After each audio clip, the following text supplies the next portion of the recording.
Placebo, The Bitter End. That's the first single to be lifted from their forthcoming album, Sleeping with Ghosts, which you can hear in full on the XFM online listening posts. I'm Ricky, you cheeky little devil, Gervais. With me, Steve. All right, ladies, what can I get you to drink? What, you think I'm made of money? I meant half a mile or something, merchant. And Karl, oh, I'm stressed. If it's too hard, I don't want to do it. Pilkington. Indeed. Oh, well, it's nice to be back, Rick. Rick, I heard a rumour that you weren't going to be playing great music today. I'm assuming that's wrong. It is wrong. This is what I mean about the grapevine and just Chinese whispers. I'm not having it. There's some great music coming up. Right. I also heard that there was going to be some boring chat. Sorry, it's that. Well, I want names. I mean, I don't want to name names, Rick, but that's the gossip I heard. It's totally wrong. I heard it was going to be inane, ill thought out, often stupid. No, Karl's not going to talk so much this week. We're going to try and sort of bring it back to real radio. So that's an absolute lie. Yeah. Great. Good. All right, Karl, had a good week? Yeah, not bad. Have you? Going on holiday now, aren't you? Well, I will be doing later. Tell you about that later on. What? There's a hook. Can I just check? Because there are rules in place, aren't there? Yeah. There was a big bust up in the week. I'm only allowed to wind him up. I'm not allowed to wind him up socially now. I'm not allowed to. What am I not allowed to do socially? I think squeezing the head. Okay. Socially, has been crossed off. Right, okay, and I agreed to that because it got to a head where, Karl was really upset and he was thinking of just giving it all in, weren't you? Yeah. Yeah. Why was that? Because you were just winding me up too much. Yeah. I mean, do you want to bring it all up again? I don't mind. What was I doing? It was just... I should say now that there was a conversation where we were all sort of really walking on eggshells. It was frosty. It was a conference call, and Karl was on one end, and I'll tell you, I was very much a media. I was very much a UN mediator. What do you think of that? It was difficult to sort of keep it serious when I'm saying stuff like, I'm sick of you putting a Burger King bag on my head. Do you know what I mean? Yeah. There's a part of me that's like, I can't believe we're doing this. What I like about it is that I'm laughing and going, well, I won't do that anymore. And he's going, you can still do it on air. And like today, I came in, I went to squeeze it. He went at 1 o'clock. I love those rules. Yeah. I love those rules. Well, between the hours of 1 and 3 on a Saturday, you can squeeze his head. You can put a Burger King back on his... I can't wait. It's terrible. Oh, dear. That all started last week as well, really, because I got in a bit earlier to do an edit for you on some track that had swearing in it, right? Yeah. So I get in early, he comes in, first thing he does is go to sort of squeeze me head. And my reaction was, not now, do it later. As if it's all right to do it later. Yeah. So that's kind of what made me think this isn't normal. We should just point out, when we say squeezing your head, what exactly does that mean? I put my hand on the front. I do 2 experiments, right? Yeah. One is the side, because you can crush an egg sideways, so I think that's more dangerous. Right. And I actually put my elbows out, and I press like a vice, and I really go for it until it really hurts. And the front one it shouldn't hurt so much, if my experiment's right. I don't know. Well, it was all this that sort of, built up. Sure. And the research that you're doing there, Rick, is that going to be available online at some point? Well, that was the problem. That's what I was saying to him, because it kind of started last week. Well, it's been going on since we've known you. Yeah, really? Yeah, but I just upped it last week. It got out of hand a bit. I upped it to when I think it got to ahead on Thursday when I filmed it. That was it, yeah. That's right, yeah. I brought in the cameraman to film me torturing him. And there was some people from the 6th floor being shown round. Yeah, some management and that, showing probably clients round. Sort of, they've probably been on all the different floors, same what all the different radio stations do. This is XFM, the sort of this sort of noise going on. Yeah. You see them all look down and saying, don't do that, right? Sure. They might want to spend a load of money. Yeah. Right? Yeah. And he's doing that, he's wrestling with me, he's filming it. So that's when I just thought, It's mad, isn't it? And then when we were having the argument on the phone, I was saying, has this been some sort of experiment? Yeah.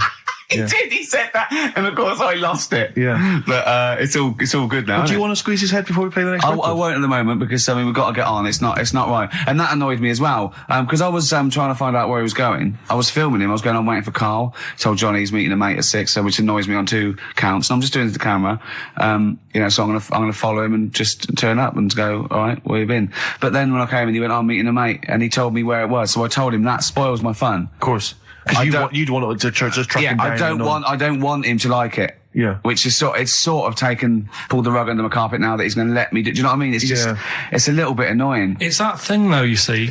This happened years ago to me, right? When, you know, you get pally with someone and then you wind each other up and then there comes a time when you just go over the line. Yeah. Right? What happened? Well, it was this lad called Anthony, right? Who was my mate. Yeah. And we used to sort of always have a little fight in the toilet and that. Right? Sure. Punch each other. No, I want to wipe it. And the punches, you know, used to get harder and stuff. And then, you know, so he hit me harder. Turned out into a proper fight. Yeah. I chipped his tooth on the sink. Right? Right. This happened at school, and it was time for assembly, and I thought, and he's in the toilet crying. I thought, go to assembly. There's police in there in the assembly that day telling people about unnecessary violence. And you thought they were there for you? So I'm like, oh no, Anthony's going to come in a minute, like crying with all blood coming from his mouth. So I'm going to get arrested. Yeah. Did you go running and sleep? And that was an example of. Yeah. I mean, it kind of happened because I went out with a girl who he fancied. How old are we now? About 8 or 9. I think that's out of order, going out with a mate's girl. Yeah, but she didn't like him. He had like big ears and that. He had no chance. You're so why such a should I? dick. No, but do you know what I mean? All right, I haven't got the looks like I used to. Sure, when you were 8. But that's before the stress of, you know, having head squoze and that sort of thing. I have aged a lot since. Having your head squeezed. I love your own grammar. I know, That's the past tense, is it? Squeeze or to have squeezed. Oh, he did squoze his head. Yeah. Oh, brilliant. So, you know. What about a bit of Bowie? Let's, be my wife. Carl, I'm asking you. I think we can squeeze that in. Be my wife, Carl, come on. Will you miss me on holiday? No. Really? No. What? He's joking, I assume, Steve. Well, I don't know. Can you tell? I can't tell whether he's serious or not. What do you mean, no? No, definitely not. I mean, I might, when I get back, I'll go, just have a quick chat, but I'm not going to be sat there going, I wish I was back in London for Ricky to, you know. Squoze my head. We've sorted the head problem out. Yeah. No, I still won't. No? Okay, well, that's still what I'm saying. I was with Karl in the week. I think it was Tuesday or Wednesday. And was it last week? There was a programme on about the child who was older than her mum. A child that was older than her mum? Yeah, right, which he was looking forward to as much as Oliver, the humanzee. Humanzee, yeah. And I didn't see it in the end. Did you miss it as well? I missed it. So and is what it is this little girl, and she's got an ageing thing. So he was telling me about this. It's all from him. He went, and what it is, right? She's about 5, right? But she's aged, so she's actually 90. Right? And I went, oh God, really? He went, yeah. And then he went, could she get served in an off licence? I went, no. He went, well, that's not fair. I went, what do you mean? He went, well, I said, she's 5 years old. She's a 5-year-old girl. He went, yeah, but she's got the body of a 90-year-old. So, oh God, let her have a fag. Wouldn't you let her have one if she... If she asked? Yeah. If you worked in an off licence and she wandered in, right, and... So she's 2'6". Well, I don't know because I haven't seen it. I don't know that much about it. Yeah, she's a 5-year-old. She's 2'6". It's just an ageing process, which is a degeneration of the cells, like what ageing is. It doesn't mean she grew into a 90-year-old woman with a scarf No, exactly. going around the streets. What did you imagine it looked like? I don't know. I mean, she's ageing fast, yeah? Yes, but it's more to do. It's not, yes, yeah. Because it was saying that her mum and dad are pretty stressed out about it, and I kind of thought, well, you'd be forever buying birthday presents. It's not like she's morphing through various ages. Like, my God, look, she's 58 today. 59, we can't keep up. Well, how's It's it not that. It's not like she's got... it has the same effect as aging on the body. So at a cellular level, there's a degeneration as quick as if she'd gone through. I don't know. I got this from you. I'm guessing, Karl. It's not like she's watching Top of the Pops one week and she's loving it. Then the next week she's going, I can't understand what they're saying. It's not like music it's all in my bland day. dance. I remember. I remember when I was 4.5. They were real bands. Now, that S Club 7 were excellent. Yeah. But what's this tripe? S Club. But if she wants a fag... She's 5 years old, Karl. But she's got to experience everything in a short spell of time. Do you know what I mean? You've got time to sort of... I think you're thinking of her life like that Fatboy Slim video, where it starts off as something crawling out of the sea and then it evolves really quickly over 3 minutes. I think that's not the case, Carl. Her mind she isn't aging in her mind at the same time. No, she's not living a whole life in 3 weeks. It's just her body is degenerating quicker than it should. So if you worked in odd bins, you wouldn't serve her with a bottle of wine? No, I probably wouldn't. Well... Unless she had some ID, which That's would a probably bit cruel, be fake. isn't it? I said, well, on that, and on top of all her other problems, he wouldn't even give her a glass of... Yeah, a bottle of wine. And her ID wouldn't look right because he's aging all the time. The photo would never match. Yeah. Look at my hair there. That was last week. Well, it was 2002. Exactly. Oh, we don't know enough about it, so... No, I haven't seen it, so, maybe we should apologise, because that could sound callous and cruel, because I don't know what the whole... It was just the title. The vibe of the... Yeah, I know the title that it was excited something you. like, I'm older than my mum. No, it's the child that's older than her mother.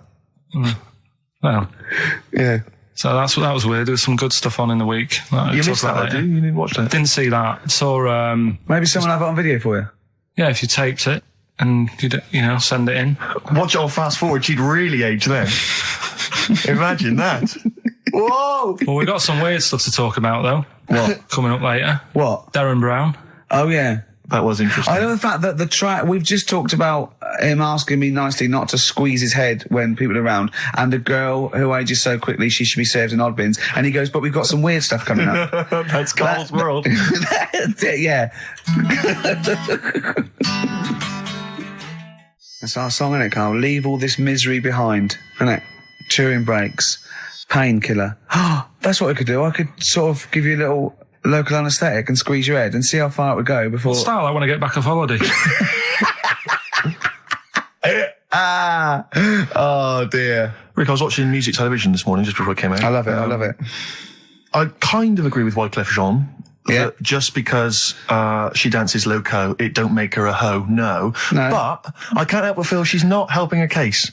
I mean, she's there every night, basically, getting them out for the lads. I know. For money. Yeah. I mean, I don't mean that she's a hoe or a whore, as we say, but I can't help but think if you think people are slagging you off, calling you a whore, get a different job. Because I'll tell you this, you like the money. Yeah. She likes the easy money. I'll say this. If... basically exposing and sort of wobbling round your minge tits and arse doesn't make you a hoe. What does? I don't know what does. Look at Carl's head, just went down there, He doesn't like this sort of filth, do you? He's thinking about Maxine. That's Who's Maxine? That's her name. Put on your red shoes, Maxine. Oh, is it? Yeah. It's a moving song. What's the horse about at the end? Horse, I've never understood that. Is Wyclef doing all right? Is he? I'm always a bit concerned about the Fugees, because I heard Lauryn Hill's her new album's apparently not very good. Naz, or whatever his name is, I don't know what's happened to him. He's disappeared off the face of the earth. I've got a soft spot for him all. I think he popped up too much. I think it was a bit ubiquitous, jumping up on everyone's... he's a funny bloke as well. Wyclef. He's a lovely guy. man. He's a good guy. Good luck to all the Fugees. So, good luck to all the lads from the Fugees. Any other bands you're concerned about? Hepburn. What the hell? What has gone wrong with Hepburn? Oh, it does make me worry. Well, do you want to do some, give some stuff away? I suppose so, Carl. We could, yeah. Yeah, set it up, What do you think? What is it? Which of your many competitions is this? Songs of phrase. Talking of competitions, I remember last week there was a big argument that Karl kicked Steve off the team because he was getting a little bit uppity and trying to take it over. Pub quiz, isn't it? Pub quiz, yeah. But then you let him back in, didn't you? Well, he was all right. He came to me afterwards and said, you're not going to kick me off, are you? And I said, well, yeah. He came back sort of, I suppose, begging. Was it embarrassing or...?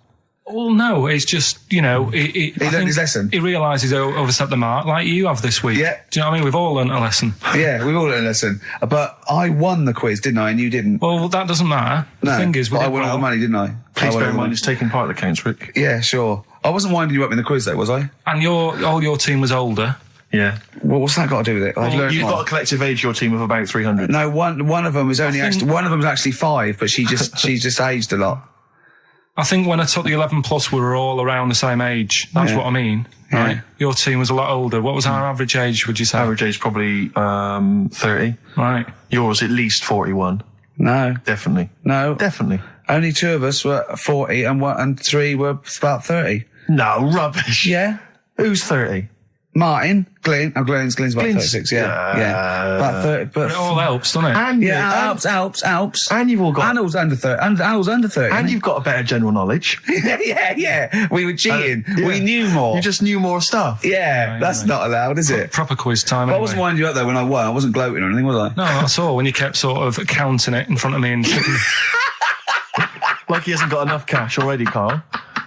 how much was it? How much was the prize? I can't say. It'd be gauche. Right. Is that tax-free, that money? Yeah, it's a prize, isn't it? Is that true, though? Is that how it works? I think so. Prize money, isn't it? I don't know. Well, Right, otherwise, I assume you'll be declaring that. Yeah, will we? Yeah, you'll be paying tax on that. Yeah. Because you know where people, the taxman could contact you via XFM at any time just to check that if you wanted to. Sure. Okay, prizes to give away this week. You've excelled yourself again. We've got, once again, Scotland Rocks, the very best of Scottish music, Texas Deacon Blue, Brilliant. and Jerry Rafferty. Proclaim's on there or not? Proclaim's there, don't worry. Delegate's on there as well, don't worry. Yeah. It's very Don't cool. worry. It's Biss on there. It's Biss on there. I'm just checking to see if Midge and Hugh and Gry feature, but they do, thankfully. I don't know. The Rosillos as well. Oh, and Gun. brilliant. That's great. So I look forward to Is that. Lulu on there or not? Oh, Is she not on there? I can't Is see she her, not on there? actually. Is she not on there? But, the don't Wets, are the Wets on there? All the Wets or not? Are the Wets Fairground on there? attraction. Perfect. Brilliant. That's on there. So Brilliant. Is Wee Hootie McTooth on there? And is Jamboree? what's this? This is another arbitrary compilation called Strange and Beautiful. The Brilliant. X-List album, which is quite good. The new album by the White Stripes. The DVD Walking with Cavemen, that TV show that's on VHS. It's still got the price on there. On VHS, in case you haven't seen it. Fight Club and the best-selling book from Michael Moore's Stupid White Men. So actually some quite good prizes there, Carl. Not bad All at right, all. Carl, what's this competition? Right, Song's a Phrase. It's where I get a line that sort of is said a lot on the show or has been said quite a lot on the show. Yeah. Is this one Stop Squeezing Me Head? No? Oh, I could have done that. Yeah. But what we're doing is my favourite, The Elephant Man's my favourite film.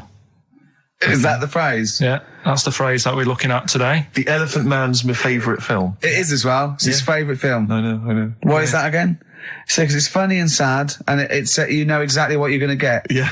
They promise you an Elephant Man, that's exactly what you get. Yeah. It's good. Have you seen it, Steve? I have seen it. It is good, isn't it? Yeah. Do you remember at the beginning of the Elephant Think Man? of that. Having that as your favourite film of all the hundreds of amazing films. I mean, It's a good film and it's a moving film. Yeah. But I can't imagine it's a film I would watch endlessly again I and don't again. care about a bloke with an elephant's I head. watched a little bit of it again the other night. It's one of them that, just sort of reminds you. You know what annoys me when he goes, "I am not an animal." He is. Well, he speaks like one. And what doesn't And help? he's got And he looks funny, like one. You know, yeah. But it was a bit unfair because they never let him look in a mirror because he's a bit odd looking. It upset him. Yeah. So his hair was always a mess. And that made him look worse than he actually was. Yeah.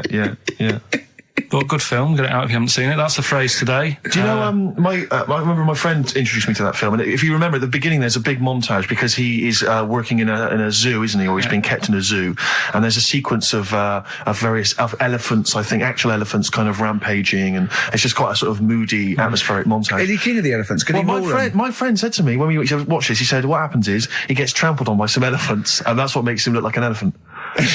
And I went, right. And I watched it, and I thought, that's not the case. And I tried to explain it to him, and he's, to this day, still convinced that the Elephant Man, it's like when Spider-Man was bitten by a radioactive spider. Yeah. It was his man, wasn't The it? Elephant Man. The power of an elephant.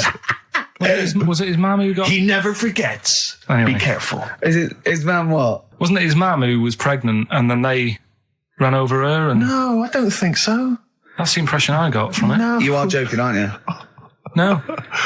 I thought, I honestly... Anyway, right, so the phrase is, my favourite film's The Elephant Man. Oh, well, wait a minute. There's 5 songs make up that sentence. Yeah. Right, this week.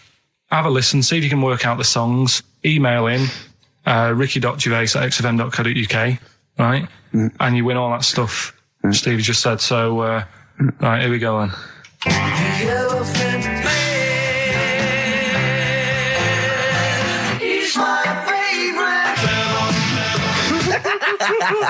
That was nicely done. Genius. All right. Let's hear it again. Here we go.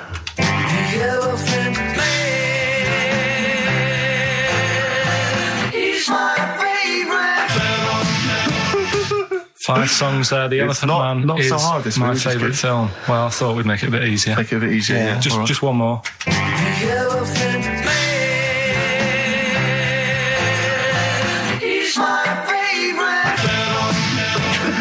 Email only, ricky.gervais@xfm.co.uk. Brilliant. A bit of hip-hop hooray, a bit of a rap classic. Although you may not have heard it before.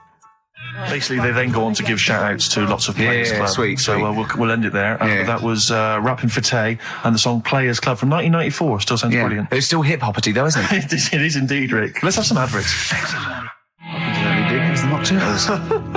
XFM 104.9. I'm Ricky Gervais, with me Steve Merchant and Karl Pilkington. Karl the K-Man Pilkers.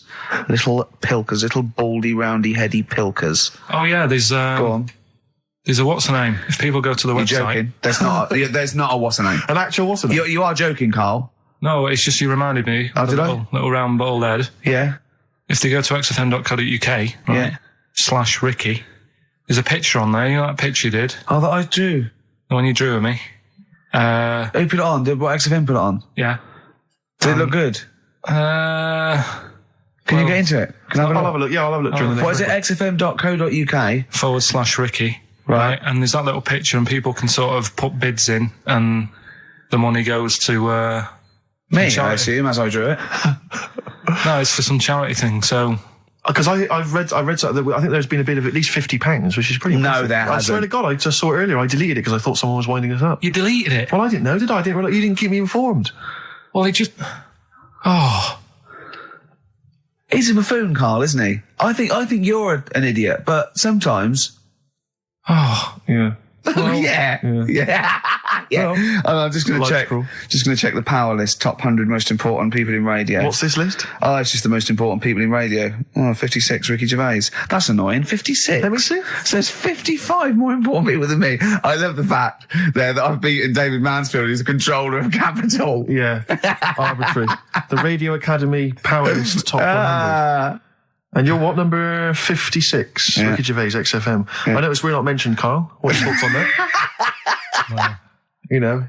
A little stinging that. I'd have thought, considering the amount of work you put into this show. Don't Eh? get me started. Are you on here elsewhere, Karl? No. Too busy.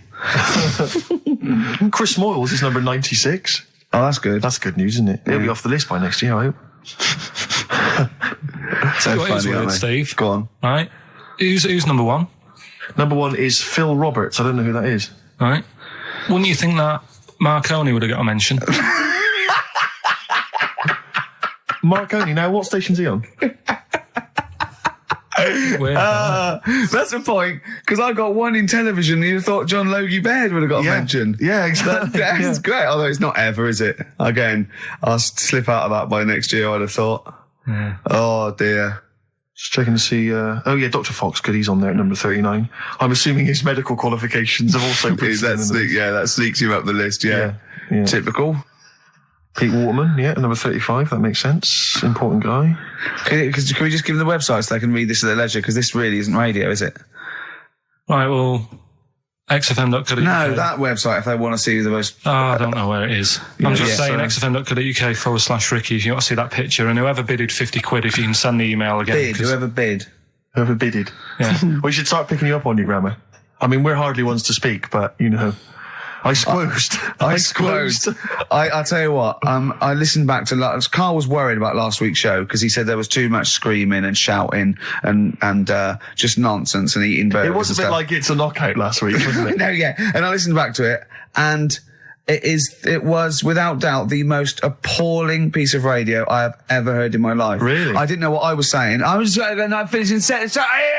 Eat it! And he's going, oh, Joe, and you're going, Karl, they're eating a hamburger. It was bizarre. Just half an hour. If anyone didn't know us, or I'd never heard of us, I was just like going, Heart 104, XFM 104, listen to this. Eat the burger, eat the biscuit, come out as many. No!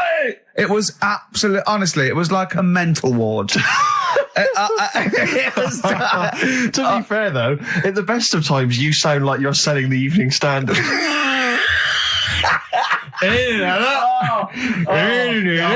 Oh, God. Right. Oh, we should have the worst bits available, shouldn't we? Just the worst bits of broadcasting ever. So where I didn't finish a sentence or I was just shouting or a record. I mean, it was swear word slips out and just put them all on a CD. Like, like Panky put out the best of his phone calls. Exactly. Yeah. Yeah, I haven't got that. The worst radio show in the world ever.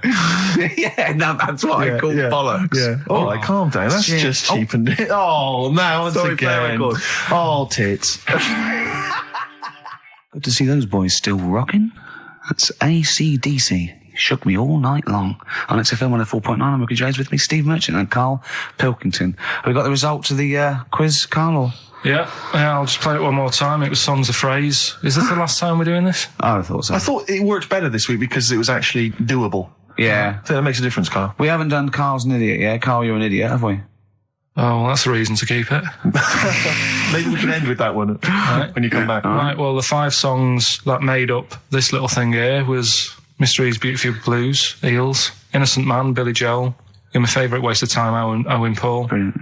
Bohemian Rhapsody, Queen, Girls on Film, Duran Duran. It sounded like this.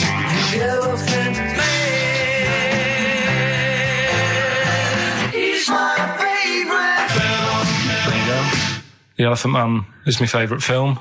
Hang on, was Bohemian Rhapsody in there? Yeah, it is. It is. Oh, right, yeah. Right.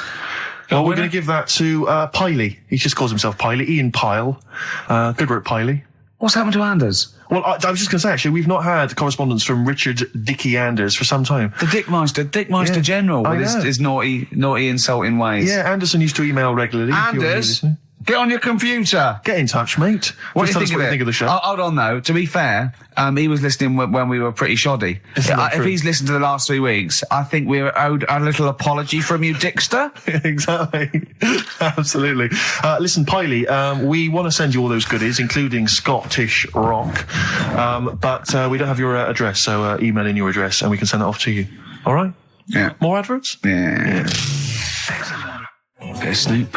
Beautiful XFM 104.9. Gervais, Merchant, Pilkington. Karl had a treat in the week, didn't he? He couldn't believe his luck. We know Darren Brown. You know Darren Brown, the sort of magician, mind reader fella. It's more special than that. Well, called me up in town. Said, "Do you mind if we bring along Karl?" He went, "Pleasure."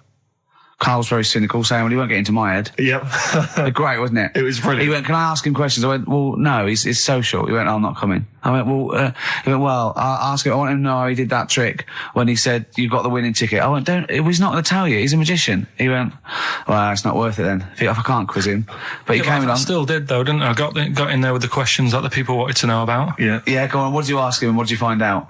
I said, how do you do that? I love the fact that the first half hour, me, Steve and Darren Brown were convincing Karl that he didn't see a ghost when he was 5. Yeah. And then we got onto the tricks. Yeah. Well, it will live in my mind. He won't get inside my head. Yeah. And he got inside your head magnificently, Karl, didn't he? I mean, were you not amazed? I mean, Darren promised actually that he would come on the show in the future, and then you, the listeners, can see how he can baffle, amaze, and generally freak out. I think we should film everything that happens, right? Because it's just a waste, because you're only getting half of it when you hear what Karl has to say. Because his face... Yeah. Honestly, it says 1,000 words. Yeah. Do you know what I mean? It's just, I think we should film it and just put it on a DVD of Karl's facial expressions. This is Karl thinking he saw a ghost. Yeah. This is Karl thinking they were going to clone a man moth. Yeah. It's just different faces. So do you want to try and explain what he did and what marvelled you so much? Right, yeah. He comes in, he sits down. I'm a bit sort of, bit spooked by him straight away. Oh, you're spooked by him straight away, were you? Yeah, there's a weird thing about him. Right? So anyway, he sat there, and I'm watching him. It's because he was naked? Checking, seeing what he's, looking at and stuff. Yeah. So anyway, he gets his paper out, and I think, right, he's going to do a bit of trickery and that. And he says to me, right, write down a number and a name, right? It was between a two-digit number, and a name of anyone you know. Yeah, right. Now the thing is, I thought of the name because I was telling Steve earlier about the about the kid at school who I fell out with, right? Yeah. Over that girl who was called Harris, Yeah. right? So that name was like in my mind, ready to go. Because I didn't want to use anybody's name who I knew, sort of now, because maybe you've mentioned it in the past. Do you know what I mean? I couldn't say Suzanne. I knew Colin Makin anyway. Yeah, well, do you know what I mean? So I picked a name, Well, I thought you might have been thinking about Auntie Nora. So I picked this name, right, that you three didn't really know about, right? Number just came to mind, right? So he 42, says, right, we were never thinking of that. 42, right? He said, right, just keep saying it over and over in your head. And I'm there, and he's saying all these sort of different numbers at me, and I'm trying to throw him off a little bit.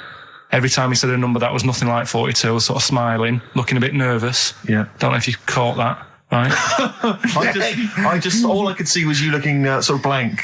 Oh, right. So I was doing stony that. face. He picked the wrong person. When he said, let your mind go blank, you'd realise he picked on the wrong person then. Right. So, you had to squeeze his head to get it going again. I said, Darren, if in doubt, he'll be thinking of monkeys. And Darren looked at Karl and he said, were you thinking of monkeys? He said, I tried not to and I thought of them more. Right, that's true as well. Yeah. Right. So I'm there thinking of these numbers and that, and then he said, right, let's just talk about other stuff for a bit, right? So I was like, well, I'm not going to say anything. Yeah. Right, because I don't want you to catch me out. But then when we were talking, I was trying to like knock him off track. Clever. Do you know what I mean? Do you know what I mean? I played a bit of hardball with him. Yeah. I was like saying, because we were talking about aliens and that as well, weren't we? And I was saying, well, they might come and land again in 2060. Oh, clever. You know what I mean? Dropping in different numbers and that. And so doing all that, playing him at his own game. And I think I had him for a bit. On the ropes, right? So anyway, comes down to the time when he's telling me the name and the number. Yeah. And, he explained what he actually did. I mean, that was... He said, just think of a number at the end of it. And he said, oh, is it an I? And you went, it wasn't an I, but there is no, okay. And anyway, he got the name. Harris. Then he went and said, "Do you an extrovert?" And he wrote down these numbers. Well, he wrote down some numbers and he said that if you're an extrovert, these are the numbers you tend to choose. If you're an introvert, these are the numbers you tend to choose. And he wrote them down. And he said, I don't think you're really an introvert. I don't think you're this. I don't think you're that. Da, da, da. And I think he came up with the number 32, didn't he? He said to you, you're thinking of number 32. You said to him, no way. You couldn't believe your luck, could you, when you'd caught him out? But he said it's either 42 or 32, didn't he? Yeah. Well, no, but it was beside the point because then he said, rather brilliantly, hang on a minute, if you just add up these numbers here, that adds up to 42. It was a magic if you add square. Up those numbers, that's 42. That's 42 across diagonally there. That box is 42. All the numbers that added up on the page, whether you go across, sideways, down, across, whatever, always added up to 42. Yeah. Right? And you've got the name Harris. Which freaks you out. It freaked me out. I kept saying to him, how do you do it? How do you do it? And he wasn't telling me. I was talking to people at work about him, and one lad said, apparently the trick that he uses is the same thing that Hitler did. Play record. No, seriously. Apparently it's the same thing because he was saying... What? Play record. No, just let me finish because I've even ran it by other people to check if I'm right on this. So let's do play record and come back to this. Because the people in the XFM office, they're pretty wise. They're up on that stuff. No, he used it in a different way. Play record. No, hang on a minute. Let me hear it. All it is, it's power of suggestion, apparently. And when Hitler used to do his big speeches to people. Yeah. What should we play? Come on. Finish your point. Well, that's about it. Who told you that? Ian Canfield. A few different people. Right. The big thinkers out there. Like the brain boxes. But anyway, right? It's because Magnus Magnuson works on it so now, doesn't he? Right. Listen. Or was it Paxman? Was it James Paxman? That blew me away, right? That the fact that he got the name, he got the number. Spooky bit, right? I'm walking home. I called you up a couple of times, then I left a message on your phone. Yeah. Because it was just amazing. Not only was he good at magic, but his maths was brilliant. No, well, that thing adding up to 42 was like, how did he do that? I mean, we didn't even make a big deal out of that. He said that to me. He said, Karl Vorderman's got is the maths. Yeah. Do you know what I mean? Imagine him on Countdown. Yeah. He'd even know what they were going to write down. Do you know what I mean? So a bit of a wasted talent. I should see him again about that. I think he's... He asked him, I said, why are you doing it on mucking around on telly? Then he went, sorry? He went, why are you mucking around on telly? Yeah. And he said you could make some serious money. I think Steve went, well, he does all right. He went, nah, but if he did that with the ticket thing all day. Yeah. But didn't you say to him you should be working for the police force? I said, yeah, you should be in a police station. You could help people out. Yeah. Do you know what I mean? It's not a daft idea, is it? Not really. Right. So anyway, right. So I get home. Still, I'm calling different people up walking home. I couldn't believe it. Yeah. Right. I called Suzanne up telling her about it. And she's like, slow down. She said, you're like a little kid who's just been on a fairground ride or something. Yeah. Slow down. Right, so I'm telling her, call me mum and dad up. My dad wasn't that impressed. No, of course He's not. like, well, it's all been done before. But anyway, right. So, But then he wasn't impressed with Little Donkey, was he? No, he's not impressed by much, is he? right, so I get in. He probably had to nip back down to the phone box. Right. Do some thieving. Yeah. We've forgotten bread. No, I'm just going on the phone box. Yeah. So I get into my flat, right, and what they do in my flat where I live, they put the post in like these little pigeonholes. Right, and I don't normally check them out. I leave it for Suzanne to do, right? Sure. But this time, for some weird reason, I thought, right, I'll check it, see if we've got any post. Open it up. There's only this. A letter for Miss Harris. Yep. There it is. Bona fide in front of us. A letter addressed to a Miss Harris. Well, does she live there? No, it's my address. She doesn't live there. Did she ever? Don't know. It doesn't matter. It's weird, isn't it? But We've never had. Normally, I think there was a guy who lived there called Yaki Shoki. Mr. 42. It was definitely wasn't an Harris, right? This is the first time we've had a letter for this woman. Yes. Right. But what are you claiming? Because Well, Darren Brown himself admits that it is not paranormal, it is not supernatural, it is a trick. It's a trick. Is it? But he would say that, wouldn't he? Hitler said that. Play a record. Well, can we open this? No! It's illegal! No, but I'm thinking if What it's if a we opened it birthday off card air? for someone's like 42nd birthday. Right. You can't open that letter. Go and put it back or put you cannot open that letter. Why not? You can't open someone else's mail because you think Darren Brown's supernatural. What if we steamed it open, then resealed it? No one would know. It's only a letter. You can't. You can, but I don't want any part of it. Carl, I If think you should open it. No, you open I'm it. not opening it. It's against the law. You should open it No, then. we won't open it then. They won't send you to prison. Forget it. You'll get off. Cure. Yeah. Bit of Bit of cure. cure, There's no it's cure, no. information. I'm looking. Well, I'm tempted to open it. Well, do you want to, Steve? There you go. No, I'm not going to open it. But I think you should definitely. 6 Different Ways by The Cure from the album The Head on the Door. We've enjoyed that. The head on the door, Carl. Ooh, bit of a coincidence. Spooky, isn't it? It was only 4 weeks ago you were talking about a head and a door. Exactly. Has the door got a number on it? 42. Oh dear. So we're not opening it. No. Well, I can't open it because as the producer, right? Oh yeah, because your standing in society is such that they'd make a real example of you. Yeah. That a producer of a tin pot radio show once a week. Yeah, he should know better. He can press buttons and talk at the same time. Sending down. But they wouldn't try you in an adult court. You would Carl. get They away. wouldn't be You allowed. would get away with it. Just they'd hear you speaking for a little while, and the judge would end up squeezing your head and letting you off. It'd be like those people who train monkeys to break in. Do you remember down in South London? We talked about it in the past, and they were going around robbing stuff, Hackney. and they trained them to do it. Yeah, think so they I did think it some time, I don't think those monkeys would have got in trouble. It would have been the keepers. So, I think XFM would probably take the rap. Will you open it? No, I can't be seen to open it. No, he's a I'm writer award-winning. director. Exactly. So am I. I can't be seen to open I'll it. give it here then. Right, I'm having no part of this. That's against the law, but Right, I'm having no part of it. open it. Come on, you've started now. Right. The thing is, right, if it's important, we can say maybe she's listening. But do you need the stress? What it could be anything. What are you going to say? We're going to say, oh, and if you are listening, Mrs. Harris, you have got gonorrhea. Call the clinic. Do you know what I mean? It could be anything. Oh dear. Oh well, I think my talk did well. Well, what is it? Is the number 42 on there? What is it? Can you say? Be careful. What? Let me see what it is. What is it? Dear Sir, Madam, your periodical dental inspection is now due. Would you kindly contact the surgery to make an appointment?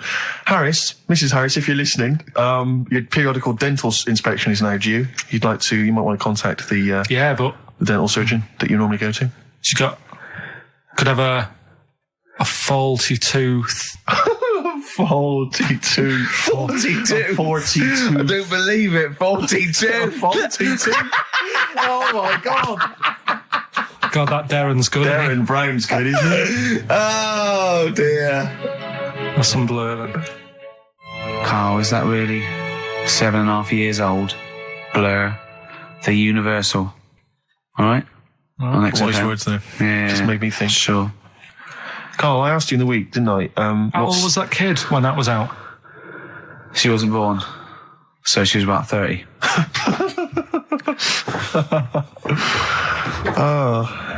Well, I think that's the first time we've officially broken the law on air. What? I don't think we've broken the law before on air. Be all right with the dentist appointment. Well, we haven't broken the law, Steve. He has. You're right. Yeah, we're fine. And he should know better. He's the top producer of a tin pot radio station. Carl, Ricky and I were doing some writing in the week, and we needed get a little book of zodiac types. What's your thought on Just to make sure it was good luck, to be writing. Yeah. Yeah. What do you make of all that stuff? Horoscopes? Do you have any thoughts on that? Now and again I'll read it, but Sure. I'll believe it if it's good. Yeah. If it's not, just go on. What star sign are you? That's perfect, though. That's their raison d'etre. That is, those people who do zodiacs exist on that piece of philosophy. Yeah. I'll believe it if it's good. Exactly. And that's why when you have breakdowns, people don't go, you're a nasty little piece of work, you're a pug ugly little twat, and you'll never amount to anything. It's things like, you're probably too generous for your own good. Yeah.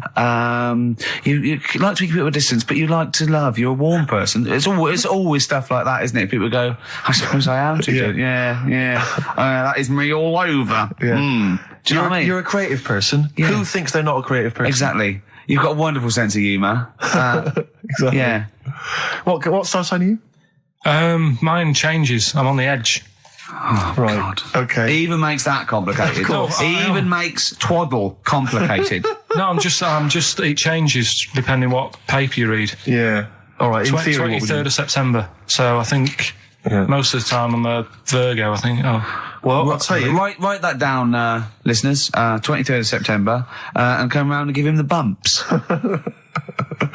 What I mean... Well, according to this, I mean, you've been criticising this, Rick. Sure. You've been saying that there's maybe not anything in the zodiac thing. go Well, on. hang on. Let me just read some of the elements of Is this going to change my mind? Well, Am I going to eat my words? the typical Virgoan. Words. Okay. The physical appearance of the typical Virgoan. Yeah. High forehead. That's not true. Cranium may seem too big in comparison with the face. Look at Karl. But how specific is Has an that? extremely large forehead. Has a high hairline. That's not true, though, is it? May be quite tall. What are the blokes like? Often has one foot turned in more than the other. They've just described Rain Man. What is that? How can I be specific? Well, that's why it sounds like Karl. One foot turned in. Yeah. Oh. Well, have they even bothered doing one for you? Because there isn't many people who... Hang on a minute. Let him finish, Steve. No, I'm just saying... Go on. What are you saying? I sort of think I'm fairly average looking, but I'm saying, have they wasted a page in that book for whatever you are? It started off me being dissing him and stuff, and you've been nice. Hang on a minute. I don't think you can be a Virgoan because it says that they are normally quick, alert, and intelligent. But no, actually, I have to say, it says here, behaviour and personality traits of the Virgoan as a child, is an excellent mimic. Can learn many things in a short time. Not really sure of you, is it? Rarely Like questions authority, but frequently questions facts. You never question facts. Yeah, you never question authority. He's scared of authority. Yeah.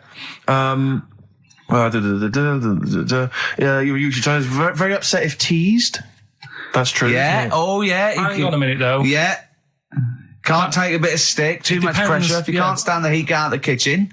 Yeah.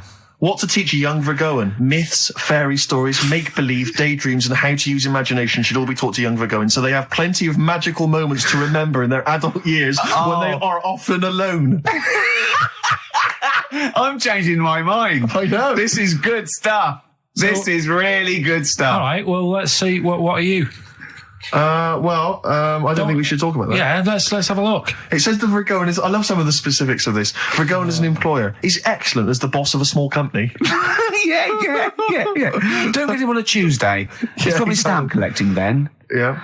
Come on, He loves a Steve. bit of haddock. Okay, let me look at mine. Oh, that is good though, Carl, isn't it? That is you all over. I've changed my mind. It's brilliant. It's a real science. They've really put their work in with this one. Let me see. Sagittarius, Sarah Jones. Sagittarian is a happy, playful little clown. Little. Greets everyone. Oh, dear. Yeah. Let me see. Sagittarius at home. He's only going to read the good bits, though, isn't he? Yeah, exactly. If that's it, what can it say? Have they done yours in sort of small print because you've got special eyes? I don't know what that insult is, Carl. What kind of an insult is that? Well, He's happy with that. Look at his face. He's done me. Oh, dear. Back together. Little baby bird. On XFM 104.9. Gervais, Merchant, Pilkington. Gervais, you're Cancer, is that right? Yeah. Just looking you up in the little zodiac book. Sure. Again, I've really changed my view. I used to dismiss these out of hand, Oh, here we but go. these are bang on about Go you. on. May have remarkable teeth, perhaps prominent, irregular, or in some way unusual. You Yeah. have got quite strange teeth. Who doesn't know when they're English? Even if slim, may appear broad or plump. Maybe plump or tend to put on weight very easily. Yeah. Correct. Yeah. Behaviour and personality traits. Loves delicious food and drinks, but almost always dribbles even when past babyhood. How specific is that? It's true of you, though. You know what that is, You though, can don't barely keep you know it what that in is, your mouth. don't You can barely you? keep it Because in I your was mouth. born at a certain time of year. Exactly. And that's what happens. I I tend to dribble. Yeah, well, no, that is fair enough. I think it starts to fall apart, though. Why? When it says, Intelligent, handsome. no, it just says, takes work seriously and does not like frivolity. I mean, a man who spends most of his time squeezing people's heads and struggling them to the floor. Yeah, maybe it's not. I did squoze his head. I squoze his You head did squeeze his head. many times. Although it does say that it says about your loves and hates, your likes and dislikes. You apparently like anyone who loves his or her mother. It's so specific. Oh, dear. What Well, about there you go. Bulgars? Let's have some adverts. Please. Hoo, it won't do. Listen to the Gallagher Boys and stop crying your heart out on XFM 104.9. No need to. It's monkey news. So that is the time. Time for monkey news. Can we have the jingle? Oh, chimpanzee, that monkey news. I love the jingle. Right, well, Can we play that jingle once more? Yeah. let me cue it up. So, chimpanzee, that monkey news. Oh, it's brilliant. Got a lot to live up to now. I'll be honest with you, often that jingle is more fun than the monkey news. Wow. So you got to excel yourself this week. Well, it's there's been a lot going on. In the monkey world. Yeah, I was looking at the Guinness Book of Records that we bought last week. What you bought? What that I bought. Is it still wet? I was cleaning the tea off it. I was having a little read through, and there was some monkey stuff in there. There was this isn't the actual story. I'm just telling you what it's like looking up monkey news all week. It's like behind the scenes. It's like the making of Monkey News, which is actually available on DVD. Exactly. It's 12 minutes unseen footage, just the making of Monkey News, which is my favourite bit in a way. If you enjoy Monkey News, see how it happens. See, from conception to It's all put together. yeah. Go on. Yeah. What's a typical Monkey News day? Well, there was some stuff about a monkey in the Guinness Book of Records. I think it had the record for asking for a cup of coffee in 23 different ways. I don't know what to say. Oh. That's good.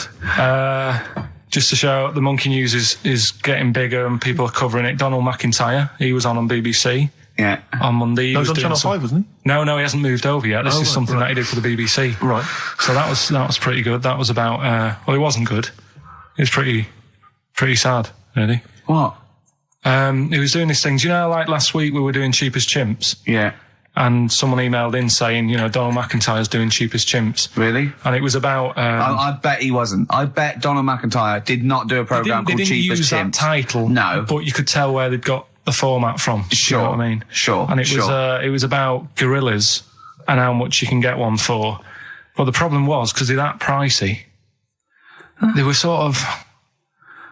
I mean, I don't even want... It's depressing, If it's actually. cool, then don't... Yeah, forget it. Yeah, it was a bit... Okay.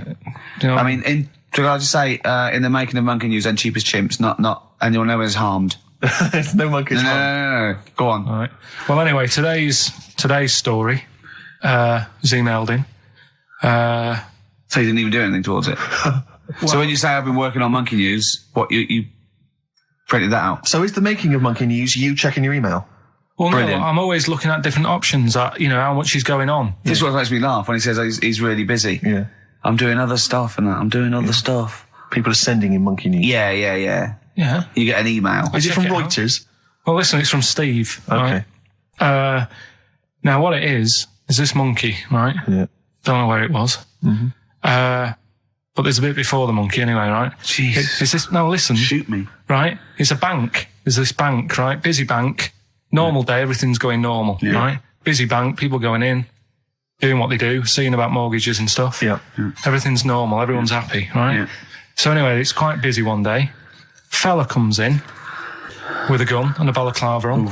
Up to no good. Right, I'll tell you now, Carl.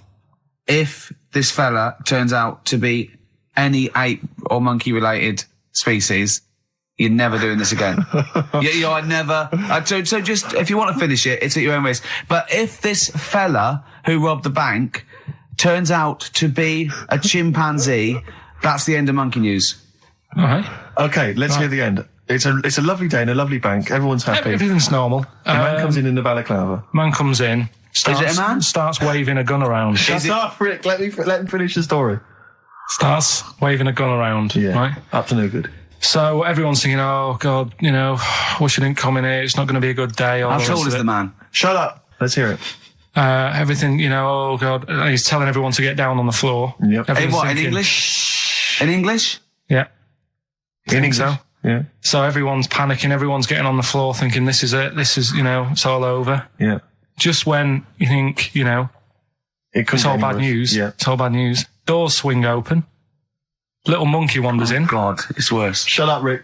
Little monkey wanders in, right? The robber's like, what's going on here? He's telling it to get down on the floor. I don't think it was taking any notice. No, right? it was just busy asking for coffee. It runs in. I don't know if it was going to withdraw or deposit or whatever. It wanders in, right? Goes up to the robber. Where did it come from?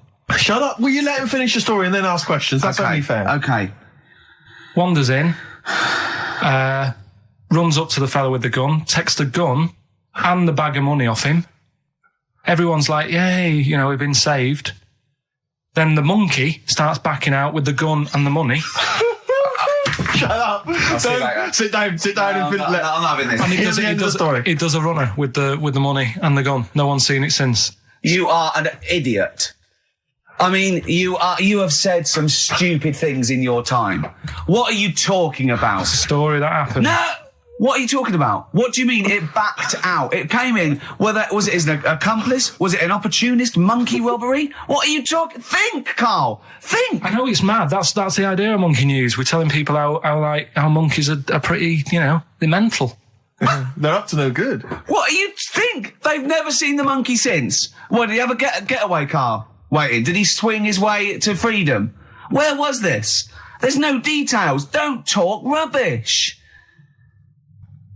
Well, Steve emailed it in. He's got it off the net. And the funny thing is, can I see it? Have you got the information there? Yeah, the funny thing is, it wasn't just him who sent it. I had that a couple of times. So a few people obviously read the story and said, that'll be good for monkey news. It doesn't say anymore. It doesn't say if he went off to Spain. It doesn't say, if he's on Crime Watch. Yeah. It doesn't say any of that. It's just saying that's what he did. That's the story. And that's what monkey news is about. I've heard that they're making a movie version with Phil Collins.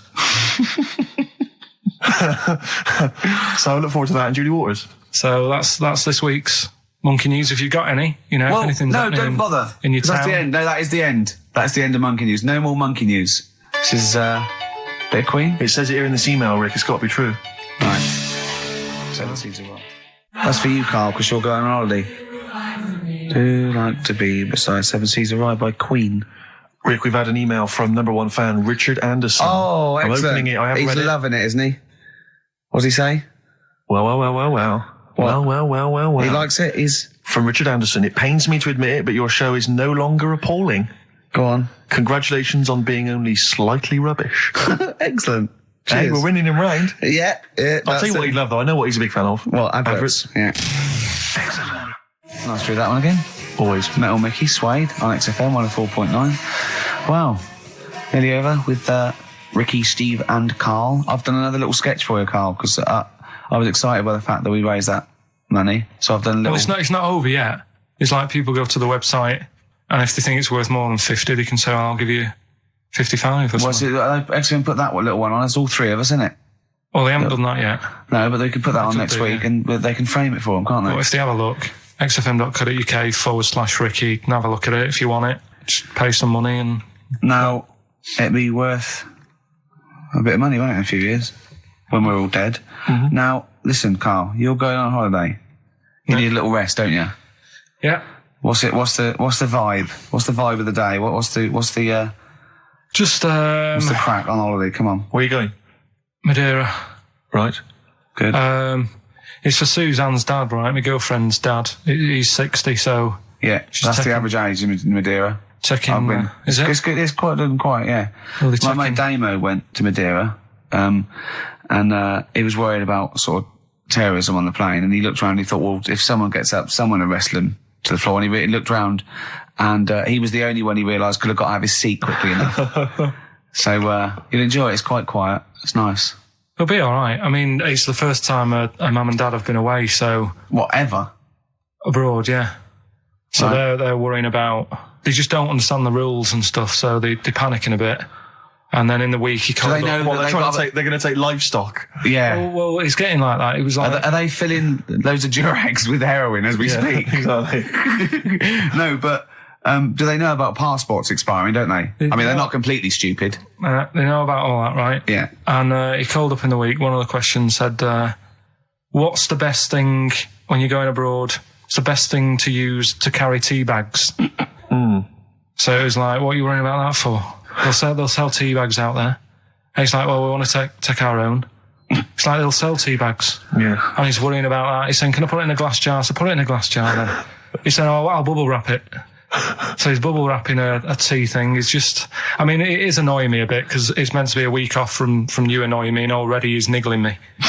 Yeah. But you are easily wound up. You are a very finicky little fussy person. You don't like the slightest bit of pressure. See, I thrive on pressure. I'm working here, working there. That's the way I work as well. That's always doing stuff. Monkey news. Do you know what I mean? Oh yeah, Monkey News. I got an email. I won't read it to on air. It's rubbish, but that's one feature. That's my bit done. That's all I have to do. Well, I'll tell you what. When I'm away next week, do Monkey News and see what you can find out. All right? Oh, there's a challenge. Oh. See what you can do. Yeah. I've already told them about the Guinness Book of Records one, so you can't use that. Yeah. Right.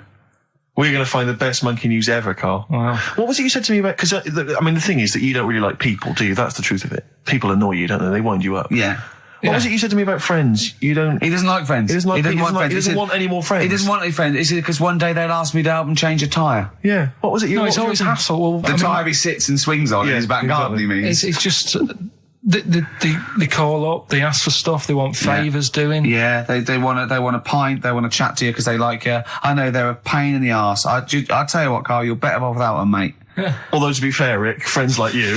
Yeah. You're not judging them on me, are you? You're not judging all not possible all friends on are like me. him. Just they do sort of, you know... You know, some friends will never touch you around the head Oh, or I nether want to see you regions. for a week, am I? Oh, you should get a get decent a little squeeze in squeeze in. I am going to get a little squeezing. Can I come around there and squeeze you? Squeeze him in now. Should play the last Brilliant. tune. Hurry up while we go to ads, and that's it, really. Is that it? We've got no Yeah. time for his records. That's a shame. We'll have a quick squeeze. A quick squeeze. Well, that's like a Benny Hill slap there on the Yeah, front. all right, that's enough of that. Right. Okay. I'm not squeeze it. All right, that's it. Excellent. Will that See you do you later. for a week? Yeah. All right. See you next week. See you later. See you, Rick. Have a good holiday. All right. It's the best of. You've been voting in all week, sending your emails. So here's the clips that you wanted. All right, so here's the first bit.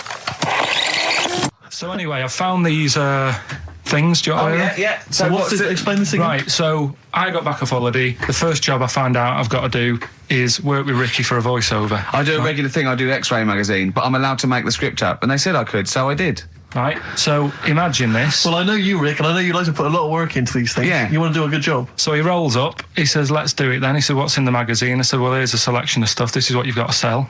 He said, leave it with me. He goes into the little booth, and the first one he comes up with is this little advert for it, right? X-Ray magazine. It's out now. It's a £3.50 May edition. Music of Tomorrow. Dandy Warhol's picture, and there's a free CD with all the Placebo and the Donners and Smog and Nightmares on Wax, Alpine All Stars. Only £3.50. It's out now. Buy it, innit? Have you got a sore throat there? Well, that's all right, isn't it? And he was going, you can't. I said, we are doing that. I've done one. That is it. That's it. So I persuaded him. He went, right, okay, we can possibly put that on XFM, right? I'll have to see, right? And so I wouldn't do it again. And he went, but you need one for Capital. He said, Capital will know what I went, right, I'll do one more for Capital. Right. Because all the stations advertise the XFM magazine, right? So this is the one that you thought would be all right for them. Ooh, hello, you loonies in Radioland. Dr. Frog here to tell you about the new edition of X-Ray magazine. It's out now and it's only £3.50. You've not heard of it? It's a great music magazine. And you get a free CD featuring bands like Placebo. They wear makeup, but leave them alone. Gold Chain, Smog, OK Go, The Donners, and all great bands that you'll love. To Froggy here. Hello. Bye. Ribbit, ribbit. Froggy says bye it. Oh, well. So then, he says, that's it. You had your money's worth. Dr. Frog still on there? He's still on Classic. I said, that isn't going to go out. They're not going to be happy with that. He said, you've had your money's worth. I'm going. Yeah. So I'm left with that. I then have to get the bosses in.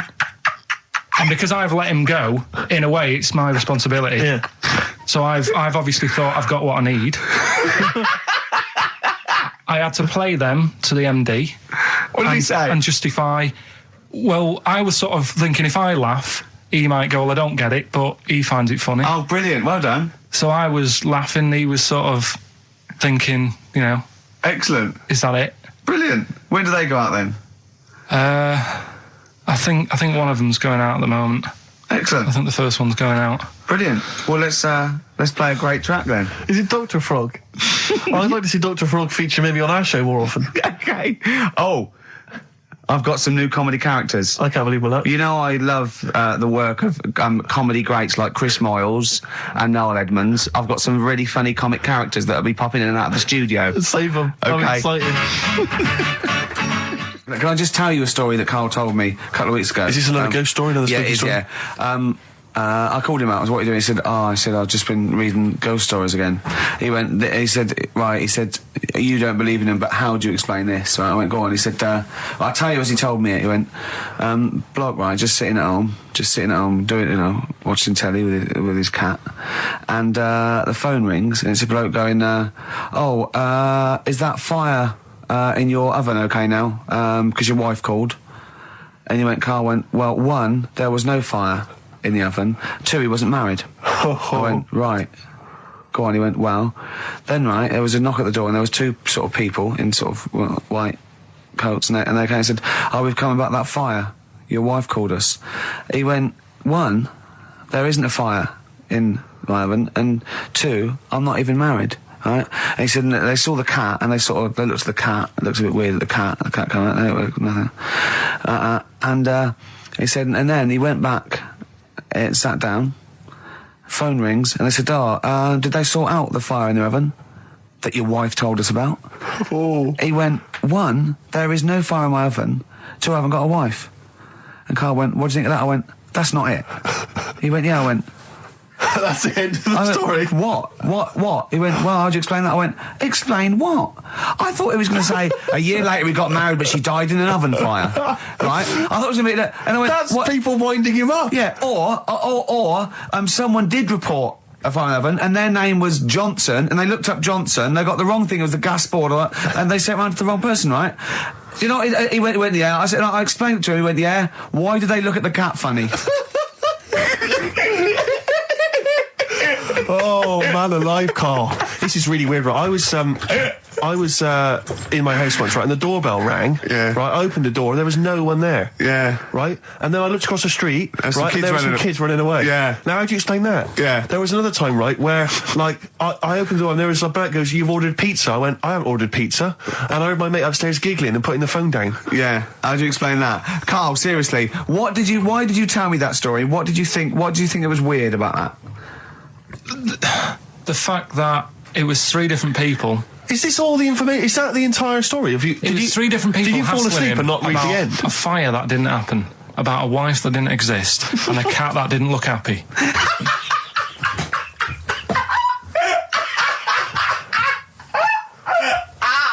Oh, I'm gonna have a heart attack, Karl. What? I mean, why did they look at the cat funny? Because cats don't like spirits, do they? What? The other blokes were ghosts? Yeah. Yeah! Yeah, that's it. So these are kind of beetle about type ghosts. These are ghosts who walk the earth as the undead, just winding people up slightly. That's lovely. That is lovely. seriously, and a cat Karl- that did not look happy. But seriously, why would ghosts wander around just like winding people up? Maybe something did happen there years ago. Some fire, some woman might have died in the house of a fire or something. Yeah. And it's sort of all happened again. Yeah, it's certainly a mystery. if you don't It's a believe- mystery. I mean, I can't. What's this book you were reading? You were reading a book, which is interesting enough. It was the Fortean Times. Oh, Karl. Yeah. Well, I Man don't know. alive. I don't know what to say. Yeah. Right, okay, Educating Ricky, part 2. Right. I'm committed to this treatment. Yeah. Is one. I've got to go for that one. Yeah. Yeah.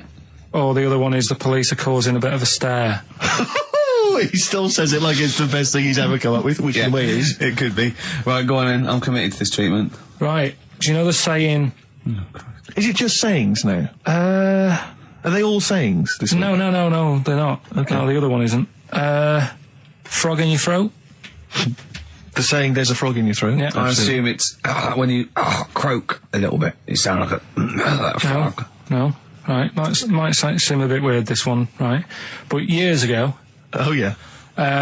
Sorry, well, what is that clue? Committed to this treatment? it's about frogs Kermitted. Kermit.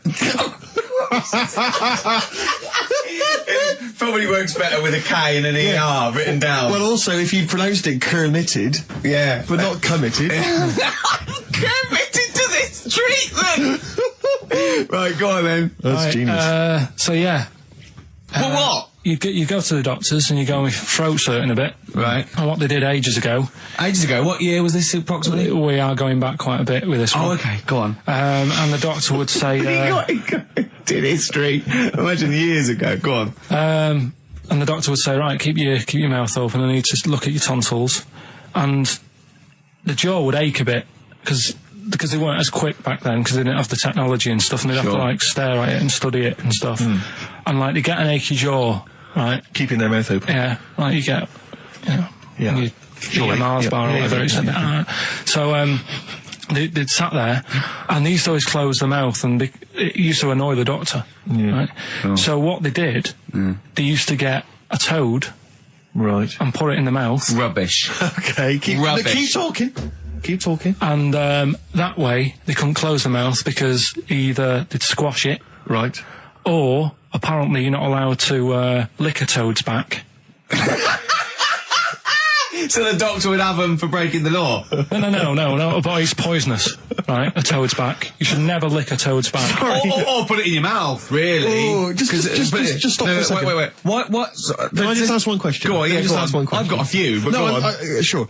My initial thought is, it sounds like a brilliant bit of sort of medical knowledge there. It's a great idea. Yeah. My only thought is, how does the doctor see past the toad? At your tonsils? What's he actually looking at with the mouth open? Surely the toad is Isn't in it the like way. hopping around in the way? It didn't say. Sorry, and my first question is, was this on the internet? Yeah. Yeah, okay. Karl, that is bollocks. That is, I mean... Well, all right then. Let's turn this round. Where does the saying, you got a frog in your throat come from? probably because you sound a bit croaky. Probably that. Probably because you sound a little bit like a frog when you've got a sore throat. Karl, did you not question it just for a moment when you read it? Just for a second, didn't you think that seems an odd approach? Firstly, why a frog of all the different Because species? it's poisonous. A toad. So a toad, so it's a toad as well. Yeah, well, that it worked. I'm committed. Worked. No, My point is it's frog in the throat. I was going to change it to. Have you heard the news Toad Day? But I went with the frog. Oh God! Right. So that's think rubbish. about it. So that's rubbish. Next, can I have Let's play a tune. Let's come up with the God? last one. Can I just say? No, just play it. Just play it. Yeah. Yo, Karl. 104.9 XFM. Hello. I'm Karl. Ricky Gervais and Steve aren't here, so we're playing through some of the best bits. I say the best bits. It's the bits that came across first. I mean, I'm not wasting my time. I'm a busy man. You know what I mean? So here's another bit. But I was in the cinema. This was not long ago, and I went to see that. It was, I think I was off to see that film, Crouching Tiger, Hidden Dragon, or whatever it's called. You know, Well, they could be on the phone for that because there's subtitles. So it's not going to ruin it, is it? it wasn't her. I was sat next to another woman. She was crunching, a big fat woman. No, but he's got crunching a good point there. Loads of people could be on the phone in there and it wouldn't sort of niggle you. away. Fine. Well, at least we've cleared that one. Imagine if that was true. Well, because, it's like when you go on the tube and read a paper, there's loads of noise, but you can still concentrate, can't you? He's got you. Do you know what That's I mean? such a great point, isn't it? Right, yeah, because it's so easy to lose yourself in that magic realism world, you know, with all the sound effects and music and surging, exciting noise, and there's a woman clattering on going, yeah, well, I'll probably meet you later, Stange. Should we get some Diamond White in and around by the park? Yeah. Switch off. I do it. Yeah, but we know what you're like. Yeah, you can switch off, Carl. It's like you can turn your ears off. That's the skill Well, you it's have. not the ears, it's the behind the ears. Yeah. It's the process that between the ears and the brain that you can switch Exactly. off. So he can still hear all these things like a cat. But I was in the one, there was this woman sat next to me, she was a big fan one, she was crunching on some popcorn. Again, that's a crime. Why they're selling popcorn in cinemas? I don't understand why She the needs to noisiest... eat regularly if she's Why fat. the noisiest food in a cinema? Yeah. I don't understand why that's come about. Yeah. Really makes me angry. Yeah. Exactly right. This- Smoothies. We want smoothies without straws. Exactly. The trailer for that film AI, Artificial Intelligence, came on. Remember that? And the tagline was, David is 11 years old. He weighs 60 pounds. He's 4'6" tall. He has brown hair. His love is real, but he is not. Oh, yeah. And she just went, how old was he again? To her boyfriend. Right? Just ruined everything. War film trailer comes on for some Pearl Harbor or something. She goes, yeah, I don't fancy that. Just announcing this, don't fancy that. Too many war films.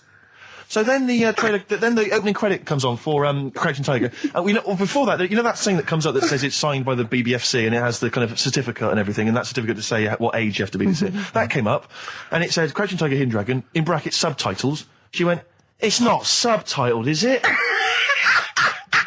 I thought this was the most famous foreign film for years. It won Oscars. It was a huge film. Everyone knew it was foreign. She goes, it went, and so the credits begin. It says Crouching Tiger, Hidden Dragon. She went, stupid name for a film.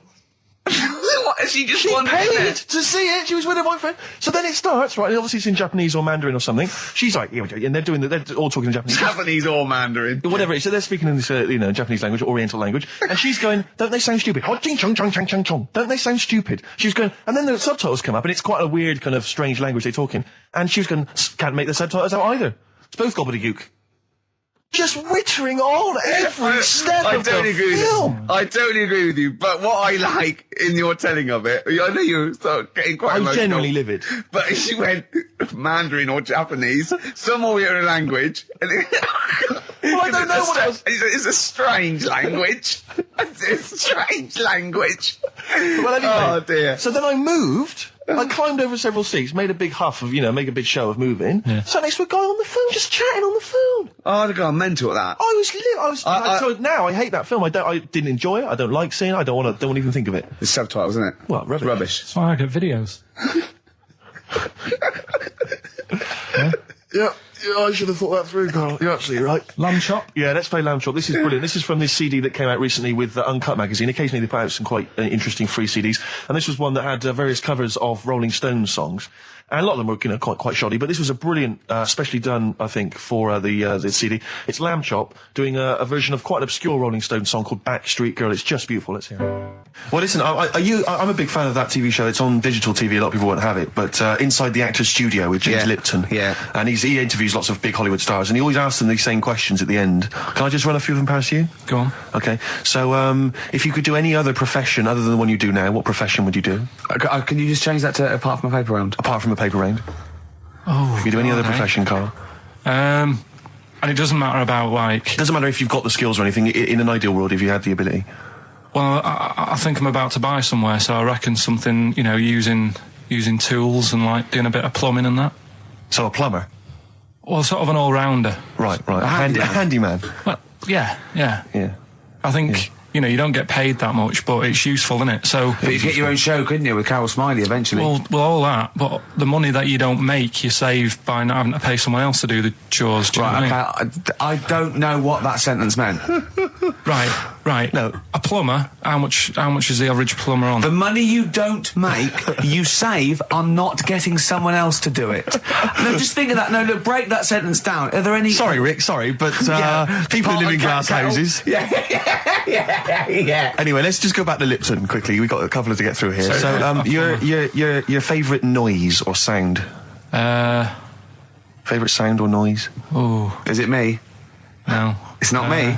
Hang on a minute. It's not me. Are you sure it's not me, Carl? I like Elvis. Noise. Elvis. Elvis. In the ghetto. The sound of Elvis. Elvis in the ghetto. Brilliant. Okay. Yeah. And your least favourite noise or sound? I don't think it should really be records and music. Noises, things that you hear at home or whatever. Maybe like a sound of a... The least favourite noise? Least favourite. The sound of... Probably like... sound of ghosts? Fire engines and that. Right. That's annoying. Except if your house was on fire, presumably.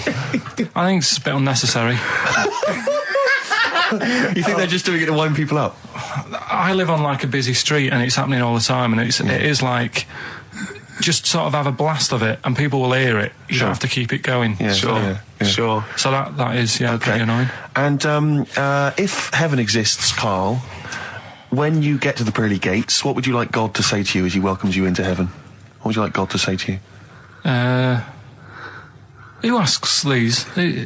What show's this? It's a programme where celebrities are interviewed by a guy, an American interviewer, and he always asks these questions at the very end.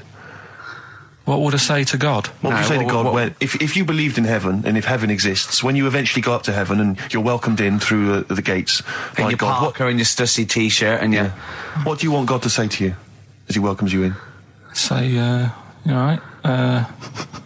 Don't know, just be friendly.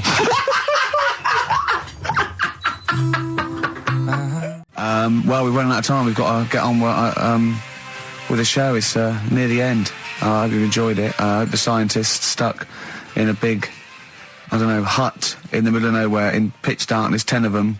I imagine they've been fascinated, Rick, by the finger up the arse discussion. We had Chinese don't age well, gingers, all that. The big fat kid. Well, actually, they're probably secure in the knowledge that if they want to kill some time and it's dark, there's nothing better than stick your finger up someone else's arse. Exactly. So enjoy that. But they've been hanging on for Rockbusters clues, I imagine. Here's the answer. So give us the clue again quickly. All right, so the first one was the fella let his wife know how he got the bruise on his legs. Go on. Right, that was Courtney Love. Yeah, Courtney Love. So that's Courtney Love. So that's the fine. first one, CL. So that one's fine. The second one, that Potter lad. What am I doing? Letting that one Just go? let it go, just let it go. Am I just letting that go? Annoyingly, we haven't got time to take issue with it, Rick. Okay. That Potter lad, he's got a lot of bottle, hasn't he, doing all that stuff with the wizards and that. Go on. That's Brave Harry, the Bravery, current sort of XFM band, the Brave Harry, that works as well. No, it doesn't. And the last one... No, it doesn't. No, it doesn't work. The Buddhists... It doesn't work. Won't be able to get in their temple without Doesn't these. work. Brave Harry. It doesn't work. Brave Harry. The Brave Harry. Buddhists won't be able to get in their temple without these. TM. That's Yeah. the monk keys, right? So who got all them? The monk keys? Who got all them? Right? Which band are called the monk keys? The monkeys. Oh, the monkeys. Yeah, the monkeys. What are they again? Is the tip included? Yeah, go on that one. Right. In Turkey. Nice. It's not actually. That's where I went, and there was them little fellas after Suzanne in the kitchen. What? What do you mean? We stayed we went to Turkey. You went to Turkey and there were some little fellas. Well, they had quite a few sort of midgets working in the kitchen. Why? Is it a theme? No, Was it a theme holiday? I don't know. Might get them cheaper or something. Was it? So they were get them working. cheaper? They were working in the kitchen, and one of them fancied Suzanne and kept sort of eyeing her up, and she was winding me up saying, "Oh, Not eyeing up and down, just eyeing her up. anyway, no." So What anyway, was she doing in the kitchen? no, it's like a pick what you want to eat type buffet, but you have people clearing the tables and that ready for you to come along. Are they low tables? And he was just keeping an eye on her. What did he say though?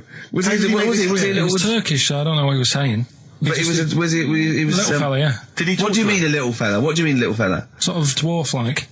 What do you mean dwarf like? He had magic powers or he was 4 foot? What do you mean, A Carl? little bloke, just like a normal bloke but small. If you stood him in the desert, you wouldn't know. But he'd be hot at nothing around first. him. Right, Carl. You should watch out for the monkeys.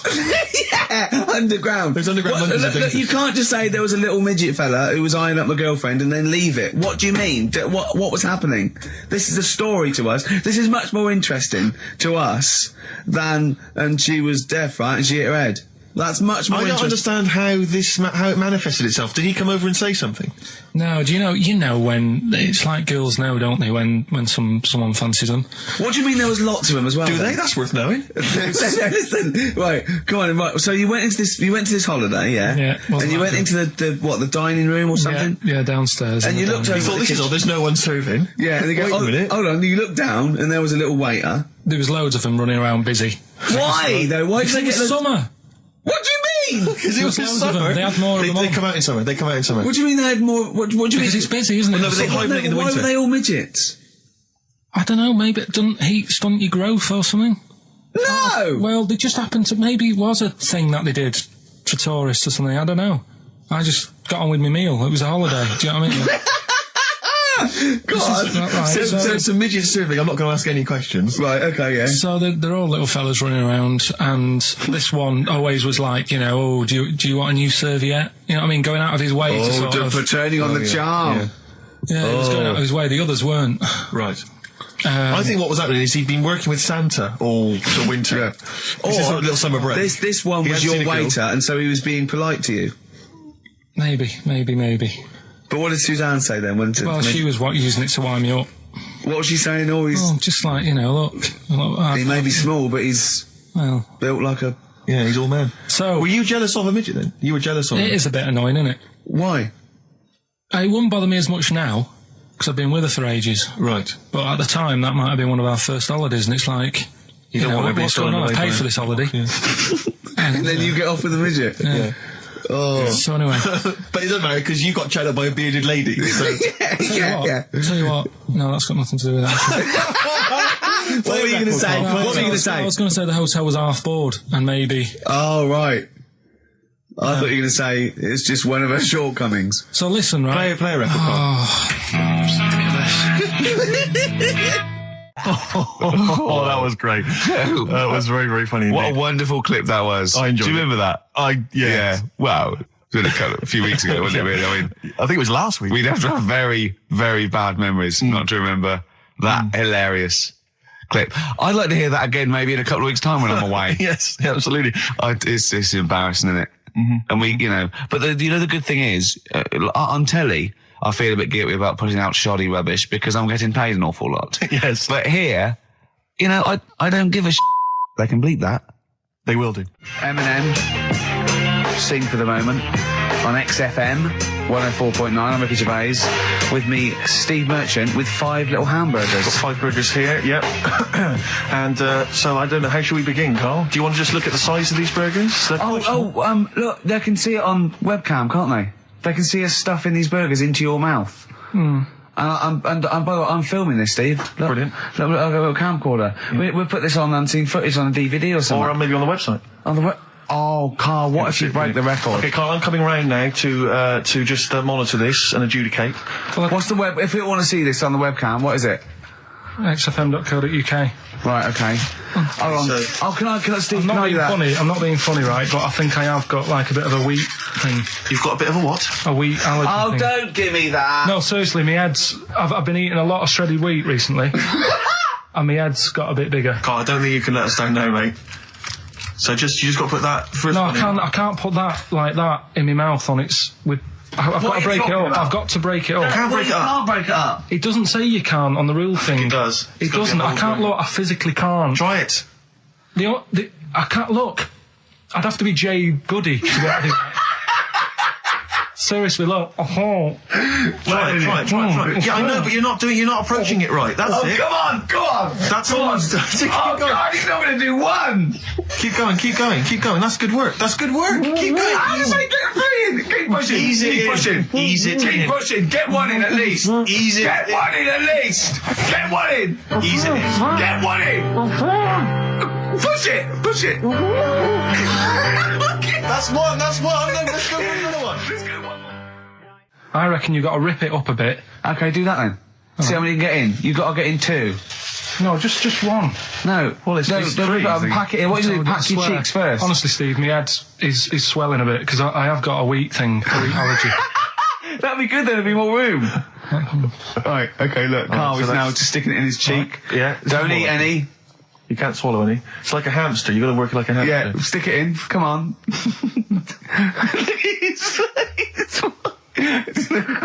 looks like Marlon Brando in The Godfather. Come on. Don't lose any yet. Right. Pack it in, then use your fingers to pack it in. Come on. Wedge it in. Like you're grating the bath. I can't do this either. Keep going, keep going! Keep going, don't give up so early! This is part of the problem. You just give up, Carl, too quickly. You failed again. It's like your history O level. Come on, Carl. Come on. Do something That's well. what it's one, Succeed at something. Push it in. You've got nearly a half a burger there. Oh, I'll come round there. You're chewing. Don't chew. I've got a bit of food. I don't know what he said, but... Is that a whole What, is that a whole one? No, it's not. I can see bits left. Come on, Carl. Come on, keep working at it. We keep working at it. But there's so much space in your mouth, I can see it. He's going red. Okay. Okay, we'll do another one. We'll do another one. That one then. We're doing a... Oh, are you alright? Are you going to be sick? Are you alright? Alright. Oh, God, should we play a record? He's making my eyes water now. Okay, I'll find a different one for you. Find a different one for What him. about most grapes eaten in 3 minutes? I'll go. Do you want to do that? Grapes are easy, aren't Grapes they? eaten, that's easy. Great. Come on, grapes are easy. Come on, don't make him laugh. He's choking. He's choking. Oh, Carl. Quick! Keep going, Carl. Come on, Tom! Come on! What happened? Did you just throw up? No! Don't make him laugh! Oh, Come on! we can make wine. Come on, Carl. You're doing so Come on, well, Carl. mate. I want to go. Come on. Only... Why are you making him laugh? That was a world record attempt. Come on. He's over them. Keep going. Come on! You got 25 seconds. Come on. Oh, I think that was a shame actually because you were doing well, but something went wrong. I know, and I think those are bigger grapes than the ones I've seen before. They're quite big grapes. Look at his face, he looks so despondent. Come on, Carl, 8 seconds. Just a few more. 5, Come on, what's the matter? 2, 2, 1. It's all over, Carl. It's all over. Better count how many you did. You can get good at this. We can get good at this over the weeks. I think that was a fairly pitiful attempt, actually. I really thought you had a... It's interesting, actually. These are harder records than you might think. Yeah, I know. 6, 8, 10. How do you feel after that record-breaking attempt? Not happy with that. What are you not happy about? The fella who did it, was he in hospital and just had loads of grapes? I was bored. I'm sure he wasn't producing a radio programme, that's for sure. Well, to be fair, neither are you. What was tricky about it? What did you find hard? I think having Ricky standing over me, sort of shouting, "Go on!" isn't normal. No. But that wasn't... He hasn't eaten any! Hold on, that's 50 left. That's quite a poor attempt then, by the seam of it. Would you think about trying to maybe do that again in a couple of weeks? Would you do some practice and try that again? No, leave it to the experts. And I noticed a tricky point. Maybe sort of when you had about 50 seconds to go, you seemed to be spewing things into the bin. What was that?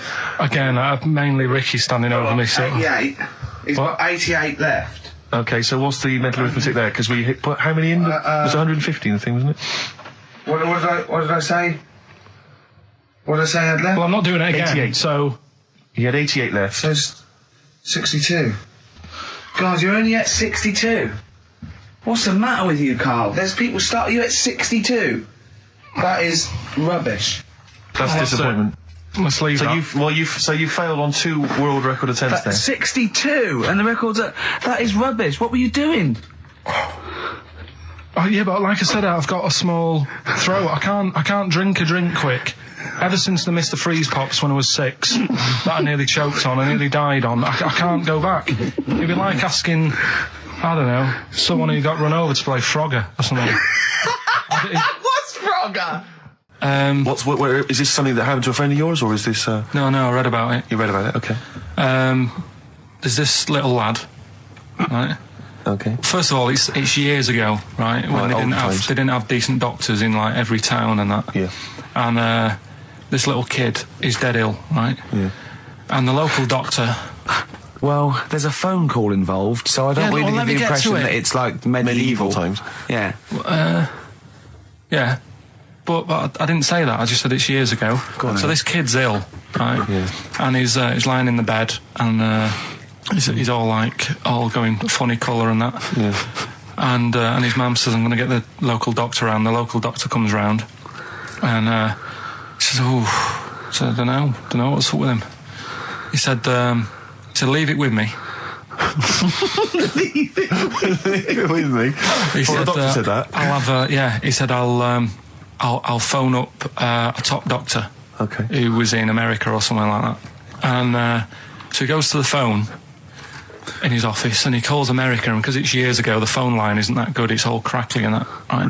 Yeah. So he's talking to the doctor and he's saying, "I've got this kid, he's a funny colour, and he's really weak and that. I don't know what's He's up not with him." giving him much to go on. Right? Sure. So the American doctor, right? Yeah. He goes, "Yeah, what you want to do?" And it's all breaking up, right? Yeah. He goes, "What you got to do? You got to." It's all breaking up. You've got to give him some parrot's blood, right? Some parrot's blood. Well, that's what he thought he said, but the line was really bad. Yeah. He meant parents' blood, but he heard that he said parrot's blood. He said, "Right, I'll do that. Leave it with me." I can see where this is going. He goes to a pet shop. Yeah. He says, "Give us like half a dozen parrots." Sure. Takes them round to the kid's house, takes the blood from the parrots, puts it into the kid. Kid's fine. The kid's fine. I've never It worked. such a load of shite in my life. I've never heard such twaddle, such just made up, enhanced, exaggerated bollocks in my a life. load of old rubbish, Karl. I mean, when he told me this, he said, the doctor said, "What do I do?" And the doctor on the other end said, "Give him some blood." And the doctor went, "Where do I get blood from?" So hang on, wait. I just need to Where do I get clarify. blood from? Give him some parents' blood. Give him some parents' blood. Give him some parents' blood. Yeah. But hang on, I just need to know where you Sorry, read this. Karl. Where was this? Where did I you read stitched this? you up. You know what he said? He said, "So do you believe it?" I went, "Tell it to Steve." He went, "Do you believe it?" I went, "Tell it to Steve." Karl. where did you read it? That was on the internet. What? About Where is it on the illnesses. internet?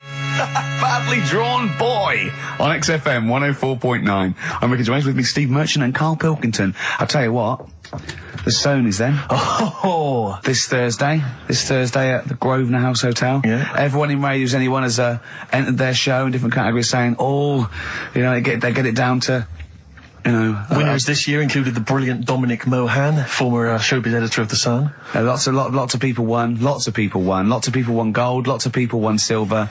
Lots of people won bronze. We didn't get a sausage.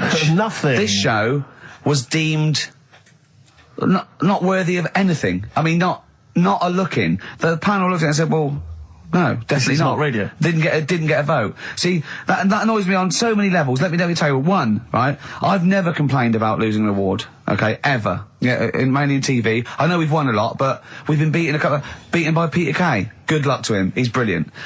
Beaten by Phoenix Nights, the sitcom. A lot of people like that more than the Oscars, vice versa. Right? No qualms. But the shoddy shite that I heard that night beating us, I was furious. I don't understand. There's people regional. It sounds like hospital radio, right?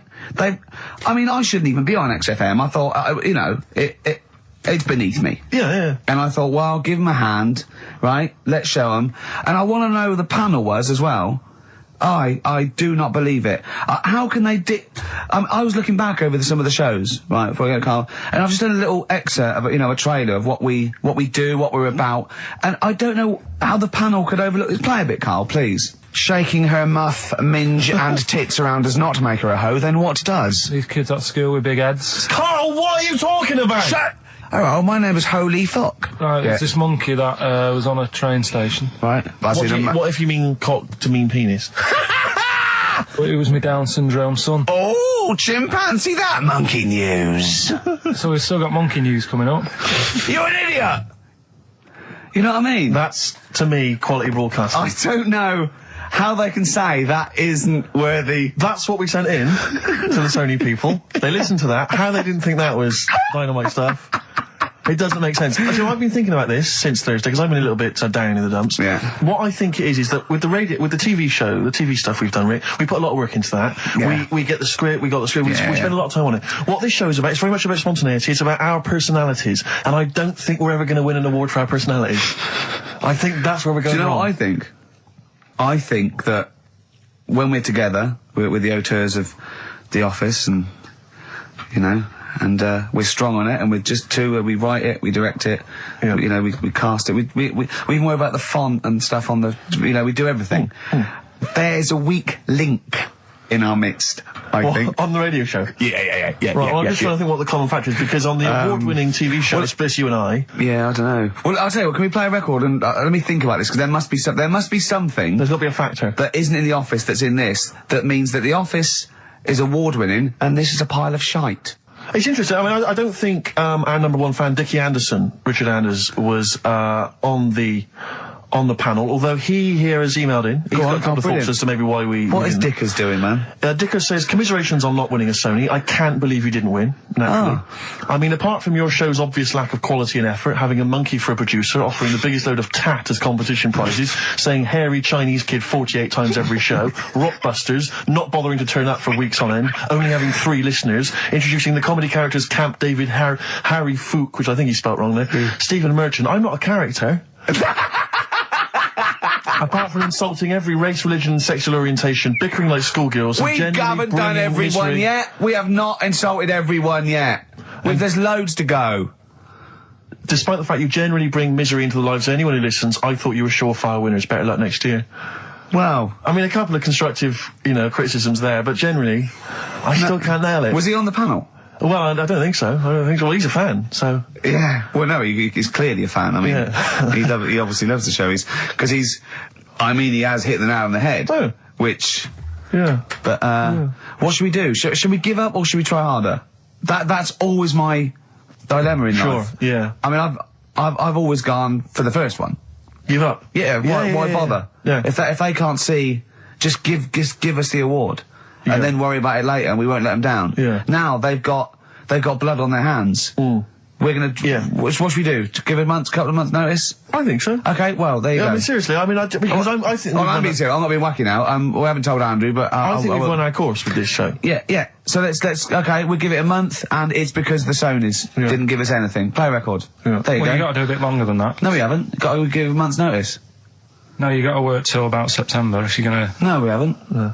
No, we give a month's notice. We'd, whatever, give the money back or something. Well, you give your money back. Yeah, I know. What are you going to spend your 80 quid on? True. Oh, that's a wonderful, wonderful clip, and a great record that preceded or followed it. I'm not sure. But could I make some dedications? Yeah. Because I last week. Just before we had to come in to record this, I popped out trying to get onto the tube, and I had a nightmare because there were millions of protesters, so-called protesters.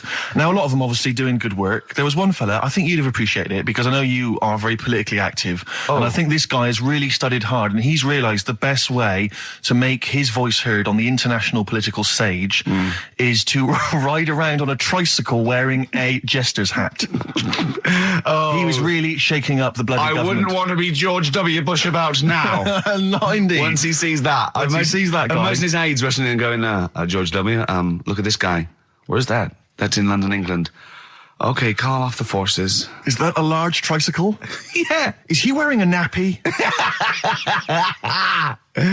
Get me Colin Powell. Why'd you call him Colin, not Colin? It's the way he likes it. Don't about. Just call off the troops. There's a in a jester's hat. Call the troops off. Just bleep some of those bits.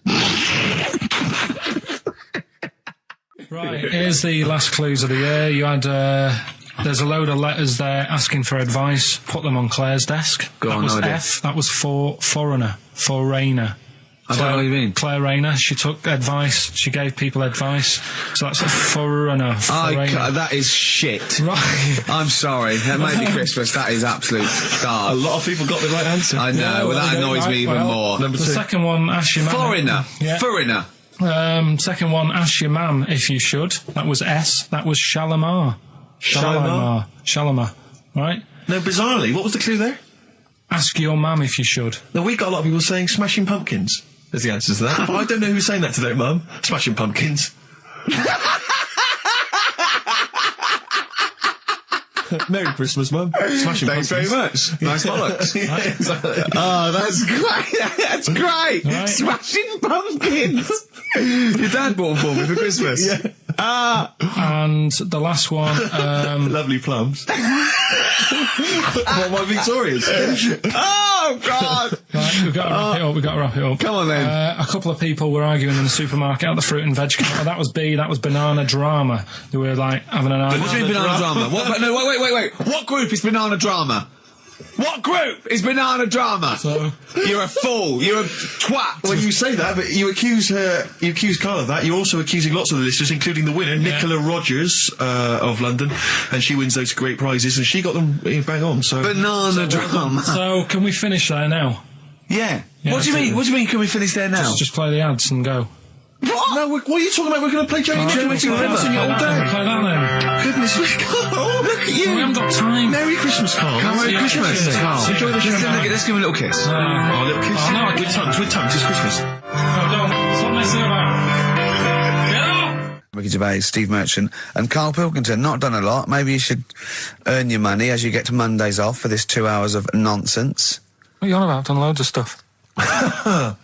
Well, same old. Yeah. Let's have something new, something fresh. Well, I've been looking around, right, on the internet for stuff. On the internet. Yeah. Your Bible, where you get all your information about the world and the universe and morality from. And you know, like, how I always say to you, I don't really read that much of it, I just read the headline, Perfect. right? Yeah. Anna Nova have sort of nicked that idea to grab you.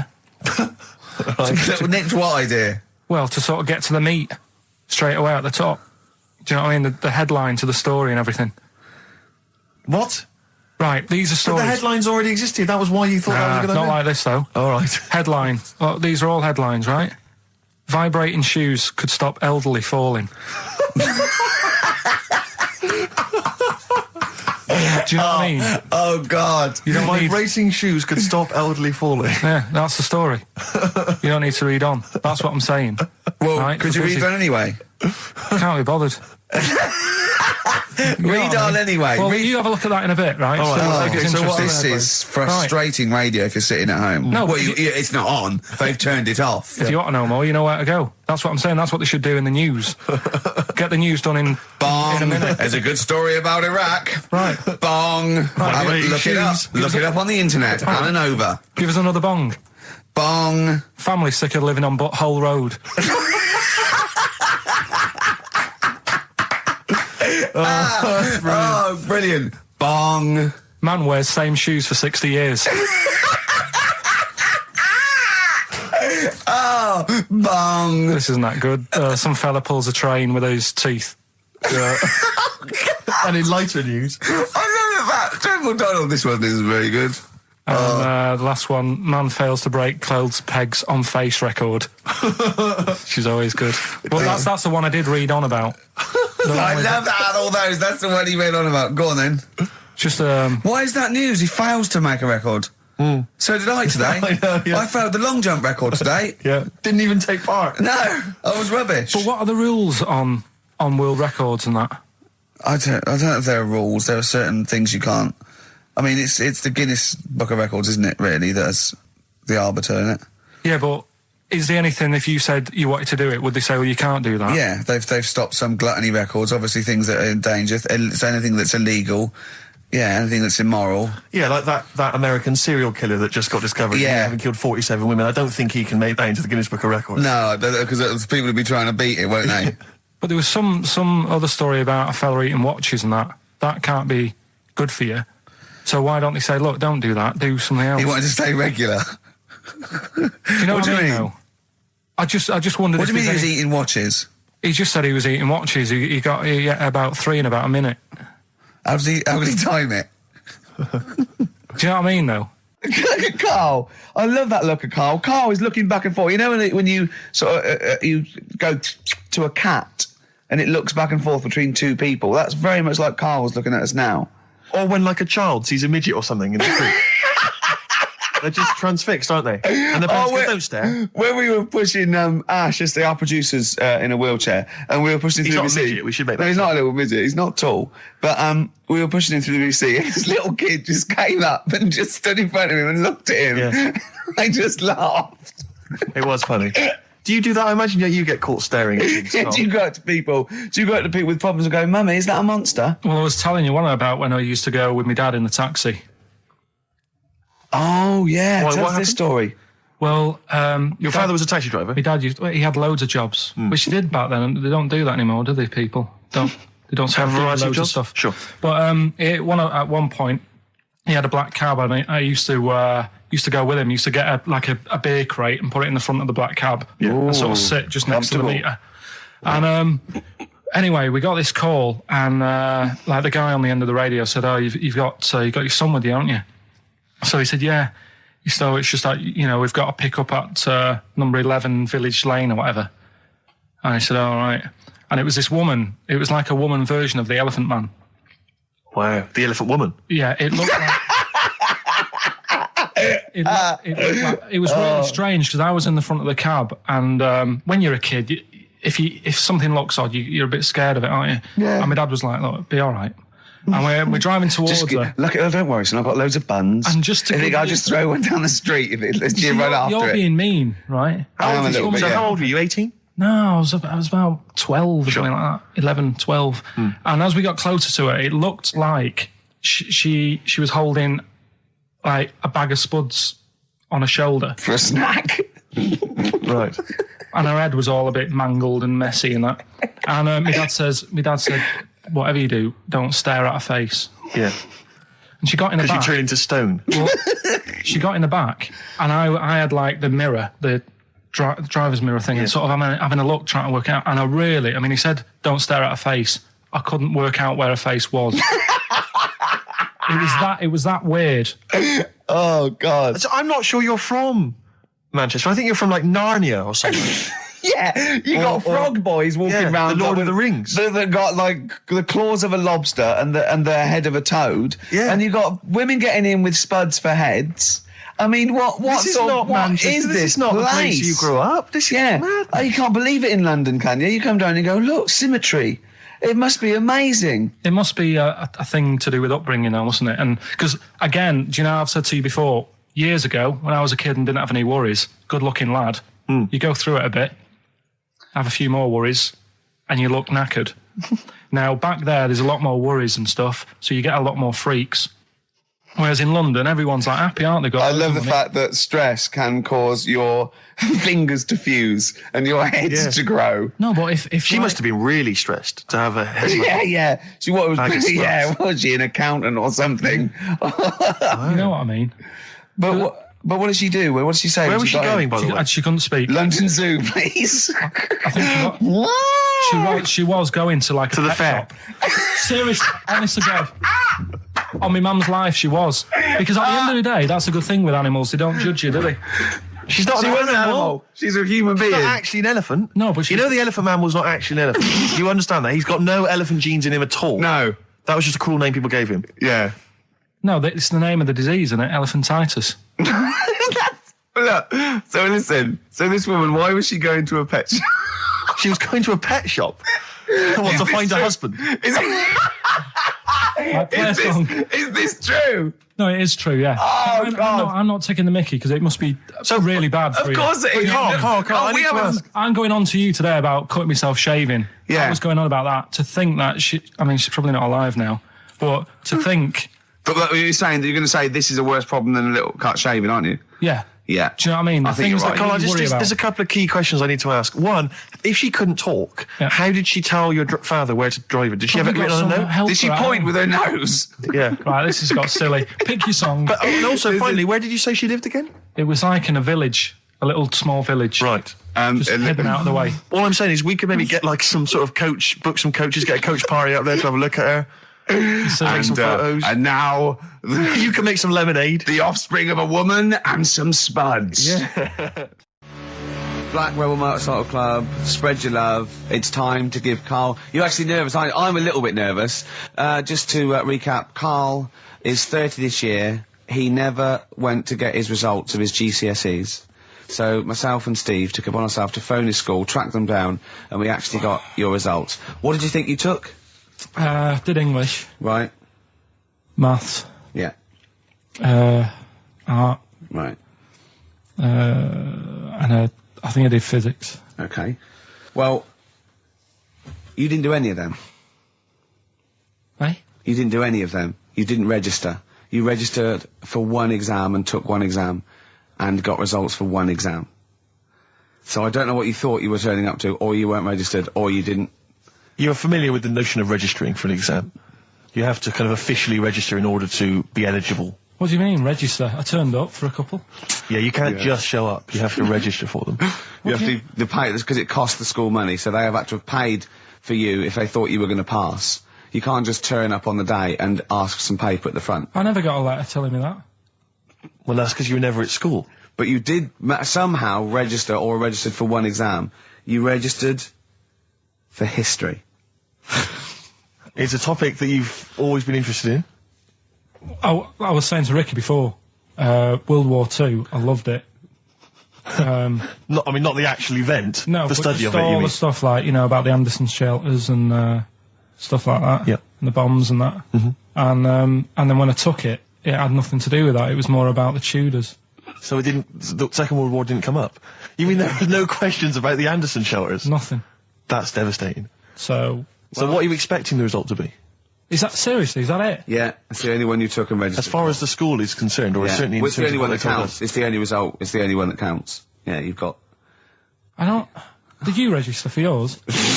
Yeah. Yes. I've got certificates and everything. So what? Do you do that before the exam? Do you have to go somewhere and sign something, or? Yeah, you don't check your results and then decide if you want to register. It's not like Millionaire when you look at the question and go, I think I'll take the money. Yeah. You go. No. But anyway, you must have registered for one, or maybe your teacher put it in. Put you in for Well, it. I didn't do it. They must have been confident. They must have been confident. They must have thought your best bet was history. Right. So, what did they get? You got an E, which I think, I mean, technically, is a pass. E. It's a bad pass, but there's F, How and there's much U. longer You're not going to be doing a PhD. You can get an F, right, which is fail, and then a U, which is ungraded. Now, I don't know why the U exists, because F means you failed. U is like them going, you not only failed, but you wasted my time. So, We're annoyed Yeah, that you took this exam. so who thought they'd register me to get an E? well, they didn't. Well, they think didn't. you'd I get think any. they were hoping. It was rather like you with the lottery. They were hoping see- for something better than You nothing. see, I assume that the man who registered for that thought he can scrape an E if Anderson shelters come up. Yeah. Well, that's it. You've got. Now, what I'd like to do, Karl, is I've started your re-education. You've read a book on Rasputin. I'll be asking you a few questions about that later. I've got another book for you to read next week. Next week, I've got I'm a little. not in the mood. What? Not in the mood. Oh, come on. Look. What's that? What does that say? It's that fella. It's the picture of the bloke that he used to use for Citizen Smith. Yeah, Che Guevara. Yeah. Yeah. He was quite happy, I think, when he found out that Robert Lindsay was involved. He went, yeah, of course you can. No worries. No worries, yeah. What So- are your feelings, Carl? What What do you think? Are you emotions depressed? I'm just a bit annoyed because I'm sure I turned up for more, so it just wasted me time. Listen, they don't matter. I'm sure I you're did doing. more You're than doing one. very well. You know, you can educate yourself. GCSEs are merely a step on the ladder to help you, not just for education, but you know, they're more vocational than anything else. You're doing very well, and you're reading books. Don't worry about it. But It's can not I a suggest concern. something? But if you want, I'll pay for you to take history again. Carl, we'd love to see you get a C or above. And Well, we're I'll willing pay to. for you, and I'll get you some books. Right now, listen. We can look. Let's get. I reckon. When are the exams? June. Something like that, yeah. We're registered. We'll try and register next week, and I reckon you can get an A or B. in history. I'm In busy. history. No, don't worry about it. It's just easy.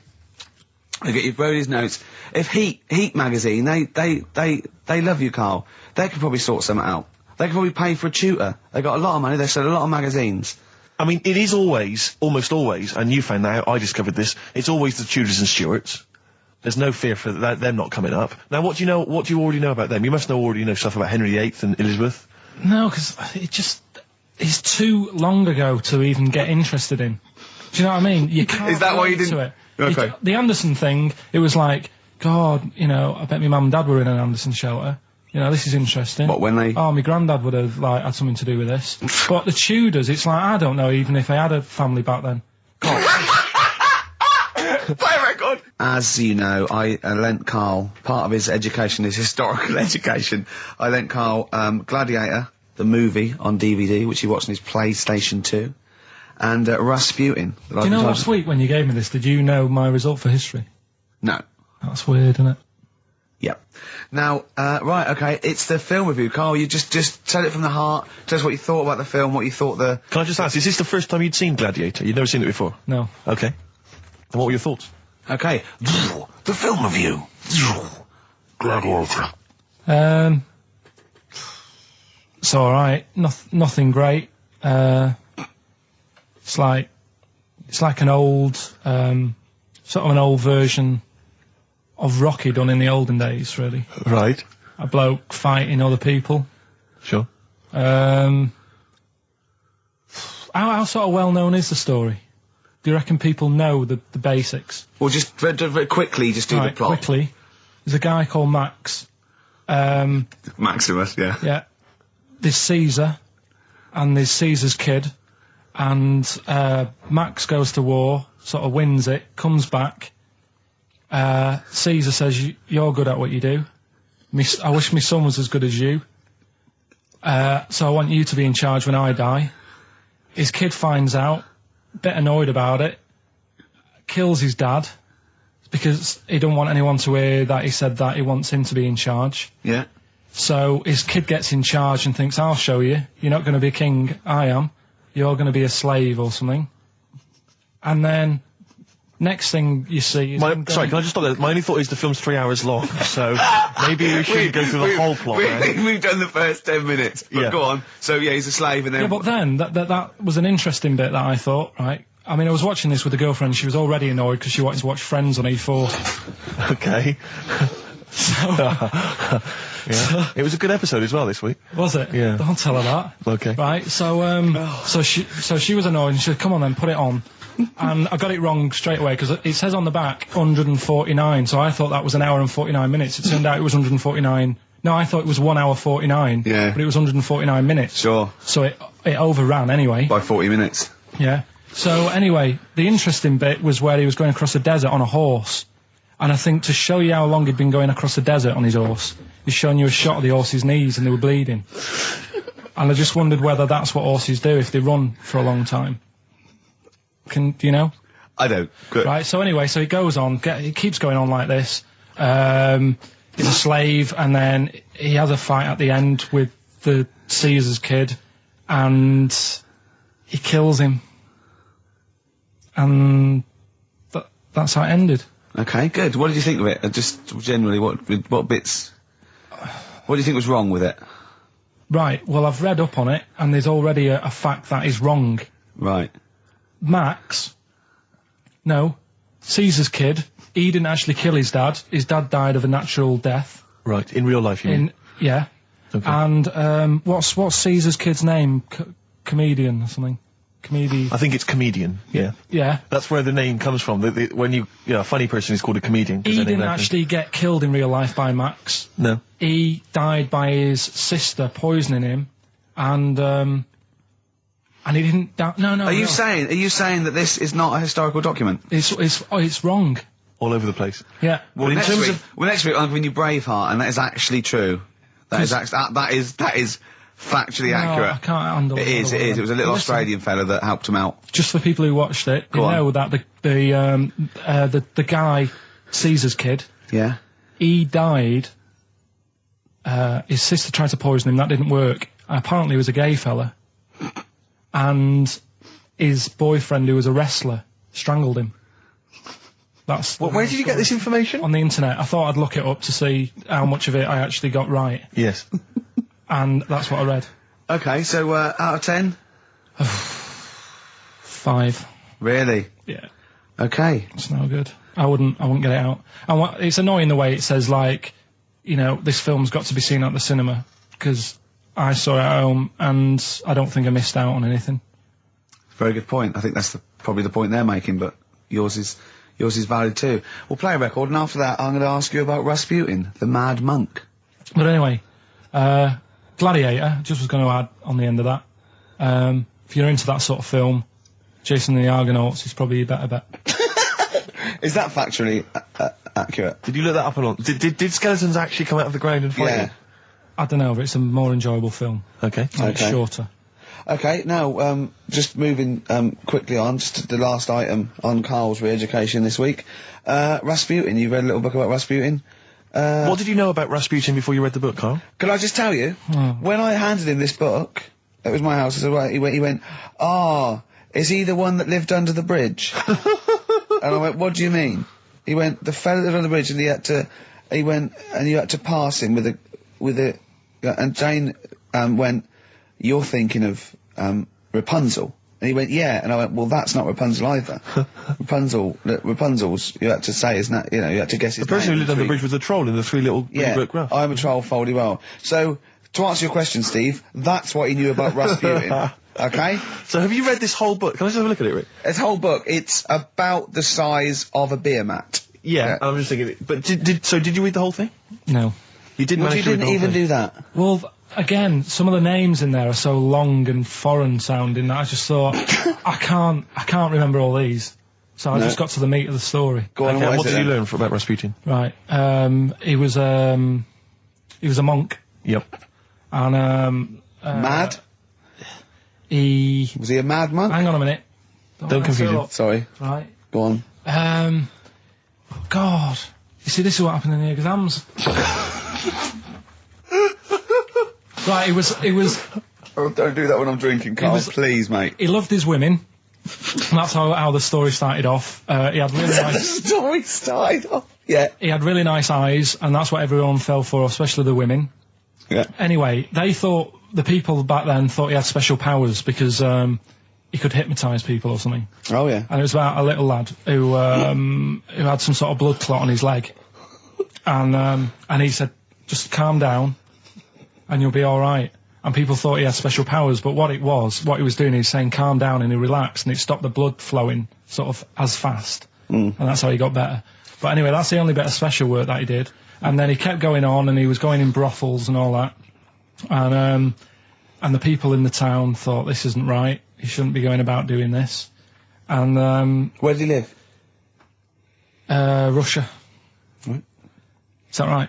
Yep. What sort of era? I thought you'd like, you know, No, sort about of. 1800. Oh, right. Okay. And then... Do you want to check that, Steve? You got the book? People Well, got I know sick for a of fact that's him. not right.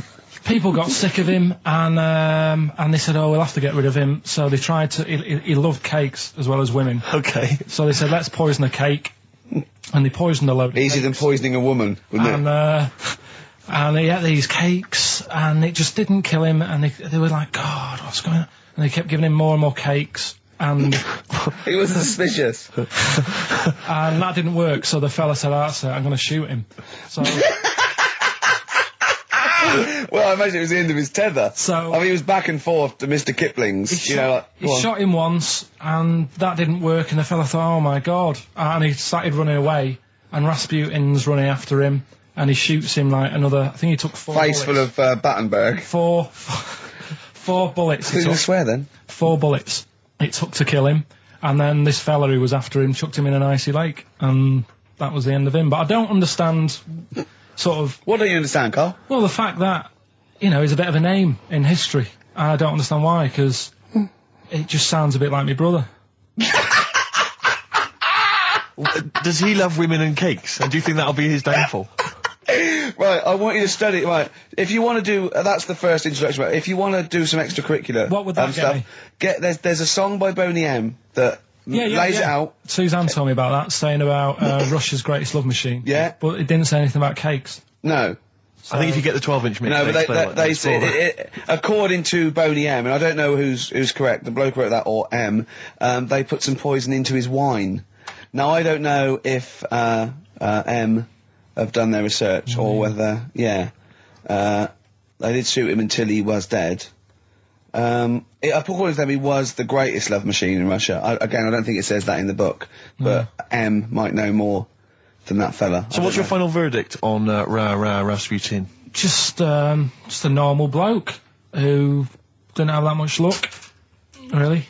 That's what I don't understand. I was waiting for something special at the end, but just a normal fellow, really. Yeah, just an everyday. Happens all the time, doesn't it? Just an everyday mad monk. Yeah, just an everyday mad monk. You have to shoot and poison and throw in icy lakes to kill him, and who loves women and cakes. I mean, come on, do we need another one of them? Boring. So what would you say about him then? How would you sum him up? I think you've done it. I think you've done it. There you go. So next week, Che Guevara, you going to read the book? I don't know. Come on. Next week, Che Guevara. Take it home. There he is. Give it to them. Anyway, okay then. Well, you were tested on Che Guevara, right, Karl? We should just remind people what happened, because This last is a week little we gave- series. I've got lots of these little books, right? They're about like 2.5 inches long by about 2 inches wide. Those tiny little things you see in the sort of on the front counter of Waterstones or Smiths, and it's the Life and Times. It's a series of all the greats in history. Last week you read about Rasputin. He wasn't impressed. No. This This week, book's a little bit thicker than the Rasputin one. no, it's the same. I think was it? Maybe the writing's Bigger smaller. writing or something. But okay, Che Guevara. Who was Che Guevara? Just now, you learnt to pronounce it, right? And how do you remember? You told me the week how you remembered what his name was. Che is like shake, and his surname is like guitar. Right. Shavara. Okay. But anyway, right. Tell us what you know, and we'll ask. Right. First of all, his name isn't really Che. Right. It was something else, and Che means buddy in wherever he's from, Argentina. Mm-hmm. Right. That's right, isn't it? Yeah. Yep. Right. So anyway, he was born, and he was. By the way, Carl's not reading this from a book now. This is all out of his own head. This is not pre-planned notes. No, this is. I mean, I know it sounds written, but he's just. Yeah. Right. Here we go. Go on. He was born. He had bad asthma as a kid. Right. Which I thought was quite interesting because they didn't have cars and that back then, and that's what they're blaming asthma on these days. The bad build-up of traffic and that. Well, they did have cars, Karl. Not as many as they have now. Okay. So that was something I picked up early in the story. He had asthma. Yeah. His dad was into he wasn't a politician or anything, but he was, they were into the politics. Sure. So he sort of grew up around a family who was into, watching the news and that and keeping up to date on what's going on in the world. So that sort of rubbed off on him. He went to school. He was doing stuff on medicine. Yeah. Yeah, he wanted to be a doctor, or he thought he did. Yep. Anyway, he learned really quick. He did like 6 months work in about 3 months. So he could have some time off school or something. Right. So he took that time off and went to travel South America with his mate on a motorbike. Yep. Yeah. And he saw all this bad going on in the world, and he thought, oh, this is bad, this. Yeah. I could do something here. I could change this, make it a nicer place to live. So he said, what I'm going to do is join a gang that sort of is against the like the government. Yeah. Right. Right. Am I right so far? Yeah. You're doing very well. Right. And the woman who he met, who was like running this gang, is a woman called Hilda, who he later married. All right. And Hilda introduced him to Castro, Right. who was like the head cheese of the gang. Right. Who wanted to change things. Okay. And so she said, like, this is I think his real name was Engelbert or something like that. Ernesto. What? Ernesto. She said, this is Ernesto. He does medicine. Should have him in our sort of army. So when there's injuries and that, he can make people better. Yeah. So he said, yeah, all right then. So he joined the gang, and they went like went to sort of. I'm chopping it down a bit. No, sure. You're condensing it. It's not in real time. No. So anyway, so they go. It feels to, like it. See, this is why I just wanted you to ask me questions. Well, listen, let's cut to the chase then. So, Okay, obviously he made his name as part of the Cuban Revolution. Yeah. Yeah. Do you know what date that was? About... no, I don't. Okay.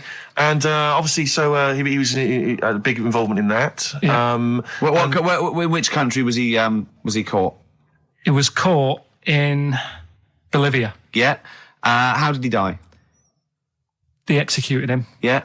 He shot him, and his last words before he died, right? The guy's there with the gun, and he wasn't scared. He wasn't like crying or anything. He said to the bloke with the gun, he said, "Go on, shoot me. Be a man." Yeah. He said, Yeah. and they shot him. And did it tell you what happened to him after that? His dead body? No, but Suzanne was telling me about this the other night. She said there's more to it than that. They stuck it in a glass coffin, didn't Yes. they? Yeah. Well, no, but before that, they cut off his hands and his feet. and sent them to the. No, and because they buried him in different places, and then they buried the body. I think they might have sent the hands to Fidel, but they buried him in an unmarked grave because they didn't want anyone to start using his grave or his tomb as a place of martyrdom. But of course, that just made him even more of a martyr because no one knew where he was buried. So it just meant that he was Yeah, even but that more wouldn't of work anyway, because if they did find out, that's more places people can go and sort of grieve. Do you know what I mean? If you've got all these different graves, What with different parts of his body? well, you've got a foot over there, and it's like, well, oh God. His head over there. Thanks for Sure. what you're doing. Yeah. No, So all in all, essentially, what's your summary of Che? yeah, you like him more than Rasputin, don't you? A lot better bloke than Rasputin. I can understand why he gets one of those little books. Well worth knowing about, and good bloke. Did a lot, Crammed a lot into his short life. Yeah. But, interesting bloke. But just on the subject of Che Guevara, Steve called me up in the week because he was going through the duty log. We love the complaints on the BBC duty log, and someone had written in because one of the Blue Peter presenters was wearing a Che Guevara T-shirt. And what did the bloke say? Yeah, this is a series of people can phone in and write and complain to the BBC about different things. Why would you complain about wearing something? Well, this was the thing. Is you complain about the best one. I mean, there's been some amazing complaints. Oh, there's some great ones. The best one, my favourite one that wasn't a complaint, but was actually just someone had to phone in. Was what an excellent edition of Kilroy this morning. Yeah, Which I but thought there's was lots of that. There's things like Esther was superb. Woman call one. Woman called. There was a brilliant one I remember once, which was Robbie Williams was wearing a Nike T-shirt on Top of the Pops last night. Product placement on the BBC. It's just all So things like pathetic. that. Yeah. But anyway, this was one phone call. There was a presenter on Blue Peter. She was wearing a T-shirt with Che Guevara's face on it. Right. And someone had written in and said, or someone had phoned in and said, very worried to see a presenter wearing Che Guevara's face on a T-shirt. Are you trying to turn my children into communist revolutionaries? Yeah. Imagine that. Imagine who's thinking that. Who's bothering to phone up with that information, Carl? Yeah. Who knows what they're going to say about this show? Yeah. I mean, you've been championing the work of communist revolution. Luckily, no one listening to this show can either write or operate a phone. So I think we're pretty safe. So thumbs up for Che Guevara. Yeah. Well done to Carl there. Yeah, no, I thought it was I did brilliant. all right, didn't I? But the thing Yeah, is, Carl, you keep saying to us you don't understand why history is interesting, and yet you're clearly interested by that. You remembered that Carl, information. I've got another. Yeah. I've got a few in the series. Can I give you your next week's homework? Go on. There you go. Oh, Read it out. Hitler. Hitler, the life and times of Hitler. 1889 to 1945. Yeah. Yeah. Do you know much about him? What was the significance of that last date? Why did he? What was that last date, Carl? Why do you think he died in 1945? End of the war, Yeah. which I'm interested in. So this will have stuff about Anderson shelters and that. It might not be covered in the Hitler biography, the Anderson Shelter, but Just check if there's a special Anderson chapter. Anderson Shelter chapter. Well, I'll look forward to this. Yeah, It'll be interesting. Powdered Egg is page 4. Yeah. Excellent. Well, we're going to play a hip hop. Yeah, it's time for a hip-hop hooray. People are absolutely in love with this feature, Rick, as you well know, and I know you're somewhat jealous of it. Yeah. This week, I know that Outkast are currently on the playlist, aren't they, with their new single, Whole of the World? Is that the whole world? Anyway, this is a track from the big compilation, Outkast. It's just a sort of compilation of all their greatest hits. And this is a good one. It's called Rosa Parks. Play it, Carl. From their greatest hits album, that's Outkast, and a track called Rosa Parks. Like it. Yeah, enjoy it. Now, we just had a call from someone impressed by Karl, and Karl's very pleased because this guy has actually done a PhD on Che Guevara. So in theory, whatever subject he chose, in theory, he's probably one of the experts in the world on this particular field. Now, hello, are you there? Yeah, I'm here. Hello, what's your name? My name's David. David, now where did you do your PhD? Did it at UCL. Did it at UCL, mild college. And what was the actual title of the PhD? It was Che Guevara's influence on class struggle in Europe in the 60s. And what did you think of Karl's performance? I thought he did really, really well. The only thing, I'd never heard those last words before. So Karl actually knows something you don't know. Yeah, possibly. Although you presumably not take that as verified information. You probably wouldn't take everything Karl said as gospel. You'd probably look it up yourself, would you? I probably would have a look, yeah. Did you know about babies' eyes? Sorry? Did you know that babies' eyes don't grow?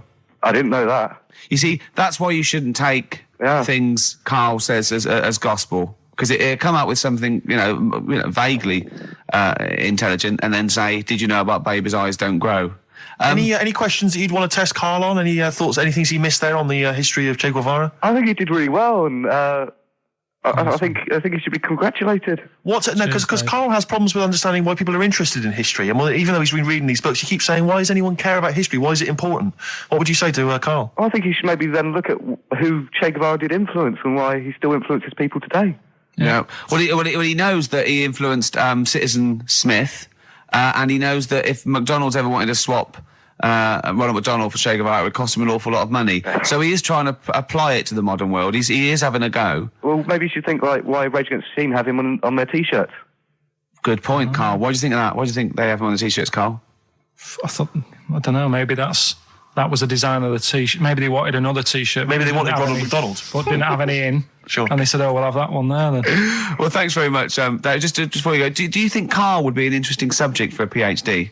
Yeah, very much so, yeah. Okay, well, if you're not... Well, hopefully one day you'll become a professor and you can maybe set that as some coursework. I could do, yeah. Karl Pilkington. Imagine that. Cheers, Dave. Having an MA in Karl Pilkington. Thanks very much, Dave. Okay, bye. Cheers, bye. That's good. My teachers never did that. What, encouraged you in that way? Never said well done. So, Really? Yeah. But you never showed up. Yeah, you had to be in the same room, They were too really. busy saying, "Who are you?" yeah. No, but Mrs. Matthews, me head teacher. Oh, let's not lay into Matthews again. She's always getting us. Not Well, Matty she Matthews. said Not I'd never- Grimble Matty Matthews. I'd we used to call never her. be a high flyer. If she could see you now. What did she say? You'll never be a high flyer. She said that to me, mum and dad, Really? on a parents' evening. And that was after I'd played the drums in Little Donkey. She clearly didn't know what she was talking about.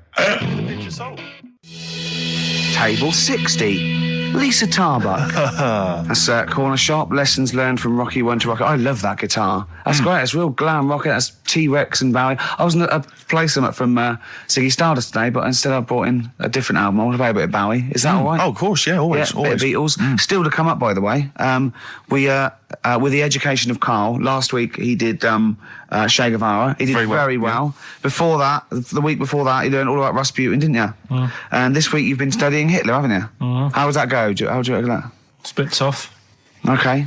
I'll give you the full story later, Steve. Do you know much about him? No. So, they're all linked. All these stories I've been reading, they've all got a similar sort of thing going through them. They have a bit of a tough upbringing. Things aren't going well, and they seem to take it out on other people. Okay. But I'll tell you more later. Okay. Yeah, I don't think you can... I don't think Hitler and Che Guevara...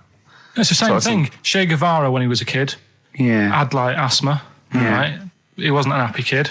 Hitler, he only had one ball. Well, I was trying to find about that. Yeah, seriously, he phoned me up in the week. I said, "How's it going?" He went, "I've skimmed it. I've just skimmed it. I was looking for the testicle thing.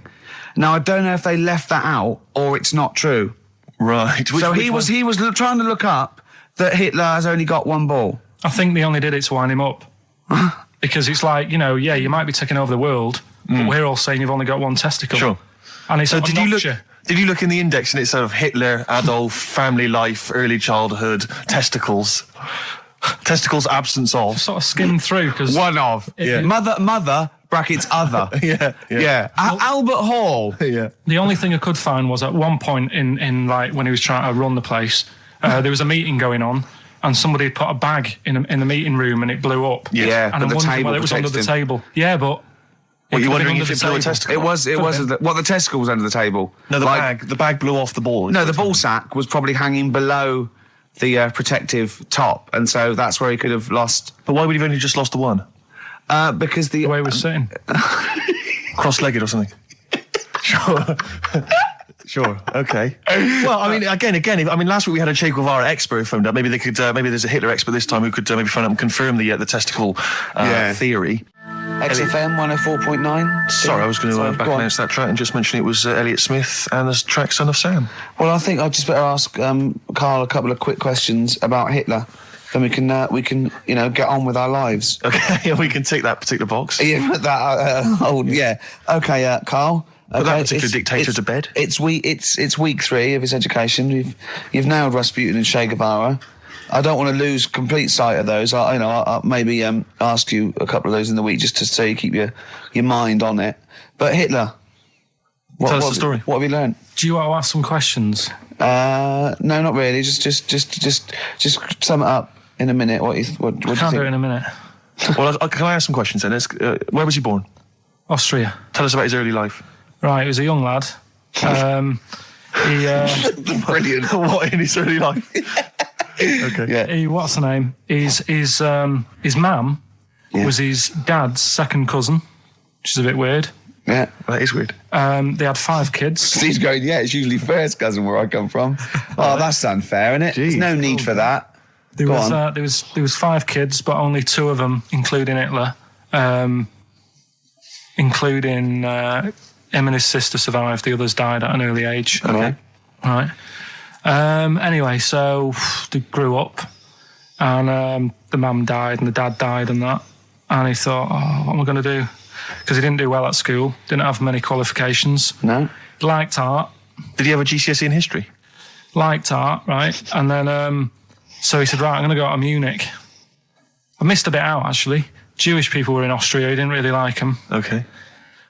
He thought they got, special treatments and stuff, and just didn't like them. So he went to Munich, and he joined the army.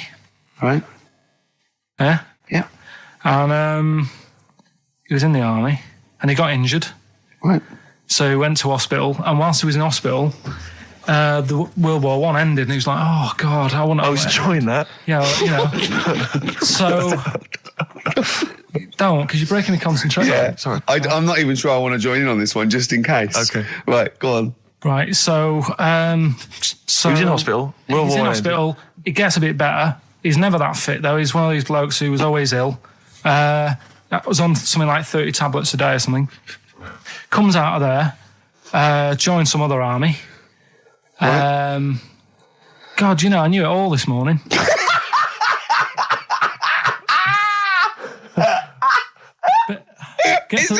I can see it running to ground. I just see his face going, I'm not nailing the fact, am I? And joined another army, and he was Listen, let's try and help you. So Here's a good bit. I remember this bit. He thought that war to men, right, was like childbirth is to women. That's how important he thought he was. All right. Right? So it's like, you fight for 9 months, and at the end of it, you own something, right? Yeah. So he goes on and all that. He's in Berlin. Yeah. And he's fighting his way through, trying to take over countries and that. And he does he do Berlin? Does he? sorry, wait a minute. Is he Chancellor yet? What year is it? 35? Where are you? Let's skip the kind of climb to power then. He's now the dictator of Germany. Right, he's in charge, yeah. And this is when, he gets his own back on the Jewish people and that, and he's got his own little armies, and he's setting fire to Jewish businesses and all this. And anyway, cut a long story short, Please do. When he came to fighting Britain, Yeah. came a bit sort of unstuck, Yeah. right? Started fighting Not back. so easy, is it, this world domination, Adolf? Britain was there. France was helping out. Yeah. Americans were helping out. Yeah. So he thought, oh God. So Bit late, but yeah, go on. he goes into a bunker in Berlin, Yeah. and it's all kicking off. Yeah. And apparently, Germany sort of surrenders, Yeah. says it's all over, forget it, we can't beat you. he was really annoyed with this, and he thought, I can't show my face around here. So Because it would be embarrassing. he's with his missus, who nobody knew was his wife, Right. Eva, in this bunker. Yeah. And so he said, I've had enough of this. He shoots himself. Yeah. She poisons herself, and the chauffeur buries them or something, or burns them. Right.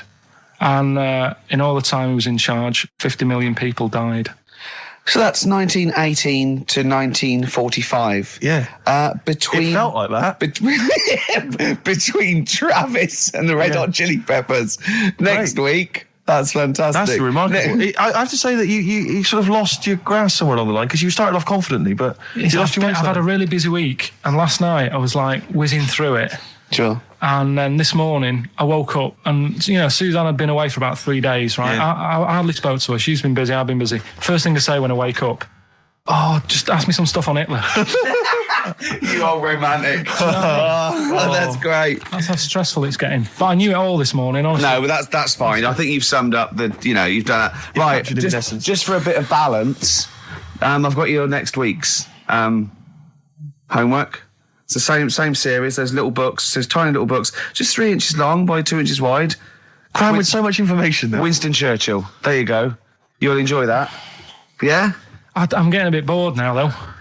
This is what happened in school. Think of the listeners. Did really well in infants. Once I got to secondary, lost interest. Was it the breakup between you and Harris? And Zoe. I'm wondering if you've spiralled into something there. Yeah, because it's like all these other, these men of history. They always had sort of things happen in their early childhood, didn't they? Maybe yours is the Zoe Harris dress incident. Well, let's just refer to it as the Zoe incident. Yeah. From now on. Yeah. Yeah. Winston Churchill, the bit I left out in the Hitler story, Hitler was scared of this man. Yeah. And I can tell you something else about Winston Churchill. Go on. He said he can remember being in the womb. And he was born in a public toilet. Play a record. He texted me yesterday about Hitler. He went, stop making me read this heavy shit. He said, I've seen in the back of this book, there's one on Elvis. No, I mean, it is interesting, but not when you have to read it. Do you know what I mean? Right. It's But more do you there think you'd have read it in your leisure time? To be honest, No, you wouldn't have. I wouldn't. No. So do you want a week off? Do you not want to learn about Winston Churchill? Why don't you read it if you want to, and just if you get interested, then read on. I think Because that's that's what I did with school, and it didn't work. no. You decided you didn't want to. Yeah. Yeah. Okay. So- but hasn't that taught you something? Can't we just do it like a TV series? It doesn't go on forever. We've done 3 weeks. Give it a rest now for the summer. Yeah, because most series last for 3 weeks. Well, Yeah. I'll be testing Karl on the new re-education of Karl, as you know. He got a GCSE. It's the last one, isn't it? this In week? history. It was the last heavy sort of one, yeah. No. So Winston Churchill. Well, yeah, because I thought we're going on to more sort of metaphorical and metaphysical pursuits, aren't we? Not that book. Yeah, that's the Aesop's Can't read Fables. that in a week. You don't have to read it. Right, Just that's right. Just choose the ones about the foxes eating penguins. You'll like that. It's time for your the re-education of Karl Pilkington. This week, Karl was studying the life and times of Winston Churchill. What did you make of it, Karl? What did Churchill do for Right. you? Last week I made a bit of an error with Hitler. Yeah, you Go on, just why? Tried to remember too much, and it was way too much for me. Sure. So what I've done this week, sort of flicked through, got a few of them basic facts. Yeah. And what I've learned, right? Bit weird the way all these people have something in common, that they're all a bit weird when they're younger. Okay. They've Go got on, some sort of illness. go on. Well, Rasputin, he wasn't well as a kid. Yeah. Che Guevara. Oh, this is Rasputin, the mad monk, wasn't well. Yeah. Yeah. Che Guevara. Yeah. Asthma. Really bad asthma. Yeah. Hitler. He was Only a one ball. bit mental. Yeah. Only his mother. He was got a bit mental. That could be libelous. Yeah. And who have we done? And Churchill. Yeah. you got lost there. Very weak child. Was he? He only spoke to his dad 4 times in his whole lifetime. Really? Yeah, didn't get on with his dad. Right. And I think one of the times when his dad spoke to him, he was having a go, saying he didn't do as well in the army as he wanted him to. Right. So that's pretty sad bit I picked up of it. Yeah. Anyway, So that spurred him on anyway. yeah. I'm not going in all the ins and outs. Very very important bloke. Okay. No, seriously. I mean, your dad bought the tapes, didn't he? Yes. And I can understand why. Because he did change a lot for us. You know what I mean? We wouldn't be sat here now talking like this. Why? We could have been German. Yep. He didn't let that happen. No. Everyone had a go at him, right? When I think it was Chamberlain who was in power. Yeah. And he was like saying, don't be trusting that Hitler. Yeah. You know? And everyone was like, look, stop causing trouble. Chamberlain sorted it out. You know, he sorted out a peace agreement. Yeah. And he was like, no, I don't trust him. And everyone's like, oh, you know, you're just causing trouble. You know, everyone else is happy. Then it turned out that Hitler did actually do the dirty and try and come over. I remember, didn't he do something? He started a war or There was something. a conflict of some kind. Yeah. Started a problem. And everyone went, hang on a minute, that Churchill knew what he was talking about. Yeah. Get him back in charge. Sure. And they got him in, and Hitler was scared of him because he knew that he wasn't going to be having any lies or anything. He couldn't try it on with Churchill. Yeah. Especially when he was a little bit pissed up and coked and with a big cigar. Churchill. He wasn't doing that. I think a lot were during the war, in the war cabinet. I think they had to have things to keep him awake all night and stuff. And he certainly liked a brandy. Rick, Winston Churchill was coked up, was he? I mean, sorry, this is something I wasn't aware of. If there are any historians listening, if I'm wrong, I'm Was that very in the sorry. World at War? No, I don't Winston think Churchill so. was Any historians or experts on war did Churchill and not some of the other people during I think the First and Second World War take a little bit of cocaine? So when he said that, Doctors certainly used to. Hitler liked cakes. Would they be like the funny sort of cakes? No, he probably did like a little bit of Madeira cake. Right. Yeah, that's probably nothing like that. Sorry, carry on. So anyway, He beat the Bosch. yeah, did all that. Oh, that's steady on. His personal life's nothing to do with it. And the most amazing bit is, right, he wasn't fit, and he had a couple of Well, strokes. he's a good-looking bloke in many ways. Well, he had a couple of strokes, but he had a stroke on, say... We've had that. He beat the Bosch. He liked to have a couple of strokes. Yeah. Let's not get into innuendo, Carl. It's stupid. Right, say he had like a stroke on a Tuesday. He was up and fighting again on a Wednesday. Really? He was a strong bloke. Yeah. And then he died at about the age of 86 or something. He's a good lad, wasn't he? He was really good. Yeah. Is he the one you favour most of all? the I'd ones say you've out of all... I mean, Rasputin, I don't understand why he got... Like I said, I don't know why they made a book on him. No. He just didn't deserve it. No. Che Guevara, you know, he had his time, I suppose, and did a bit good for certain people. Sure. Sorted Cuba out. Yeah. Doesn't really affect me. No. Hitler, I mean, enough said. Yeah. Bad bloke. Churchill sorted it all out. Yeah. And like I So said, your favourite out of the four of them, the of those four, is Churchill. yeah. I think he's Brilliant. Brilliant. I agree. I agree with you, I think. What I love with your kind of sort of summary of these people's incredible lives is the way that it's almost like I remember in Lookin' magazine. I don't remember Lookin'. It was the Junior I TV remember Times. Lookin'. They used to have half a page, which was a comic strip, summarising someone's life. You might have, say, 5 Star, the story of 5 Star. Yeah. Johnny Mango called in again. He's become our sort of official researcher on this show. There is evidence that Queen Victoria in Balmoral, with a young house guest, Winston Churchill, used to consume cocaine-filled lozenges. So there you go. Also, MDMA was a precursor of sort of ecstasy, a derivative, and that was big in the day, giving soldiers, you know, a little pick-me-up. So it's not so mad, is it? It sort of Winston makes Churchill sense taking cocaine, because is he it? was into his speeches and that, and they say that coke gives you sort of, you know, the balls to stand up and say like... Not that that's a good thing. And No, you it's should- not. No. Definitely not. No. Right? But apparently it makes you confident, doesn't it? So you can stand up and say, you know, we're going to fight them on the beaches. Yeah. And all that. And sound like you mean it. It's exactly, yeah. When he was sort of like, you know, a little bit pissed up with his cigar on, coked off his tits, he wanted to fight. He didn't care where it was. He'd fight on a beach. He didn't care. He didn't care if he got sand in his new trainers. Exactly. He was boozed up. Yeah. You want to fight? Yeah. That's why he was coming hard. He was very much, you got to think of him as the Liam Gallagher of his day. Yeah. Oh dear. bad. Do you know what a fable is? I'll try to explain briefly. Do you know what a fable is? I've got a Carl? rough idea. Okay, it's a thing that uses sort of metaphor, analogy, just to explain sort of morals. I mean, they're very old for a start, and it's all. I'll give you an example of one. A quick one. Oh, the one about the the dog with 2 bones. He goes to a dog's got a bone. He sees a reflection in the lake, and he thinks, "Oh, that dog's got a nice bone. I'll have that." And as he goes to get that one in the reflection, he drops the one he's got, and that's one about I think You're I happy was, with your lot? I was told one when I was younger. Go on. I think it was one. This young lad, he's got a dog, right, and he's about 8 years old, and this dog, he's had it since he was about 4, and it's a bit tired now, and he chucks sticks for it, and it doesn't go for it, and he's saying to his mum, "Oh, I want a new dog because this one's useless. It doesn't do what it doesn't have any fun with me." So they say, "Oh no, but Rover's a good little dog. You should look after it." And he's like, "Oh, I don't like it. I want a new one." So they buy him a new puppy. And it's running around, yapping about, and he's loving it, and he's playing around with it in the grass. And then one day he goes to the park, and he's messing about and rolling about with it, and he falls into the lake, right? And the little puppy's like yapping at him, and he's going, help me, little dog's yapping. And then the old dog comes and gets his collar, and it pulls him out of the lake, and he goes, "Oh, God, why did I forget about you? You're the better dog."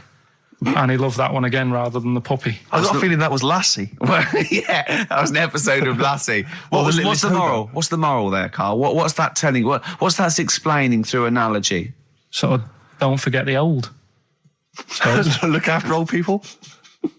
I remember there was one I heard once about a young boy who got trapped in a lake inside a cage. But he loved his trainers so much. He wasn't going to get them wet. But even though he had to get out there. And even though he thought that was the important thing because it's material value, he actually drowned. And the trainers were no good to him then. Star Sailor. Now listen, I'll give this one. This is an easy one. Now just think just what it means. They're not that hidden. They're not that cryptic. Just think what this means, okay? Okay.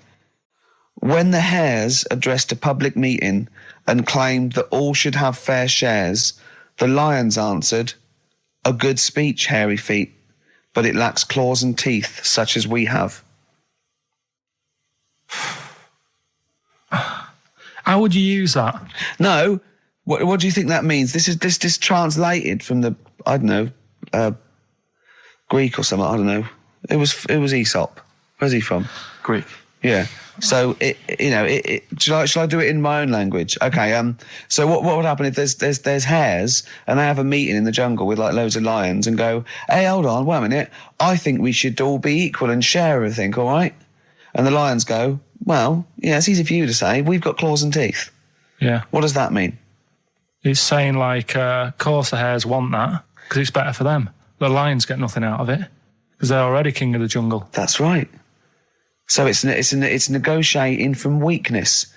Anyone can negotiate from strength, but negotiating from weakness is it's be lovely. It's a lovely utopian look at the animal kingdom. But the way you said it is better than the way they worded it. Well, that's because Ricky's very much the modern Aesop. I mean, many people have thought that. That's why he's getting a lot of awards with the TV show. For him, that's a fake. So look, I'll take that home and read ones you like and tell me about the ones you like, ones that click. I don't care if you only come in with like 1 or 2. Go, I'll tell you what, Rick, there's one thing that I've learned from that. Because sometimes you can know all these phrases and until something happens, you don't think, everyone's heard, I don't know, to err is human, to forgive divine. And then something, might happen. Do you go, "Oh, that's what that means. That's amazing." Well, you were studying Aesop's fables, weren't you, this week? Now, I'm going to be very liberal here and let you talk about it. It's not a test. I'm not, "Hey, man, just like chill out." I'm not this like rigid sort of, box in society. Just tell us your views. Just tell us your vibe on Aesop. Tell us something. What have you learned from these fables? He made a bit of money out of something that's quite simple. I don't know if he did make any money out of it. I mean, I think it was published like thousands of years after his death, but go on. Yeah, they're just little stories. I mean, enjoyed them. Yeah. Didn't learn anything from them. Okay. Or did you see? Because it's teaching through sort of like metaphor and analogy, and maybe it all seeps in and it's all subliminal, and maybe in a way your subconscious is teaching you. No, it's silly, Ricky. It's silly. If the stories were done in like a real way, that there's like a man and a woman, and it's a little story that something happened to them in life, then you learn something. But it's all about, a gorilla and a fox are walking through the woods. How often does that happen? Sure. So you're saying if it was more like If it was more true to life. If it was that more you like, knew, maybe, if it was maybe more mates like of yours. real stories, like, you know, a kid on his grifter and a magpie pecking at his head, or two frog boys with webbed hands. I mean, if it was real stories from real life that people could believe actually happened, maybe, you know, it would teach us something. But why not do that? Like, take a real situation, say like the So Solid Crew guy, yes, going down for carrying a gun. Use that in some way. Do you know what I mean? as a warning, maybe about carrying guns. What about something like if you carry guns and that is illegal, you could have some sort of punishment? Yeah, that's Good. So I see what you it doesn't mean, bother yeah. you then that the fact that these fables have been used for many, many generations to educate maybe young children or even older people, the fact that they've served a brilliant function and they've become classics, that doesn't bother you? You've seen through them? Well, they don't always work. Okay. When I was out with Rick the other day, he brought one up. I told him the one about the two mice, the industrious mouse, who throughout the summer he would be storing berries, nuts and berries, and he'd be storing it, and the other mouse would just be eating off the trees and running around and having a laugh. And I go, well, you're going to become hungry. And he'd go, oh, I'll worry about that when it comes to it. And they'd do that, and he'd be storing his nuts and berries, and autumn came, and the mouse was still playing and not doing anything. And then winter came, and the silly mouse was like shivering, and he went and knocked on the mouse's door and went, I'm freezing and I'm starving. And the clever mouse said, well, I told you, didn't I? You know, you should have been storing your nuts through winter like I did. Come in and share mine, you know. And what did you say, Karl? Well, and the moral of that is whatever. Yeah, you know, sort of, you know, just be careful. But my thing is that it's not very good, because the moral of that is do what you want, and there's always a do-gooder, a share there. Yeah, that's sure. Yeah. But the way I think, which is more sort of 2002, the ending should have been, you know, the guy with all the berries should have been going, oh, I'll be all right come the winter. I've got loads of food. I'll be safe. But then as he's going into his little hut at the beginning of the winter, some sort of bus or something comes and kills him. Right. And it's like, You should have partied hard because you might die. Yeah. Enjoy life whilst you've got it. Yeah. Okay, and if winter comes, just starve to death. Well, you know, worry about tomorrow. Okay. That's my See, I'm little wondering fable. if there's a new book here. I really am wondering if there's a Karl's Fables. He's been coming out with some all week. He keeps going, well, that's a fable, isn't it? Yeah. So what's your favourite fable in there? Have you learned anything from this book? To get, you know, is there one fable you liked? Yeah, I mean, What did you like? They're all right. What did you like? You've thrown it on me now there. Didn't you like one about a crab, you said? No, that was the one about messing about on a cliff edge or something. Don't mess about on a cliff edge. Well, What was that? I don't know. There's not many around here, so I didn't take much interest in that one. You know what I mean? God. Um, I'm doing my best here. I'm You don't dying. remember any of here's one. Go Yeah, on. here's one that was quite nice. There was a belly, you know, like your stomach. Yeah. And it's this belly on a pair of legs. And the legs was saying, I'm more important than you because I carry you around.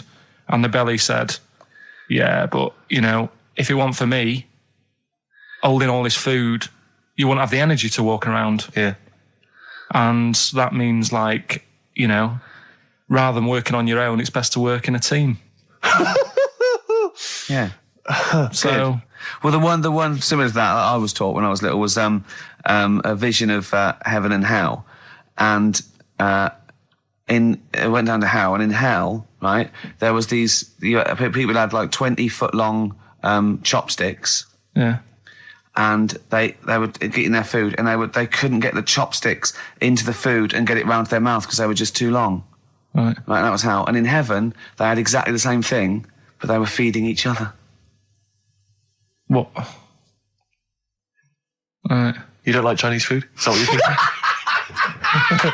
thinking? Is that what your concern is, Karl? No, I'm just... The one I remember, I can't remember the ending of it. It's about two nuns in a bath. Yeah, oh, I know. I can't remember what it is. Yeah, Remember that's that it, one? yeah. Or are they on a bike? Maybe? That's two adventures. It's the same nuns, but they go to all sorts of adventures. They're normally quite erotic adventures. Well, aren't they are, but there was one when they're driving down a cobbled street, I remember. Go on. And then there's the other... Then, of course, Whalebones on XFM 104.9. I'm Ricky Gervais. With me, Steve Merchant, Hello and there. Karl. Well, Karl, I really don't think you got your teeth into the fables, really. I don't think you... There wasn't anything to learn. I read a couple, thought, yeah, that's all right, and put it down again. There wasn't anything to learn. It was all stuff I knew already, but made up with nice little foxes and bears and stuff. So, Yeah. But that one about, like, That's one we spoke about, like when the hares are going, we should share all our food, and the lion said, that's a good argument, but it hasn't got the teeth and claws that we've got. That's lovely, because it's sort of like, that's an indictment on sort of, you could say it's an anti-equality almost. You could get really sort of deep into that. You know what I mean? You could, no? Big philosophical ideas in a nutshell, not interesting? No, not really. Okay, then. Well, you're going to hate this then. I've brought in the concise Oxford Dictionary of quotations. Now, just look at some of your favourites. I'd suggest going straight to things like Wilde or Newton or Churchill or You're a big fan of Keats. Churchill? Yeah. Like Well, he's the boy. Yeah. Okay. Let's go through that old Kramer. Newton. Right. Right. Here's a famous one. Okay. This is Isaac Newton. If I have seen further, it is by standing on the shoulders of giants. Do you like that one? So there's a meaning in it. Yeah. Well, he hasn't actually stood on the shoulders of giants. So remember, he's an amazing inventor and mathematician, and he discovered the incredible laws of the universe. And he's saying, If you want a good view, move into a multi-story. He's saying, if I have seen further than the people, and he's being modest here, it's because I've stood on the shoulders of giants to get that view. If it weren't for all the people that have come before him with their great insight and knowledge, he wouldn't have seen what he's seen. He's taken his learning, isn't it? Those people have given him just say that instead of making up. That's what I've got a problem with. People don't say what they mean. Poetry, art, and in life though, people never say what they actually mean, and there's loads of books on it. I don't know. But the point is that he's just summarised quite a tricky idea beautifully. It's beautiful. That gets into you much deeper than just the words, just the literal words. You know what I mean? One of my favourites is from an American novelist, and the quote is talking about the subject of fame and being famous. Yeah. Fame is a mask that eats into the face. Don't you think that's amazing? Meaning? Well, meaning that fame is something that is artificial, that you wear initially, you become famous, but it's ethereal, it's nothing, it's intangible, it's just an artifice. But if you stay famous long enough, you begin to think that mask you're wearing is really your real face, so that you begin to, think that you are more than you perhaps are. Do you see what I mean? In the way that fame and power can corrupt. Well, who said that? It's an American novelist, I forget his name. Yeah, it's all right. Yeah, there's something in that. Yeah. Pick another one, right? Let's have a look. Bernard Shaw, he's no slouch. I think maybe when you take this book of quotations home, Carl, you should maybe just draw up maybe a list of 3 or 4 of your favourites and tell them next week. I want to do Shaw and Wilde. I look at Shakespeare as well. He's. What are you a fan of Shakespeare? No. Go on. What's your problem with it? Just the way they speak. I can't follow it. Yeah. Yeah. Do you like West Side Story? It's really old as well. I can't relate to it. It's like years and years ago, isn't it? That's why I like Churchill. Because 1940s. Yeah. Look at this. This is Shaw, okay? There are 2 tragedies in life. One is not to get your heart's desire. The other is to get it. Again, how would you see that in your little... Well, that's one homework then. I'll mark that. That's your homework. You've got to work that out. You've got to tell me what you think of it. Say again? Don't ask Suzanne. It's there. All right. There are 2 tragedies in life. One is not to get your heart's desire. The other is to get it. Okay? Take that home with you. And we'll be hearing Karl come up with some amazing quotations next week. Yeah, pick out your favourites. Well, just read that book anyway. Can I just say, this is one of a beautiful, is Keats, right? What do you think of this? A thing of beauty is a joy forever. Its loveliness increases. It will never pass into nothingness. See, this is just like how it was at school now. The last couple of weeks have been quite interested in what you've been giving me. Now it's really like, okay, I really don't care. Now, what about this? Now, I did philosophy, and philosophy is obviously the quest for knowledge. And look, listen to this though. This is what Keats came out with. Philosophy will clip an angel's wings. Isn't that beautiful? Yeah. Don't be constrained by what's, dream a little. You know what I mean? Just go beyond. I don't agree with it, but it's a lovely bit of poetry. Yes. Yeah? So you're going to read that for me, are you, Karl? Yeah? Just pick out 5 of your favourites. Yeah. The ones that mean something to you. And then next week I'll bring you in pictures of animals. Brilliant. Okay? We'll do it. Okay, and some sweets. Black Rebel Marks out of whatever happened to my rock and roll. Well, near the end of the show, just time for The re-education of Karl revisited. Mm-hmm. Still got Nick Cave to come, haven't we? Absolutely. Now, Karl, you read a quote book. What did you learn from it? What? Tell us some pearls of wisdom. Just keep it down to one or two, your favourite things and why you like them. Right, well, you said just pick a couple. Yeah. Right? So I wrote a couple down last night. And what I did, so they weren't boring, right? I've sort of... I don't think you can ever be boring, but go on. But what I've done, I've took like different ones. So I've took a good one that I think, that's a good quote. That was worth putting in a book. I've put one that isn't really a quote, so I don't understand it. Oh, yeah. One that isn't clever. and a funny one. So a bit of variation all out of one book. Oh, how long did this take you? What did you do? Did you sort of like sit? About half an hour last night. And did you sit sort of like quietly at a desk or something? No, just in the lounge with the telly turned down. Oh, right. Just to give a bit of light to the room. Just had it on, but turned down. Have you figured out lights yet? So the first one, never heard of him. This guy called Dean Axon. Right. And this is a good one. He said, the memo is written not to inform the reader, but to protect the writer. That's good, yeah. Stuff, that's very good. That's It relates a lot to, office life and so on. Yeah, modern world and that. Mm-hmm. Right, so then, I thought, so I wrote that down because I liked it, and that's what he said to do. Second one isn't really a quote, it's more of a poem. Okay. So how does that work? Well, that's okay. Just read it. Right, well, it's about suicide. Okay. Right? Razors pain you, rivers are damp, acids stain you, drugs cause cramp. Guns aren't lawful, nooses give, gas smells awful, so you might as well live. Lovely. That's from Dorothy Parker. I'll tell you what. It is, yeah. I hate it. I hate that. Why? It's nothing to me, that. I think it's just a weak, shallow piece of mock comedy. This is why I did it in that order, because that's what I thought. It's like a zany vicar would write from living in Frome when he's about 55 and get it published in I hate it. All right, so you're saying you're not a fan of Dorothy Parker's work, right? Yeah. Now the next one, Oscar Wilde. Yeah. Right, he's known, isn't he? Yes. Look what he comes up with. All art is quite useless. Well, what's up with that? Well, it isn't added art. No, I know, but it's... Go on, next. But how has art helped you?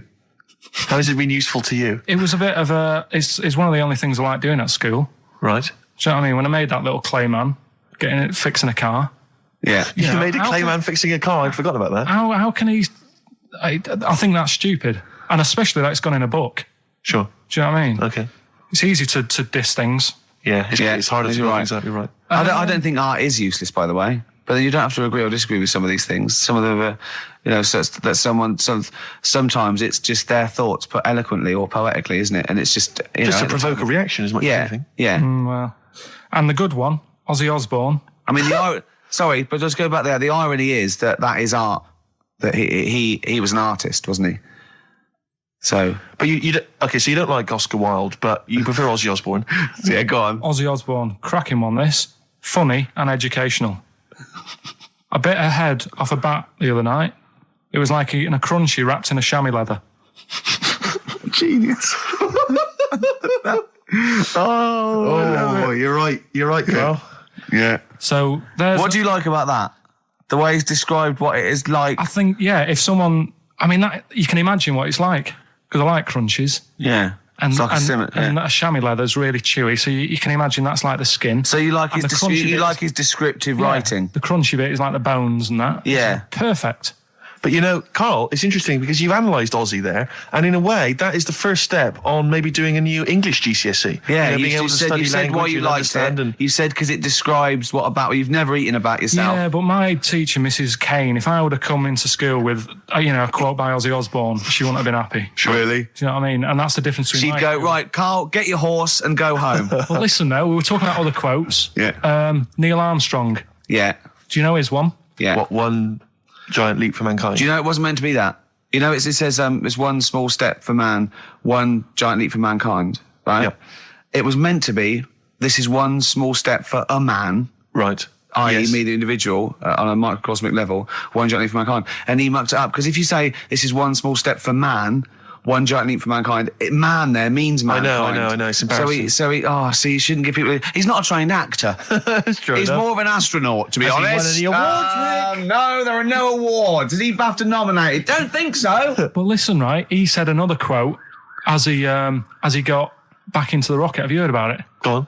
We run out of time, and I'm just wondering whether it's worth saving as a bit of a teaser for next week. What did Neil Armstrong say as he got back into the rocket? Yeah. Is it going to Shocks be away. something like, that was boring, wasn't it? The mic's not still on, is it? Yeah. They're not still listening. Well, that's what I was saying to you. He could have said that, and it would have That's still not gone down. cheese. It would have still gone down as an amazing quote, wouldn't it? Well, listen, I think you Buzz should save Aldrin it, went, Carl. you tosser, I was meant to go No, first. I'll tell you what we'll do, Carl. We'll squeeze it in before the end of the show, because, Ricky, you got to play your song for the lovers. Oh, we should yes. play this. I don't think we'll fit it in. We might have to save it. Don't worry, we'll see what we can do. Well, Let's next play, week, by the way, you've got happiness quotations, a collection of thoughtful words and beautiful paintings. I'll just give you an example of one. Happiness is a perfume you cannot pour on others without getting a few drops on yourself. Lovely that, isn't it? Brilliant. You can't be happy with that. This is Nick Cave and the Bad Seed from the Boatman's Call. It's a beautiful song. Any song that starts off, I don't believe in an interventionist God is all right by me. And this is Into My Arms. Nick Cave and the Bad Seeds, Into My Arms. Well, that's it. We've run out of time. We have indeed. So no time for Carl's quote. That'll have to come next week. Yeah, we'll save that for next Neil time. Armstrong. Well, I hope you enjoyed it. Goodbye. All right, Rick. Come on, I'm sounding a bit chirpier. It's not that depressing. Well, yeah. Sports next. You know how excited you are. Go on. You love the sport, do you?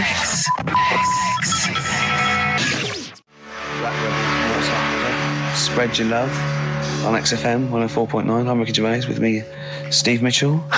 And now it's Karl's bit. It's the re-education of Karl. He's like Liza Doolittle.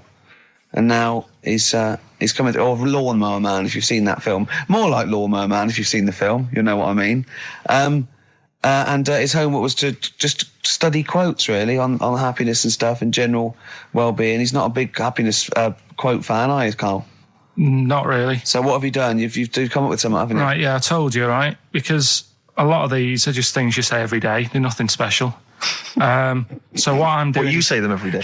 Well, the sort of things you come out with and you don't even think about it. Do you know what I mean? Yeah. They're on the TV all the time. People on the radio are saying these sort of little quotes. Sure. And what I've done is, remember that programme on Channel 4, Faking It? Yeah. Where they got some, like, posh kid to be on a door and all that.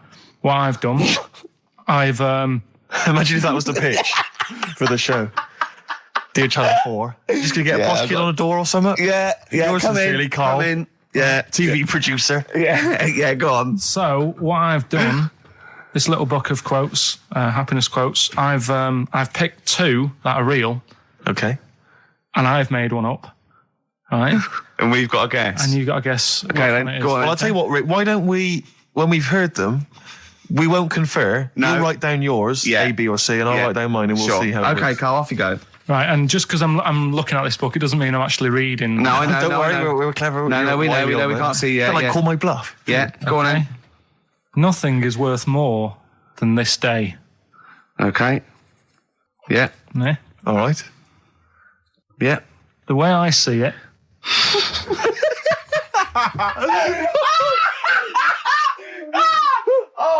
Oh God, my head's gonna burst. no, hang on. My head's gonna burst. No, Hang no, on. this might not be Carl's. It might not be. How do you know I haven't tweaked them a little bit? Yeah, good Okay, point. fair Good enough. point. No, good point. The way I see it, if you want the rainbow, you got to put up with the rain.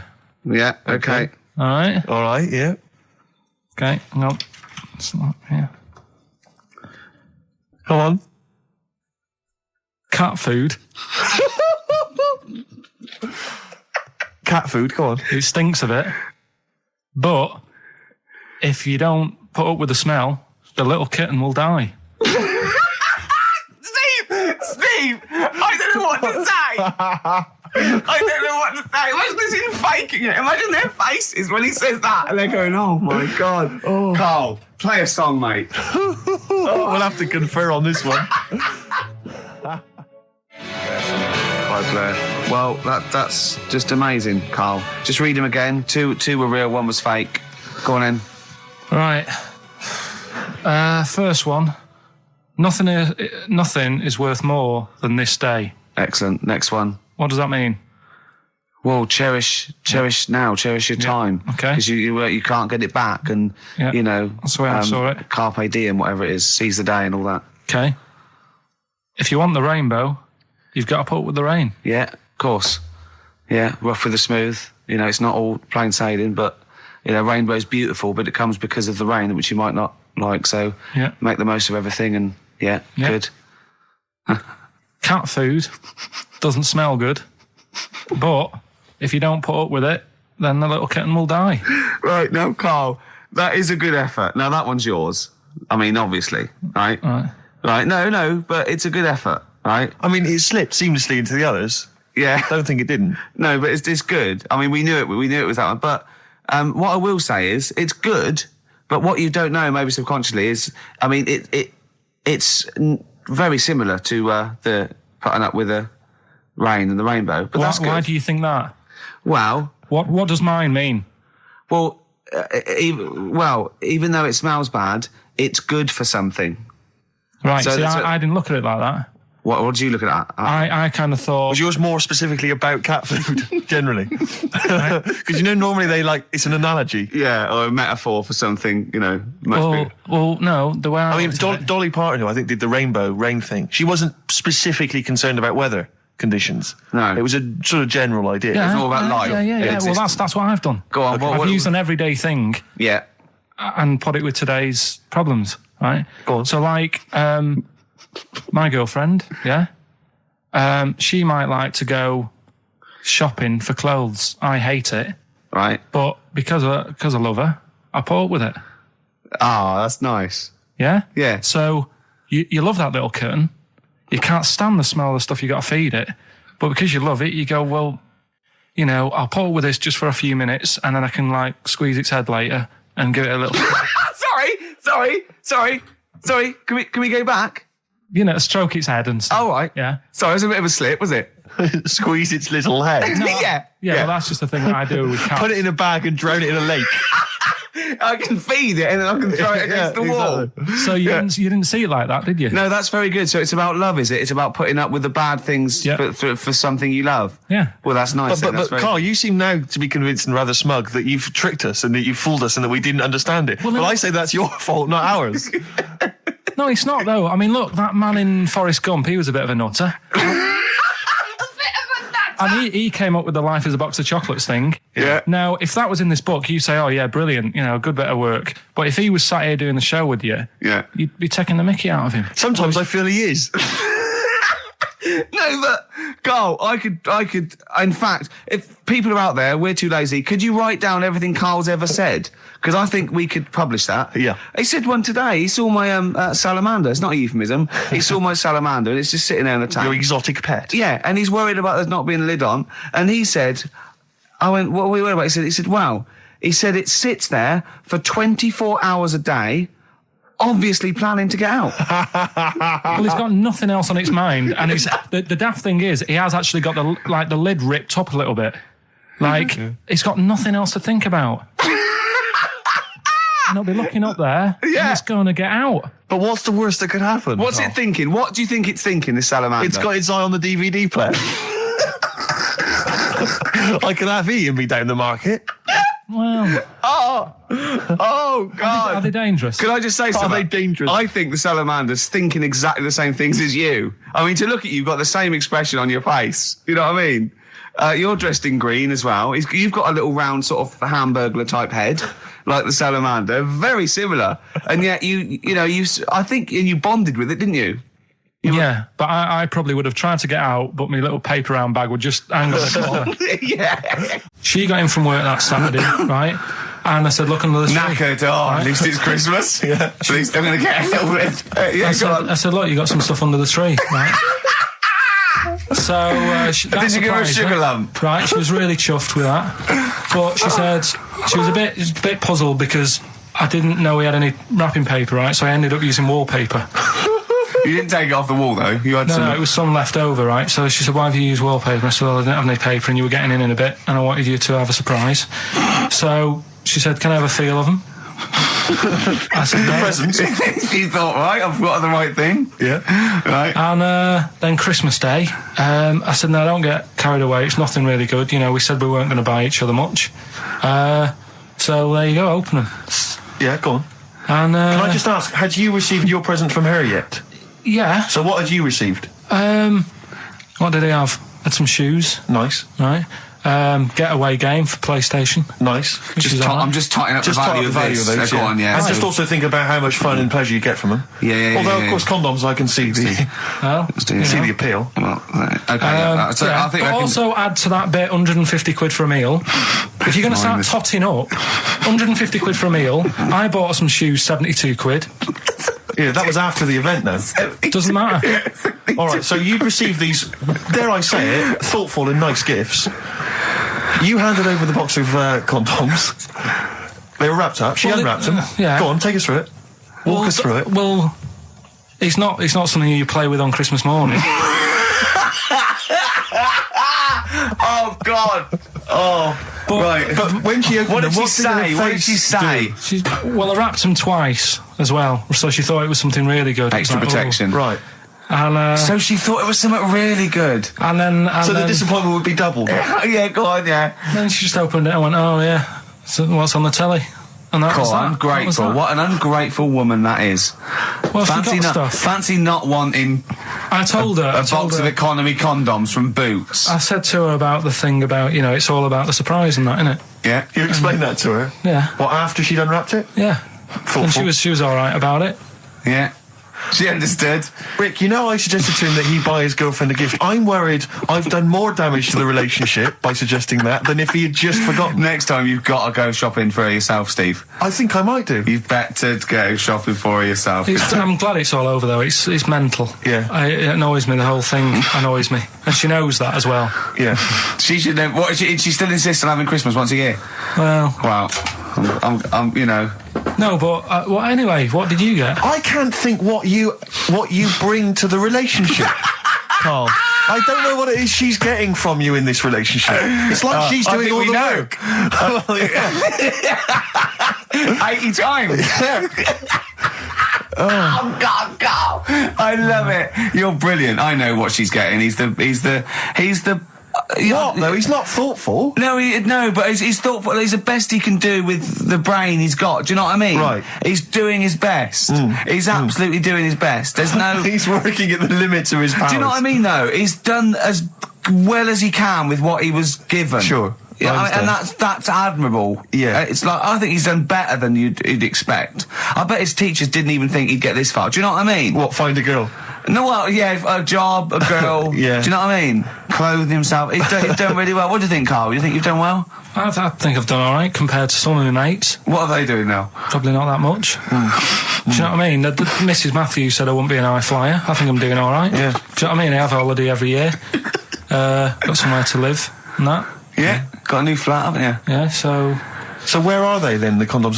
Did she show them to her family and friends? No, Take no. them into work. Look what I'm Carl's got. surprised she told Ricky, actually. I was a bit disappointed in that. Yeah. Because I didn't go shouting around. Well, she was what so I got. excited, Carl. Clearly, she was just so pleased and proud. All right. Play records. We come back to it. No, that's it now.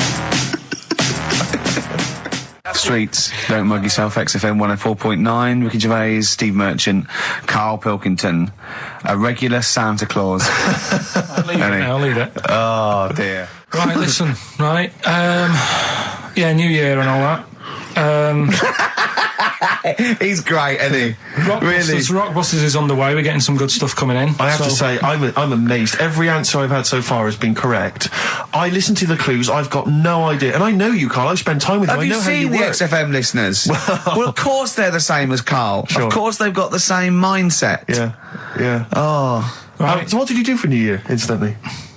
Well, I cocked it up a bit. Right? You're joking. Go on, You're here we joking. go. You're joking, mate. Go on. I went and booked a You table. got the wrong day. No, right? Booked a table at a restaurant that was shut. Right? What? I booked a table at a restaurant, and the one that I called, it wasn't the one. The call had been diverted. So Suzanne said, call them up and see what they're serving, right? Because I forgot to do that when I booked the table, right? That's right, anyway. Because the thing is, right, it's a restaurant in Covent Garden, but they've got one in Victoria. But when they answered and they said, no, Victoria, I thought that was the person who was answering the phone. Do you know how some people say the name? Right. So then when I called them up and said, what You thought he sounded a bit funny. Right? So...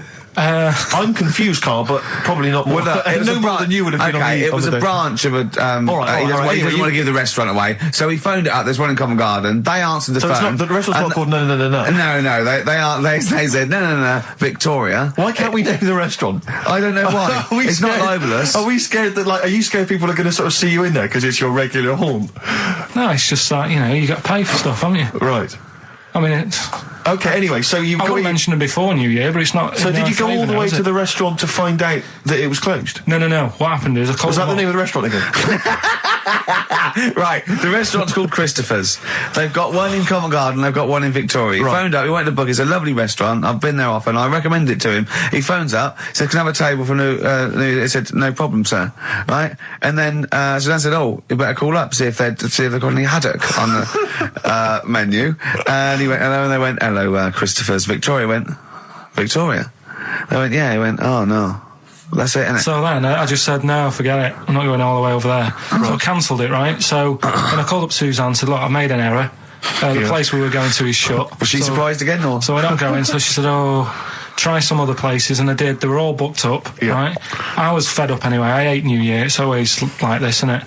So I said, look. You know the common factor in all these stories? You hate Christmas, you hate birthdays, you hate New Year. It is you. Right? Yeah. So... I said, I'll sort something out. Yeah. So I went to Tesco. Leave it with me. Went to Tesco's, boots were shut. Got a lovely plate of condoms. Did you just stay in and play with her Christmas gift? Blowing them up. I've done some balloons. Well, it was. I think we did stay in. And I watched that thing that, 100 Greatest Moments, which was annoying me. Did you see, there was a nudist on it? You know how I feel about them. Yeah. Right?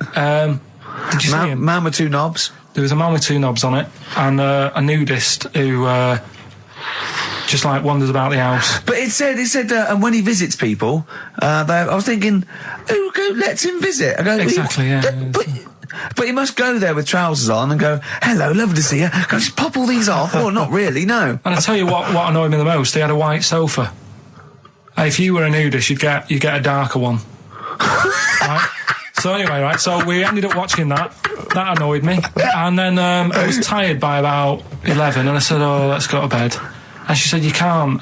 And that annoys me, the fact that because it's New Year, you got to stay up. And it's like, well, why? Can't we just... They should bring it forward, so in case you want... To quarter to 10. Well, you stay up, and it's like my eyes were dead heavy, and I was like, I want to go to sleep. So just stay up, and then it's midnight, and you go Happy New Year, then you go to bed. Yeah. Well, not everyone, Carl. Some people have a little party. So it's over with anyway. Yeah. Sorry, are you 86 years old? It just gets on my nerves. Do you ever enjoy it? You never seem to have any fun, Carl. This is what disappoints. This is what worries me. I feel like you're going to die. You're here, you're here, Karl. With us two, we've got three. As I was just saying to Steve, three of the greatest comedy minds ever in one room. And Steve pointed out, since the goodies. True. Do you know what I mean? Well, I mean, it should be party central. Yeah.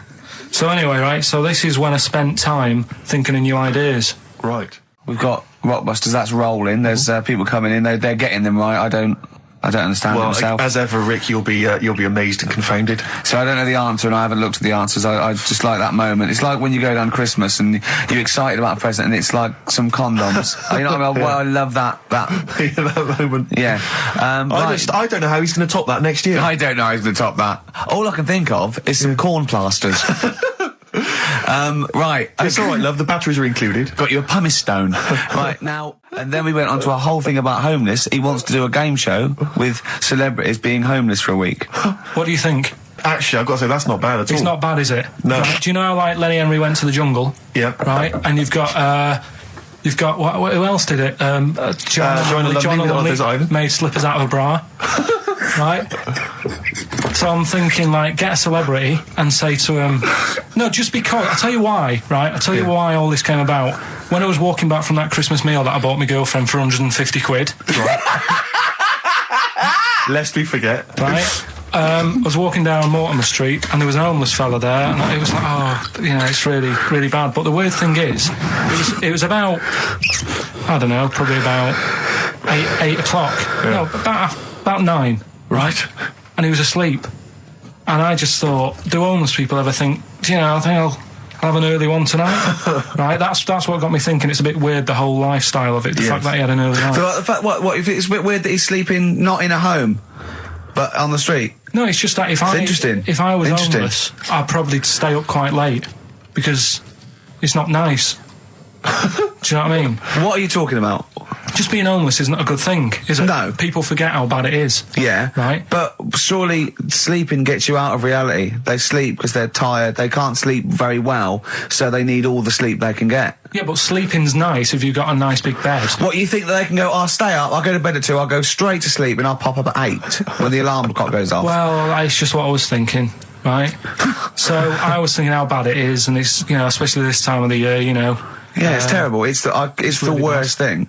And to sort of give it some publicity and get a bit of help behind it, get celebrities, someone like Phil Mitchell, maybe, off EastEnders, who's a big fella, he can look after himself, put him in a shop doorway, have some cameras set far away in a building or something, they can film him, and it's up to him how he raises money for food to eat. He could sign autographs. Well, they wouldn't know him though, would they? Because you never look at a homeless person. You get, what's her name? Gail Porter. Yeah. Gabby Rosling. Right, yeah. Narinda from Big Brother. Yeah. Who else would do it?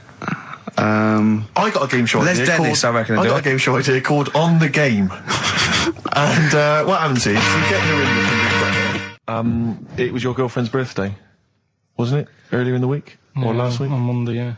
And, I mean, obviously it was a triumph with the stuff you got her for Christmas.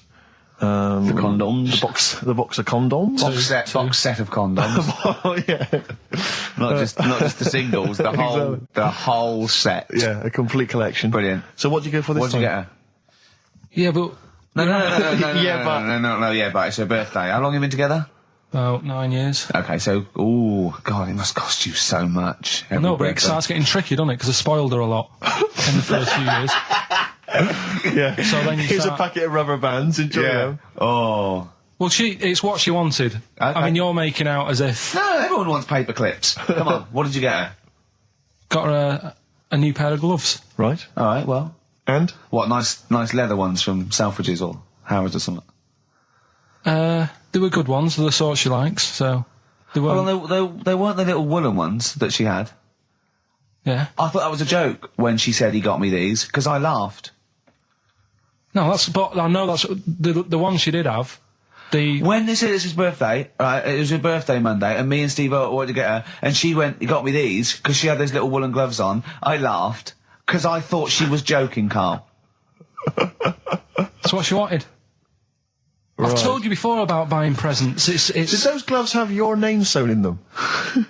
And a piece of string that ran over the back of your duffel coat? I've never been into getting presents and that. I had the problem at that Christmas one, that time with the Victoria Plum. Yeah, we'd hate that. We'd hate to bring that back. We've done that. Because you talked about the book, because it's kind of to do with your dad, isn't it? He's a very bad gift buyer, was that the problem? Well, yeah, my dad just wouldn't bother. It was my mum who sort of made an effort, and she sort of worked out half of what I wanted, then she left it to me dad to get it off someone, see if he could get one cheap or whatever. I love the fact that usually people talk about, like, drinking heavily or violent abuse, right? Yeah. But here's what he's been left with and scarred with from parents is bad gift buying. Yeah, and that's the Victoria Plum incident. In the greater scheme of things in the world, that's not a bad thing to have, is it? Right, there was this, this is what it's like about getting presents and stuff, right? With my mum and dad. Go on. My mate, Colin, right? Colin Bailey, right? Yeah. He had a little Sinclair Spectrum, right? Yeah. Computer, which was like the thing to have at that time, right? Yeah. Used to always go round to his house. The deal was... Not the one you had to play through the window because you weren't allowed to. No, that's another lad. Oh, right? yeah. This is a different lad. And the deal was, he came to our house and my mum gave him a pie. And then I'd go round to his and I'd stay there for a few hours playing, Hungry Horace and stuff like that on it. Sure. Right? Now, my mum and dad knew that I really wanted one of these computers, right? So I waited about a year, came round to Christmas Day, I thought, I reckon might have one. Turned out they bought me the wrong one. They bought me a ZX81 instead of a Spectrum, right? And Christmas Day, I'm there trying to load the games up. It's not working. I'm thinking, what's wrong? Right? And the thing with me when I was a kid, I used to get quite sort of agitated. This is the moment. Right? I found out that it needed a RAM pack to make it work. Right? Looking in the thing and it's saying, and make sure you put your RAM pack in the back. And I was like, oh, where's the RAM pack? And my dad's going, I don't know, I've got you the main bit. That's it. So I was that wound up, I just was sick. Right? Just sick. I didn't feel sick or anything. I just was like, oh God. Went to the sink, just sick. Because I was that on edge about it. I said, come on, we've got to get one. And my dad's like, Tandy's shut. We're not gonna get anything today. Ruined again, Christmas Day. That was after the year when my train set got blown up by our kid. The following year, no RAM pack. And now you ask me why don't I get good presents? He's scarred. He just I'm gonna die. Honestly, I'm gonna die. He's just being sick. Yeah. There's no RAM pack. Did you get to the bottom of it? Why wasn't there a RAM pack? You have to buy them separate. Oh, It's one of them okay. cons. What do you mean I can't play Frogger? Oh no. So, wasn't there another incident when you threw up? Spontaneously threw up? Through sheer anxiety? I do get it. It's not so much now because I've relaxed a bit, but as a kid I used to be quite on edge all the time with certain things. Do you think that's what happened to your cat that kept being sick? That it didn't get the food it wanted, and it just threw up? Do you remember that? Yeah. God, so they shaved it. Yeah, but again, you see, the cat thing, I mean, it's mad. I was thinking about it the other day, right? I used to think I had quite a normal upbringing, You didn't. right? And someone was talking Your about the mother cat. once told you not to go to school because it was windy, Carl. It was Yeah. not a Right. normal The upbringing. cat was being sick, so she shaved it, so it was easier to clean. Right, well, my mum and dad went on holiday, right? And I stayed at the Rosses down the road. Oh, yeah. Only a kid, must have been about 5 or something, right? And I was always running around in the house. I had a lot of energy as a kid. What the Rosses did, they had this cat that was dead violent, the most violent sort of angry cat I have ever witnessed. A tiger. It was honestly, Steve, if it was bigger, it would have been, because it was just always having a go at you. Yeah. If you went to pat it on the head, it went to bite you and stuff. And what they used to do with it, to stop me running around, I'd sort of be running around, and then I'd get a bit tired, and they'd say, have a lie down on the settee. So I'd lie down on the settee and I'd nod off. And what they used to do, I'd wake up and I'd put the cat on my belly. Right? So I'd be scared to move because it's like it's going to get me. But it would keep you there. It kept me there, and it used to sort of slaver on me, and they'd sort of, go out or whatever, and I'd be lying there. That's not normal, is it? Carl, sorry, were you created by the Brothers Grimm for one of their fairy tales? What kind of a life is that? A cat paperweight to keep Karl in place. He keeps blowing around. It's windy. We'll have to weigh him down. Be careful. Your mum probably told him that it's a windy day. You got to get something heavy on him. Otherwise, he just gets blown into the road. God. Bless him. Well, listen. Were you on Richard and Judy yesterday? Alright. Yeah, Tell us about that. it was good. It was good fun. Yeah. It's a bit surreal. Is it? Yeah. It's nice. That's nice though. There's something charming about them. Do you know what I mean? They go off on tangents. They sort of digress. They suddenly think of something. She suddenly go, oh, my jumper's itching or something. Yeah. And it's quite charming. It's not annoying at all. Yeah. And I'd never seen them do it through before. And I hope I didn't insult them because I said it was like an adult Blue Peter. Right. But In what way? well, they had a Christmas wrapping competition. Right. Then they had a Christmas wrapping competition. and then they had That wasn't them doing kind of then hip they hop. had what the French people are like. There was a little didn't quite understand that living in France. Then they had a woman who relived an Elizabethan Christmas. The bit that made me laugh was she was sort of announcing this through an Elizabethan microphone and PA to all the people sitting around dressed as. I'm a bit confused. This sounds fascinating. It was good though, and at the end I said, next week I'll be washing a tortoise and that. Yeah. And the producer said, if you do want to make something for the show, we'll definitely feature it.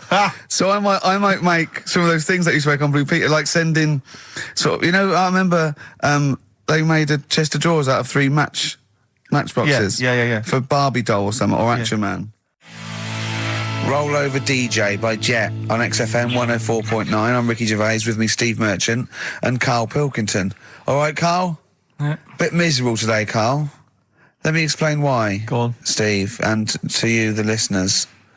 Well, we came in to a big bunch of stuff. Dropped off by, was it Becky from Marks and Spencer? Just like lovely stuff, food, presents for the cat, books. Just to Ricky and Steve who do the show.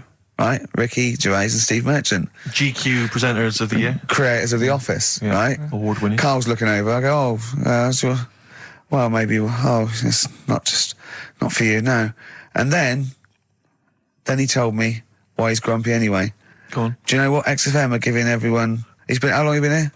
About 6 years. What are you getting for Christmas from XFM? 2 CDs. Is that of your choice, or do they choose them? There's a list of about 30. Right. Tell him what you About chose. 30 CDs. I've gone for Kings of Leon album Yeah. and the Best of Bob Marley. Haven't we given them away in the past or something? Or you could have burnt them off, couldn't you? You could have done copies. Illegal, but you could have done that anytime you wanted. I don't think Bob Marley minds if you bootleg his CDs. It's out of order though, isn't it? It is bad. Although Is that always the case? Has it always been the truth of all the time you've been here? No, it has been better than this. Yeah, although you do get paid quite well and you do have an easier time. Yeah, but don't give me the CDs then. If it was a milkman, you don't go, have 2 bottles of semi-skimmed. Happy Christmas. Yeah. That is a valid point. Do you know what I mean? Have you complained? Who is it who made this decision? There's no point. No point, is there? Why? Just no point. I don't like moaning anyway, just... Has it come from up top? Is it from the capital people? Just everyone. That's what everyone gets. Yeah. Yeah, but will Christian get 2 CDs for getting up at 4:30 every day for about 5 years? And keeping this station afloat. Probably. Yeah. So that's why I'm a bit fed up. What do you listen to first, Marley or Leon?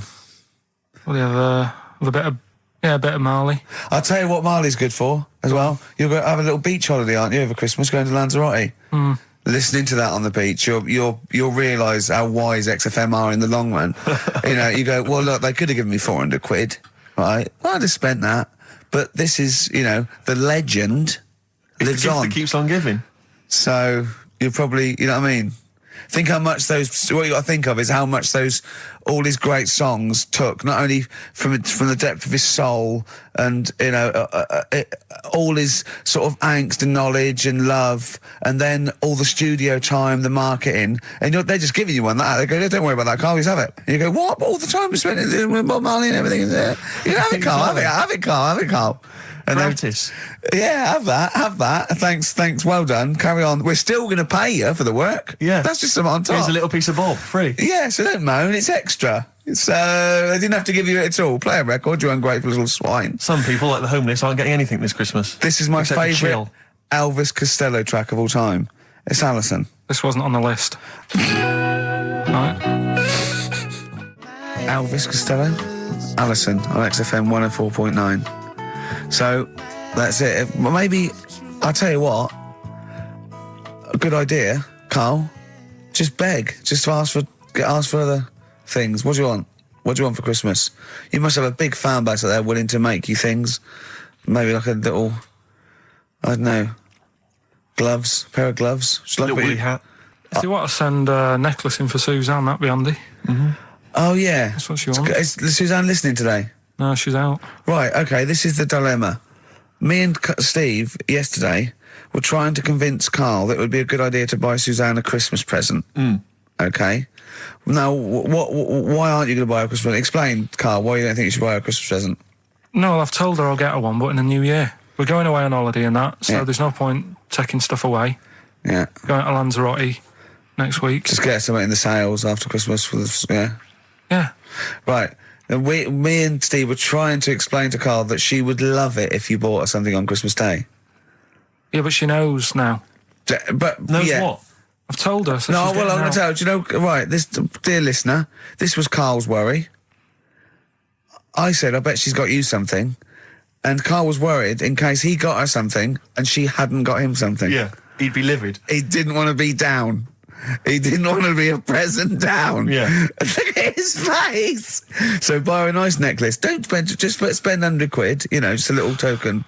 We're going away. We're taking her away on holiday. No, you're not taking her away, are you? What, you're paying for it, are you? Yeah. Are you really? Well, half and half and that. Right. So you're paying for you to go on holiday? That's good of you. So the gift is your company, really? She's done all right. She's done all right. Why do you talk like you're 60 years old? And you've been working down the mines? I don't know, she's done all right. Do you go over to her and say, Suzanne, you're bloody lucky? I mean, You've fallen on your feet. to Look be who fair, you've Rick, got. What? I'm not sure she has done all right. I don't want to be critical, but... Oh, dear. So what are you going to get in the sales? What are you going to get her? Yeah, it depends. I'm thinking, I mean, I'll give her the choice. You can have Kingsley and or Bob Marley.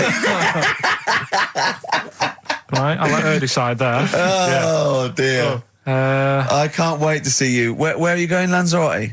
Yeah, Where's that? don't know. Suzanne sorted it out. I said, Lanzarote, I said, is that Africa or is it Spain or Portugal? Just thought you don't know. I went, what do you mean don't know? I goes, well, what's the currency? I went, don't know. I said, Suzanne booked this one, did she? Yeah. I thought, where is it? Is Lanzarote African or? Foreign. Somewhere foreign. I was looking last night, and doesn't look that good. There was like one of the highlights of the things it says you've got to do is go and have. Apparently, they've got restaurants in caves, and that's like one of the things they say you must do. So, if that's a highlight, do you know what I mean? So I'll do that. Go and see what that's like. Yeah. When you're on the beach, Carl, do you wear the very, very tight Speedos? No. Do you walk What's around you with wear? them? Sort of longish shorts, Yeah. t-shirt on, probably with a sort of a light shirt on top of that. Right, sure. So quite wrapped up then. Covered up. Do you wear a hat? Because obviously the bald head, there's risk of sunburn. No, I just put a bit of lotion on it. Lotion on there. Yeah. Just have a bit of a wander down the beach, have a look. Yeah. See if there's any old blokes with their tackle out and a backpack. A lot to look forward to. So Yeah. there you go. Yeah. Well, we're looking forward to finding out how you get on. Yeah, I'll let you And know. interested to know what she gives you on Christmas Day. Probably getting More anything. scintillating chat after this next song. All right, bit of placebo, Yeah, love it. special needs. Placebo, special needs on XFM 104.9. Email in where Lanzarote is. I don't know if it's Italy or Spain or Europe or maybe Africa. You know, these are the sort of things, these are the reasons I come into it, to at least learn something, innit, Carl? We've stopped educating Ricky, so I've stopped learning, you know, about things like the woman who ate mud all her life. I saw you something before when we were in the office. What did you, go on, what was that? What did you teach me? They've just counted how many fish are in the sea and that. No, they haven't. They've just done a census. or A whatever. census. What, a fish? Yeah, some fellas have gone in the sea and they've got to work out. There's about... Mrs. Spratt, is this your son? No, he's a lodger. Okay, well, let's mark him down. That's 2. Oh, I've lost count. 6,400,000. Oh, darn. So how many are there? About... There's a lot. There's... Oh. Well, there are more species of fish than bird, mammal and reptile put together. Can I ask a question? That's on my DVD of animals. That's still available in the shops. Probably find it online. You'll get that slightly cheaper. $15.99. What? Go on, ask me a Special question. features Ask me a which question. include, Ask me a includes question. Karl's Pilkington sauce on the DVD. Yeah. That's a perfect Christmas gift. Yeah. Long and Winding Road. I love that, but I don't like the way McCartney sings here. There's just one, he goes, you leave me waiting here. Well, he's always got that slightly affected. But it sounds style, like doesn't it? Richard Burton or something, here. Yeah. But it's only one that does it, but I don't know why. I just think he likes it or wants to go back and change it. Maybe it's like... But having said that, you know, I'm not taking away from the Beatles, one of the best bands ever. Well, yeah, good luck to Brilliant songwriters. Oh, really well. Yeah. We've had a lot of emails, Karl. I don't want to sort of put a dampener on your Christmas, but a lot of people have been slagging off Lanzarote. One of them just said, well, one of them, I don't know if I can find It is here. Canaria, isn't it? It is one of the Canaries, isn't it? It's a volcanic island covered in volcanic dust. It's very windy, so you have to dig a hole to sit in on the beach, and there's hardly anything to do. That's from Mike Godham, and he says, unless you like quad biking, well, you know, you've seen what happened to No, Ozzy don't Osbourne go this week, quad so don't do biking. that. Not with your little head. There's no protection at all, is there? I don't know what you're thinking. I don't know. At least Rick Mann and Ozzy had lots of hair. Yours would be like Humpty Dumpty. It would crack like a little egg. And then we'd seen, there's no kings or kings horses. So, Yeah, well, they couldn't do the job anyway. No, if you remember. shouldn't really send them. They're not really qualified. Horses not equipped to put back Send an a egg medical man. man like Neil Fox in Yes. to mend But not eggs. some kind of military horse. I bet he's had egg on his face a few times, hasn't he? What, Foxy? Yeah. Well, most of the series of Pop Idol. Right, Carl. Lanzarote, good or bad? Well, you got to give it a go, haven't you? Yeah, well done. Give everywhere a go. Exactly. That's what I was saying. You know, don't just take the word for it. I mean, if it had said an Ananova, Lanzarote shit, he'd have believed it. Sure. You know, if he'd have overheard it in a pub, Yeah. Lanzarote a crap, he'd have believed it. He'd have seen it on a website that was mainly concerned with monkeys and witches, he'd have believed it. Yeah. As it is. Everybody raves about New York, and when I went there, I thought it was rubbish. Well, you're an idiot then, because that is possibly though, the isn't it? greatest city in the world, Subjective. along with London.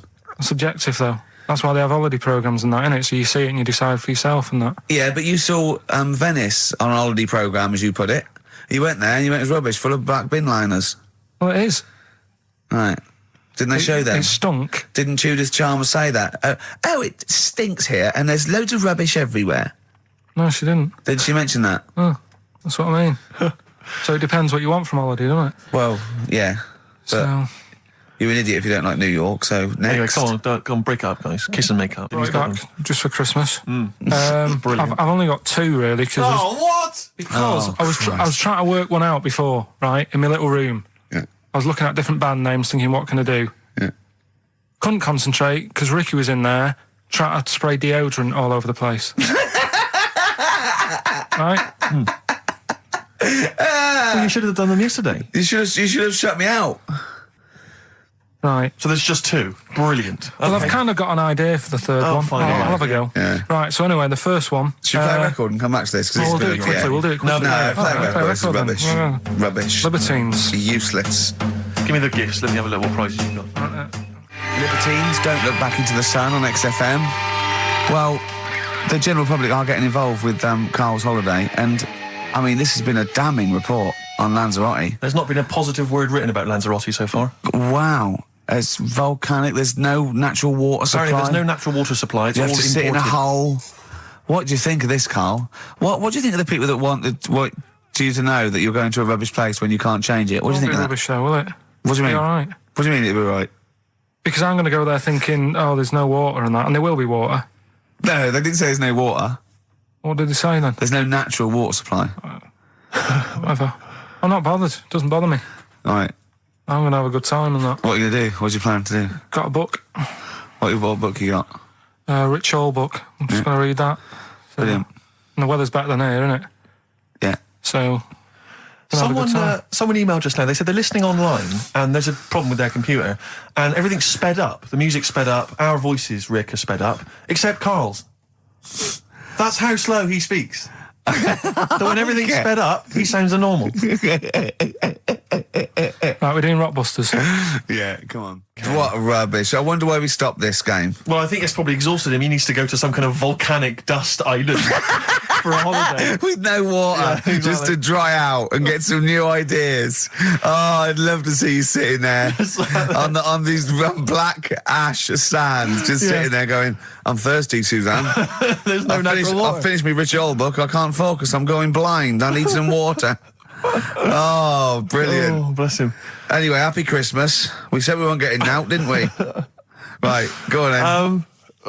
It was the premiere. Did you see the coverage? There was a premiere of Lord of the Rings Part 3. I can't be bothered. I mean, man alive, I'm sick of Lord I of the watched Rings. the first one and I was actually I've never been into all that sort of stuff. Never liked it. Gollum and Dungeons and Dragons and gatekeepers and weird magic and Harry Potter I want to punch his face in. I know what you mean. But I mean, it's sort of like, Well, Lord of the Rings, when I was at school, if you were into that sort of thing, you were a nerdlinger. They would beat you up, they'd shout Exactly. heckle abuse, all that sort of thing. You know, I wasn't a fan. I actually don't know anyone who admitted they were into that I know. nonsense. It was shameful. It was embarrassing. Now, the whole world's gone crazy for it. Even the tough guys, the hard nuts, the streetwise kids, they're loving it. Can't wait for the third one. I see people raving about it. It's Jonathan Ross, all these people going, it's the best thing I've ever seen. It's 3 hours and 10 minutes of trolls and goblins and magic spells and large feet and magic rings. I'm loving all that crap. What's wrong with I you know. people? I will smite you with my sword. It's just interminable. The orcs and the Norks. I saw some people playing this game. They had a big manual and a dice, and they're in a pub, and they're all fat with beards, right? And he threw a dice, and he looked down, he went, and he said something like, outside them, 3 miles to Mumra. And they went, oh, well done. What? I want to go and say, what is this game? Yeah. It's absolutely extraordinary. Well, they showed some coverage of the Lord of the Rings premiere on TV, and there were people dressed up as some of the characters. There was a girl chatting saying, well, I just think Gollum's hilarious. What? People talking about telling me Gollum's hilarious in this new film. How is he funny, my precious? Oh, my precious. What's funny about this? I'm losing it. I'm genuinely... Is he like Yoda? I don't know what the joke is. I'm missing it all. And when the walking trees started talking... Oh, man, I love it. Gollum's the little one that looks a bit like Gandhi. Yeah, exactly. The computer-animated Gandhi. Yeah. Yeah. Is that all right? Yeah. I think that's how he's described in the book. But this is the other thing. I say, then they go, Tolkien, J.R.R. Tolkien, he's a genius. You know he created his own language? Whoopee! Carl comes up with a new word every week that he's made up. He's not a genius. Yeah, well, the bloke, a look of frighteningness came across his face. Frighteningness. Yeah, Carl's new word. No Blue Sky, The Thorns. That's beautiful, isn't it? On XFM 104.9. Carl, you're losing your rag a little bit. What's the matter? Nothing, go on. See? What's the matter? What's the matter with I've Carl? got something to cheer him up. Someone's emailed in, Emma's emailed in, she said that for those that know, those in the know, they referred to Lanzarote as Lanzagrotte. Brilliant. He's a bit fed up. He's got 2 CDs for Christmas from a company that's he's been with for 6 years. He's a little bit grumpy about having to answer the phones. He wouldn't go and make Steve another cup of tea immediately. Selfish. Yeah. Carl, what are you thinking? Nothing. Go on, what were you doing? Come on, Carl, you're getting paid for this. Project. Out. We'll take one of those CDs away. All right. Right, okay. Are you in a film this week, Carl? We're doing that now? Yeah, go on. Get it over with. Hang on a minute then. Get it over with. Let's get this show over with. We can go home. You can go off to Lanzarote and sit on some ash. Some charcoal. He's not happy about that. That's annoyed him. The listeners have all ganged up on him. Yeah. XFM giving him 2 CDs. We've had more calls for his resignation this week than ever before. What do you think of that, Carl? What do you mean? There's another reason. Do you know what I mean, though? Because he's grumpy. He's not just giving it. He goes, well, I can't help it, can I? I don't want to... You're being paid well to do a job. People have tuned in to be entertained, to have good songs. Me and Steve are working here. I'm pressing the buttons. I'm paid to press the buttons. That's what I'm doing. Has every CD started on time? Then why would they give you Monday off if you just paid to press the buttons? Don't get every other Monday off, do I? So have you stopped doing that now, have you? Well, yeah. Why? Because there's work to do in that. I'm not moaning about it. Let's get on with it. Right, Scrooge, right, is the film that I'm in. Thought I'd do a Christmassy one. Okay. Right? Yeah. So get people in the Christmas mood and that. Yeah, you have. Yeah, you have got people in the Christmas mood. You're like Santa visiting them. So It's you in the film Scrooge. Yeah. Which Yes. version of Scrooge? The old one. Is it? If it's just you moaning with bells, I'll be annoyed. Right, go That on is then. essentially Scrooge. yeah. Right, Scrooge, listen to this, and then there's some question at the end. All right. And you can win some stuff and that. Yeah. All right. Yeah.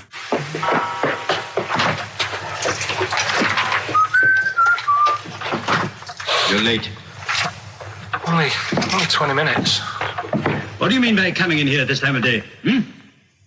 I've just been doing some Christmas shopping, haven't I? Probably do some more shopping on Monday because it's my day off, isn't it? Yes, I know it is. You don't have to tell me. Do you want to see what I've bought Suzanne? No, thank you. I don't mind showing you. It's only a Christmas present, isn't it? Just bought some more condoms. Why? Well, I bought some last year. Got 2 boxes. They all got used, so... I'm very glad to hear it. How much do I pay you? Why are you asking? The presents I buy has got nothing to do with what I earn. Like I say, if I won the lottery, I wouldn't go mental on her. Do you know what I mean? I probably wouldn't even tell her because I think she'd want to travel around the world and all that, and I'm not into that, to be honest, so I'd probably keep it quiet. Why? Well, once you've been around the world, where do you go next year? Each to their own, though, innit? You know what I mean? Well, what do you want? What for Christmas? Not that fussed, really. And you, it's just as well I'm not that fussed, because do you know I do some work at XFM? Do you know what they're giving me for Christmas present? Nothing? No, might as well have been nothing. 2 CDs. That's it. was well fed up. I'm sure you will. They give you a list of about 30 albums and you get to pick 2 off the list. So I've gone for Kings of Leon album and the Best of Bob Marley. Mr. Marley has been dead these 7 years. In fact, he died 7 years ago this very day. Did he? Do you know what sort of donuts Bob Marley likes? It's not my business. No, it's not a proper question. It's an old Peter Kay joke. He likes the ones with jam in. Do you get it? Garlic bread. It's good, isn't it? Excellent. Oh, Carl, well done. Karl in Scrooge there. The only man more mean and depressed generally than Ebenezer Scrooge. Oh, dear. Oh. What's the question, Karl? Well, if people have been listening from the start, right, what albums am I getting? Yeah. Is that good? Mm-hmm. Good, yeah. What albums am I getting from for working for this place for 6 years? All right. Ricky.Gervais at xfm.co.uk.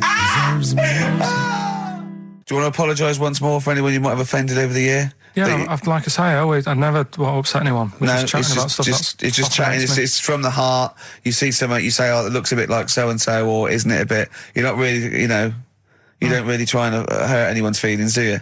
But I think most people know that. And I've got to apologise for laughing at anything you say. I actually can't help it. Again, it's not vindictive, but when Karl comes out with some of the things he says, it's impossible for me not to laugh or react. So have a Merry Christmas, everyone. Well, before that, Rick, is there some final for the year Monkey News? Tell you what, let's play a good song. Okay. Right, we'll have a bit of Monkey News, and then that's it. A bit of Amy Mann, then. Perfect. Yep. Brilliant, this one. I brought in Metal Christmas, is that all right? That's my only request from this show, that we do play Paul Di'Anno's version of Santa Claus is Coming to Town. The rest of it's over to you. Yeah, we're going to play some Christmas tunes, we're going to play some, our favourite hits of the year, but mainly this is the rock programme. This is the rock programme. What worries me, Rick, is there's a lot of people who listen to our show and they're not regular XFM listeners. They just kind of crawl They're out not of their regular morphine people. Stupid on a Saturday afternoon, put the show on. So they might not be familiar with Well, Ian Canfield is a young man. He's been in he's about 14. He's been in radio. It's weird, he's 14, but he's been in radio for 15 and a half years. He was weaned on the milk of Avant. Yeah. Right? And he's going to be the new rock god, aren't you? Well, I'm trying. Yeah. No DJ Canfield. Just go, yeah. Right? And over the 2 hours, I want to work out the 4 pillars of rock, right? I want 4 names, 4 pillars of rock, right? Huge rock pillars. And then I want the king who stands astride them like the archangel of metal. So we'll be asking Ian, every few minutes we'll be asking, right, who's your first pillar of rock? And then, keeping the one that stands astride them. Okay? And how many do we need? Well, we need 5 names then, don't we? The 4 pillars of rock and who stands astride them. Right, okay. Like the Overlord with these Axe Attack albums. Yeah. Yeah. This is Oasis. Christmas. Oasis doing their version of Merry Christmas, everyone.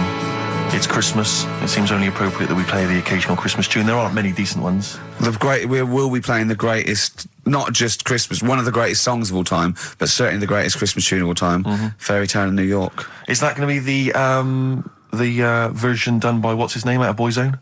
Has he done one? Yeah. Because he's lived the hard rock and roll life. What's his name? What is his name? Ronan Keating? Yeah. He wasn't bad on Room 101, actually. I think he's lightened up a little bit. Good luck to him. Yeah. Yeah, I do as well. Yeah. A lot of people ask me, Canfield, I'm sure you can you've probably got experiences of your own that you might want to talk about, but people ask me what Ricky's like in real life. And I don't want to get grotesque. It's Christmas, people are listening, people are eating sandwiches, but he has a flatulence problem. I don't know if you're aware of this. It's not a problem. Right. Well, it is for us. Yeah.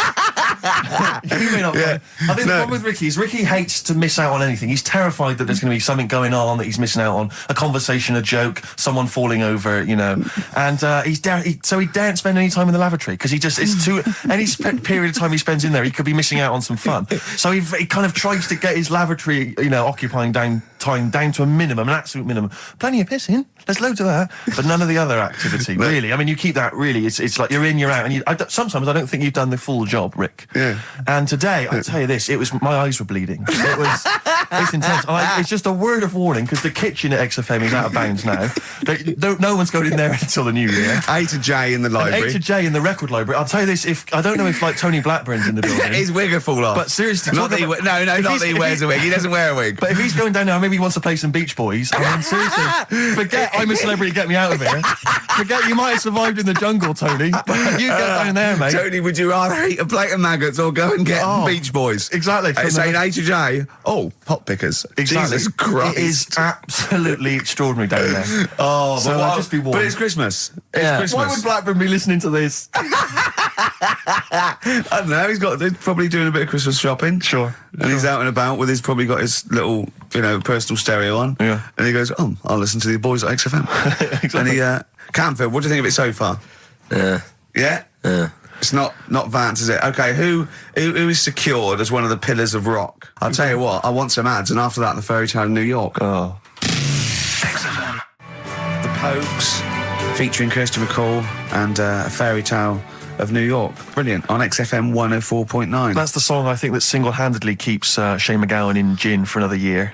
It must do Just well, about though. keeps- but I'm sure it does. I absolutely love it. I still love it. I saw it on Top of the Pops too. And it's just brilliant. I mean, he wasn't great at miming, but it didn't bother me. Sure. He's miming to a different song, probably. Yeah, in his head. It was great. I had a little visit in the week, Rick. I think you missed out. A little Christmas visit from, I know he's a friend of yours. He's a friend of He's a friend of the nation. Go on. TV illusionist Darren Brown. Oh, yeah. Yeah, he's bought a new pad. Yeah. And he just came around to tell me about it. Yeah. And it's interesting because... Somewhere to keep his guns. Exactly. And I can never know kind of how much, he's just playing with your mind, experimenting. But he was telling me about the place, and apparently... So he loves you? he's got a B-day in the house. Now, we were discussing B-days because... Never understood that. I've never got my head around it. To this day... He's not meant to. Well, no.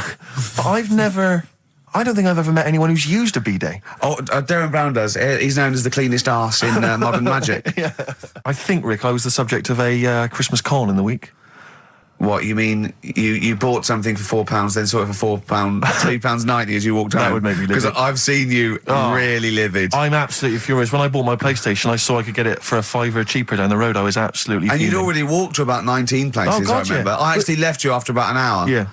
No, I do. I'm furious because I got to get a bargain. I hate feeling that I'm being ripped off. Yeah. And I'll tell you this, I'm loving online shopping. Oh, the savings I'm making, Rick. Really? It's crazy. Really? Getting 15, 20 quid off some things. Is it really? Oh, amazing. But these things, I might point out, are like Jaguars and Mitsubishi cars. Exactly. Yeah, but it's worth shopping round. No, this was not so much a con. It was a con, but it wasn't so much one of those just a missed bargain. Yeah.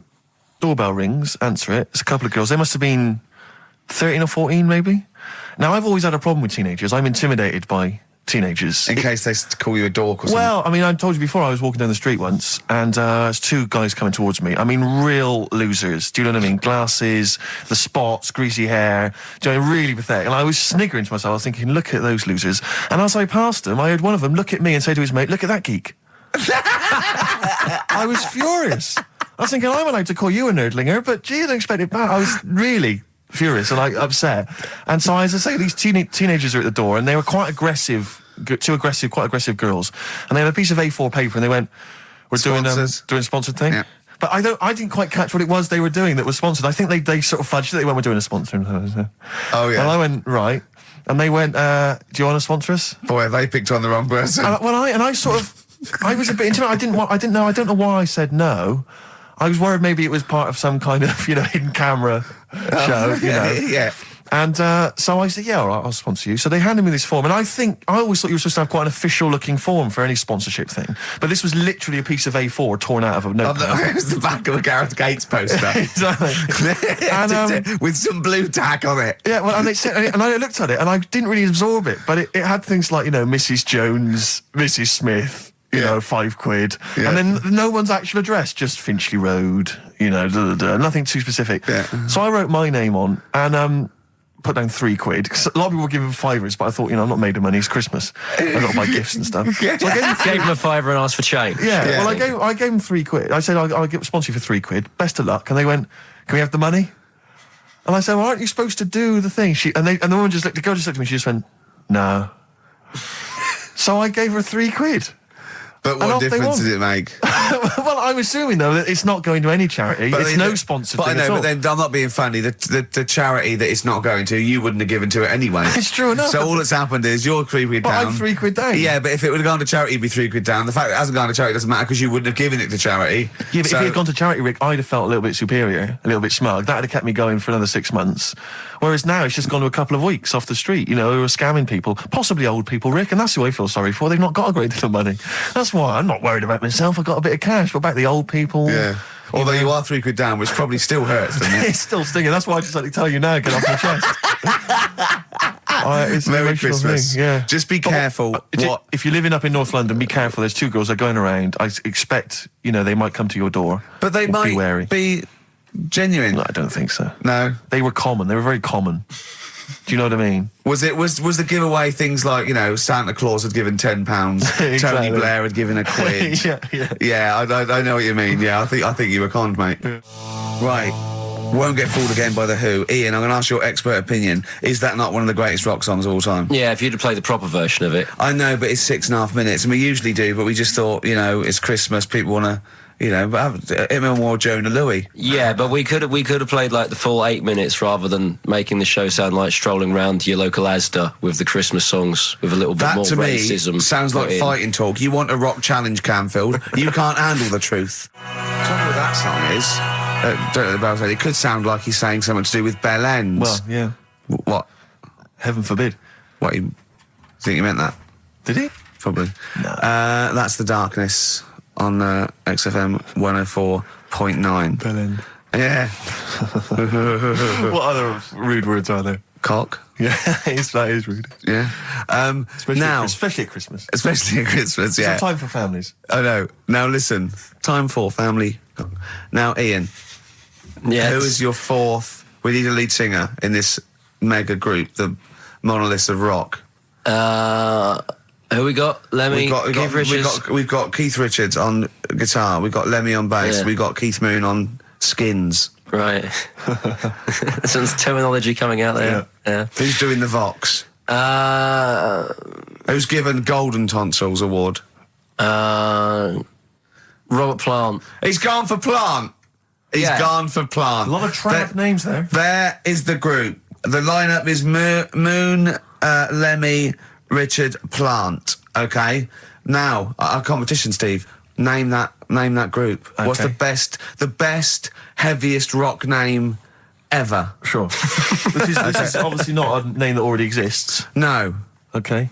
My mate of mine came up with, I think it was Brain Hammer, which right. I like. Velvet Nazi 666. Sure. So we want the heaviest, most mental piece of death metal, headbanging, bleeding out your brains rock. Axe Attack. Okay. Please welcome to the stage, Christ on a bike. Please welcome to the stage. Oh, look at you. That would be great. Yeah. That would freak out the metalers. Yeah. Cheeky. Yeah. Oh, now listen. They need a manager. They need someone who could introduce them. They need someone to stand astride them. Who is the leader now? Who is the king of all that rocks? Well, it's obviously Tommy Vance, isn't it? Do you know what worries me, Rick? We've said Vance a lot today. I'm wondering if the kids today, do they know Tommy Vance? Are they familiar with him? If they don't know, they shouldn't be listening. Okay. Fair enough. So, Vance is their manager. He needs to... They're on at Wembley. He's got them on at Wembley. They're the greatest rock band of all time. We need the name. Please welcome to the stage. What are they called? Phone in, email in, and the prize, we're going to get some... We'll rummage through the bins as Karl normally does. Get some old tat like Karl does, some VHSs, some CDs, greatest air guitar ever. Betamax. Yeah. Do we need to give out the numbers and stuff? Well, can email, don't can't get them to phone in. You don't want to talk to me, Ian, seriously. No, you know when what's his name says to Agent Starling as she's going to meet Hannibal, don't let him inside your head. Yeah. Don't talk to the listeners, Ian. Exactly, it's very much the same Please thing. I'm a bit concerned that my email's going to be besieged by people sending you links to how to clean out the bidet. Well, that's all right. But what's the most mental head bleeding, banging brain hammer operation this band can be called? Call in, Rick, because it always amuses me. I know it's cruel to put you on the spot, but some of your former band names have always amused me. Well, the worst. The worst one. Right, I'll just leave this. Ricky's had a number of bands over the years. What was the worst one? Ready? Get ready to play that record because I don't want any aftermath. No, hang on, before you tell me, what was the one? Because these pictures of you, like when you're a new romantic, keep on being published. That was Shauna dancing. Yeah, but that's pretty bad. But someone told me they were like, "Oh, ask him about when he tried to be Bon Jovi." Can you imagine such a thing? I know the name you're thinking of. Right, here we go. Play the record immediately. I say this. Ready? For Sacred Hearts. Play a record. Blair. On XFM 104.9. I forget the name of that track, but it's good. Good song. Thanks very much. Oh, good song. Yeah. Oh, right. I just thought you were complimenting giving his opinion. Right, yeah. Go on. The what? Are we still on the air? Yeah. What are we doing? Merry Christmas. We got someone on the line. Oh, right. He's here. Who's that? Ricky. Yeah, go on. It's Jonathan. How are you? Good. It's only TV's Jonathan Ross. Ross, turn your radio down, you idiot. I'm here. I like to. I haven't got a radio on. What are you talking about? We can hear the feedback. Well, I haven't got it. It's not my fault. It's your incompetent radio station. And also, didn't you hear? We said don't call him. We don't want to speak to the listeners. I'm not a listener. I'm a visitor to your shores. I'm special. You know that full well. I know you're special. Right. Yeah, exactly. What have you got a name for the band? Yeah. You ready? Yeah. Blump. B-L-U-M-P. I tell you for what, you can't have a normal word. If it's the monolith band of all time, you can't have a regular word. It doesn't make sense. How can you have a regular word? All these ideas you've come up with are rubbish. You need a word which only stands for that one thing. No one's heard it before. No one will use it again. Blump. I can't help but feel that that's a more appropriate name for maybe one of Ricky's bands. Yeah. I love seeing that picture of him in that band. You see it everywhere these days. He was like a girl. He was like a little girl in a suit. It's like a little dyke at a wedding. What was that? That's got to be the kettle calling the pot black, surely. I've always looked nothing but 100% heterosexual. We're not sure about. There's not anything wrong with it. I know that, but look at you. I actually had to get that in. There's not anything wrong with it. I'm Jonathan Ross. Oh dear. I was thinking the other day, right? Oh, yeah? The Comedy Awards. Yes, sir. You didn't have to say some awful things about poor celebrities, poor has-been celebrities with coke addictions and fat lips and faces that where surgery's gone wrong and everything. And when they're on the show, they're going, "Oh, you look lovely." Yeah, I'm nice to them. Well, I'm nice to them to their face, but obviously when I'm not with them, I like to let my true feelings be known. What's wrong with that? That's how everyone. I'll tell you what, you can get anything off your chest you want on this show. Any celebrities you want to talk about? There's no one listening. Yeah, it's just between me and you. A lot of people listen. They listen to my show, and after they've had a few hours of good laughs, they like something bland to just cool them down afterwards. So they flip over. We know this happens. Did you mention my DVD on your radio show? You know what? I forgot to mention it. Christ! I meant to mention by the office, but I forgot to mention it. And then I thought afterwards, it's not like he needs the cash, is it? It's not like he needs it. It's not like it is, but he's probably earned more money in a short space. You're like a lottery winner, and you've got about as much taste. You're like one of those burglars who's won the lottery.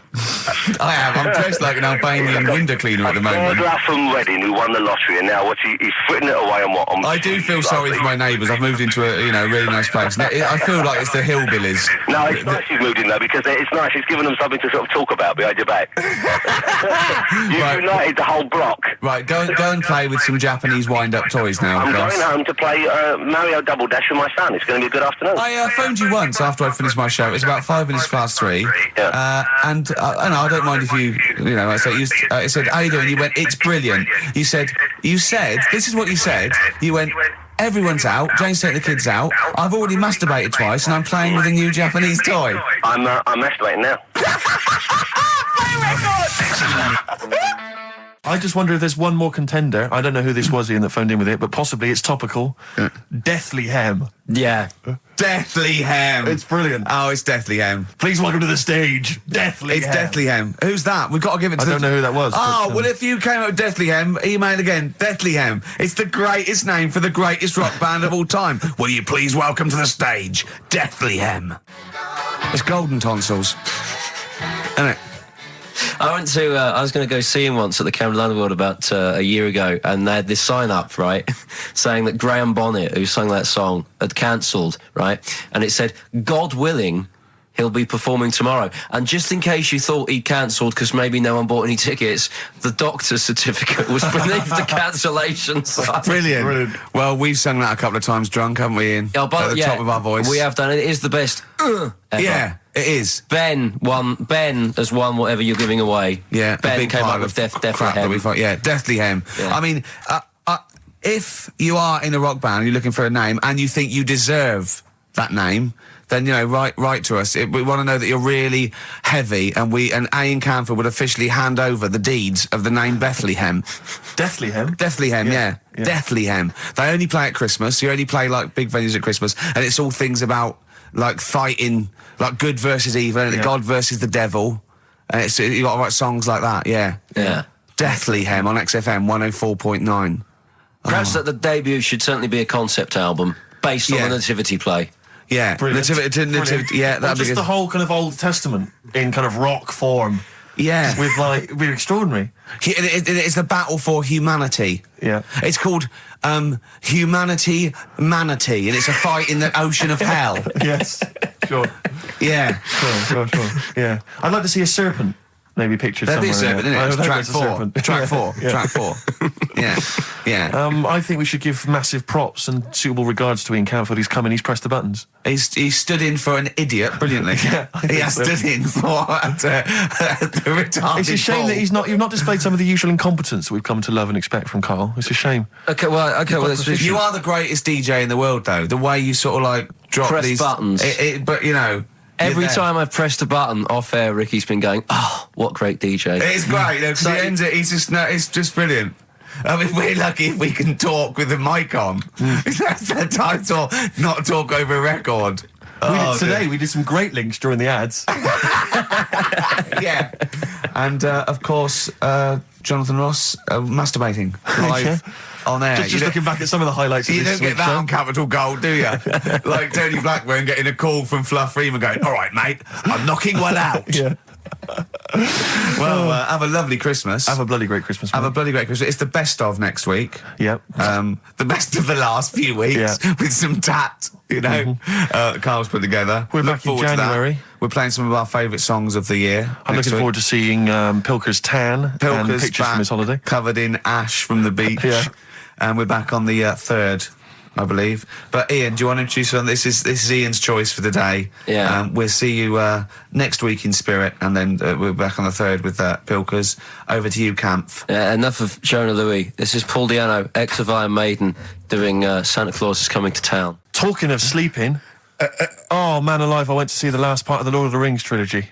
Why? Well, it's like a family thing now. Every Christmas, my family and I have been going to see the Lord of the Rings, the next instalment. It's like a family thing. What will you do if they keep making them? Oh, I'd say I've wasted now about 10 hours of my life with that tripe. You can never get that back. I can never get that back. That's what Peter Jackson owes me. 10 hours now he owes me of my life. It is absolute drivel. Well, I know. We've said this before. I don't want to harp on again about it, but I cannot fathom why everyone is so excited and loves these films so much. Like you say, people review saying it's the best film ever. I think this is the greatest movie I'll ever see. And I don't...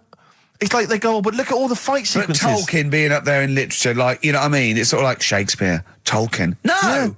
Yeah. No. But what is it that he's writing about exactly? I don't know. Little midget fellas who can't get shoes. I mean, I've got big feet. I've got size 14. I can get shoes. Oh, God. Send off for mail order. I know, it's like Harry Potter taken seriously. Yeah. But I know who's watching it. It's like these people who are watching it are obviously nerds, people who live in Forbidden Planet. They love it. They can't believe their luck. But It's that's like, the core audience, but it's obviously bigger than that. but then it's also people who can think they have a go, like menopausal women thinking, well, I'll write a book then. the Globblin came into the cave. Exactly. Right? And they're sort of like 13-year-old sons who've never shown an interest in anything except glue, now writes Orc Yeah, exactly. on his exercise book, and so they're loving it. It's like, It's sort of uniting, bringing people together. But at the end, right, I mean, it's taken them now like 9 hours to get from one part of Middle-earth to the end, to the other end, so they can destroy the ring, the evil ring. Did they do a line? Was it? I don't know what they... Like these little Chinese fellas. And it's taken them 9 hours of their time and my life as well to get there. And at the end, they all say They do goodbye it in to each real other. time. Why did they edit it? I mean, that's what it felt like. It really, it can't have, it must have taken them less time, you know, within the sort of logic of the book to get there than it did for me to watch it.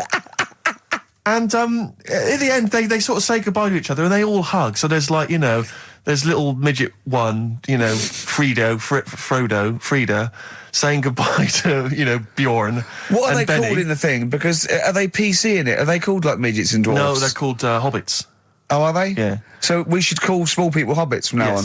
That's what they are, just to make it kind of topical, and they'll like that as well. Give them sort of, you know. So if you make see it a little little, bit on the way home, if you saw a little midget fella, 4 foot midget fella, just say, excuse me, hobbit. Yeah. Okay, that's Call fine him then. Frodo. Right, Frodo. He'd like it. He'd love it because everyone loves the Lord of the Rings. They love it. No, everyone loves the Lord of the Rings. In yeah. the end, if you ever get to the end, they all hug each other. They say, well, basically Frodo has to say goodbye to all his other little fellas, and so he's hugging us. I don't know how many of them there are, and he's hugging them, right? And it is the most interminable thing I've ever seen. It's like the music's playing. They look into each other's eyes. He hugs them. He hugs. They pull back. They look at each other again. They're like, I will never see each other again. Then he hugs the next one, and I was just screaming. I was thinking, hug, just one big group hug. Yeah. Then we can get out of Like it. an American football team. Exactly. Just go, And they go off. knock Not heads. each individual one. I mean, it's Oh. dragging on and on and God. on. And apparently on the DVD, there's like an extra sort of 20 minutes of extra footage of scenes he's cut out.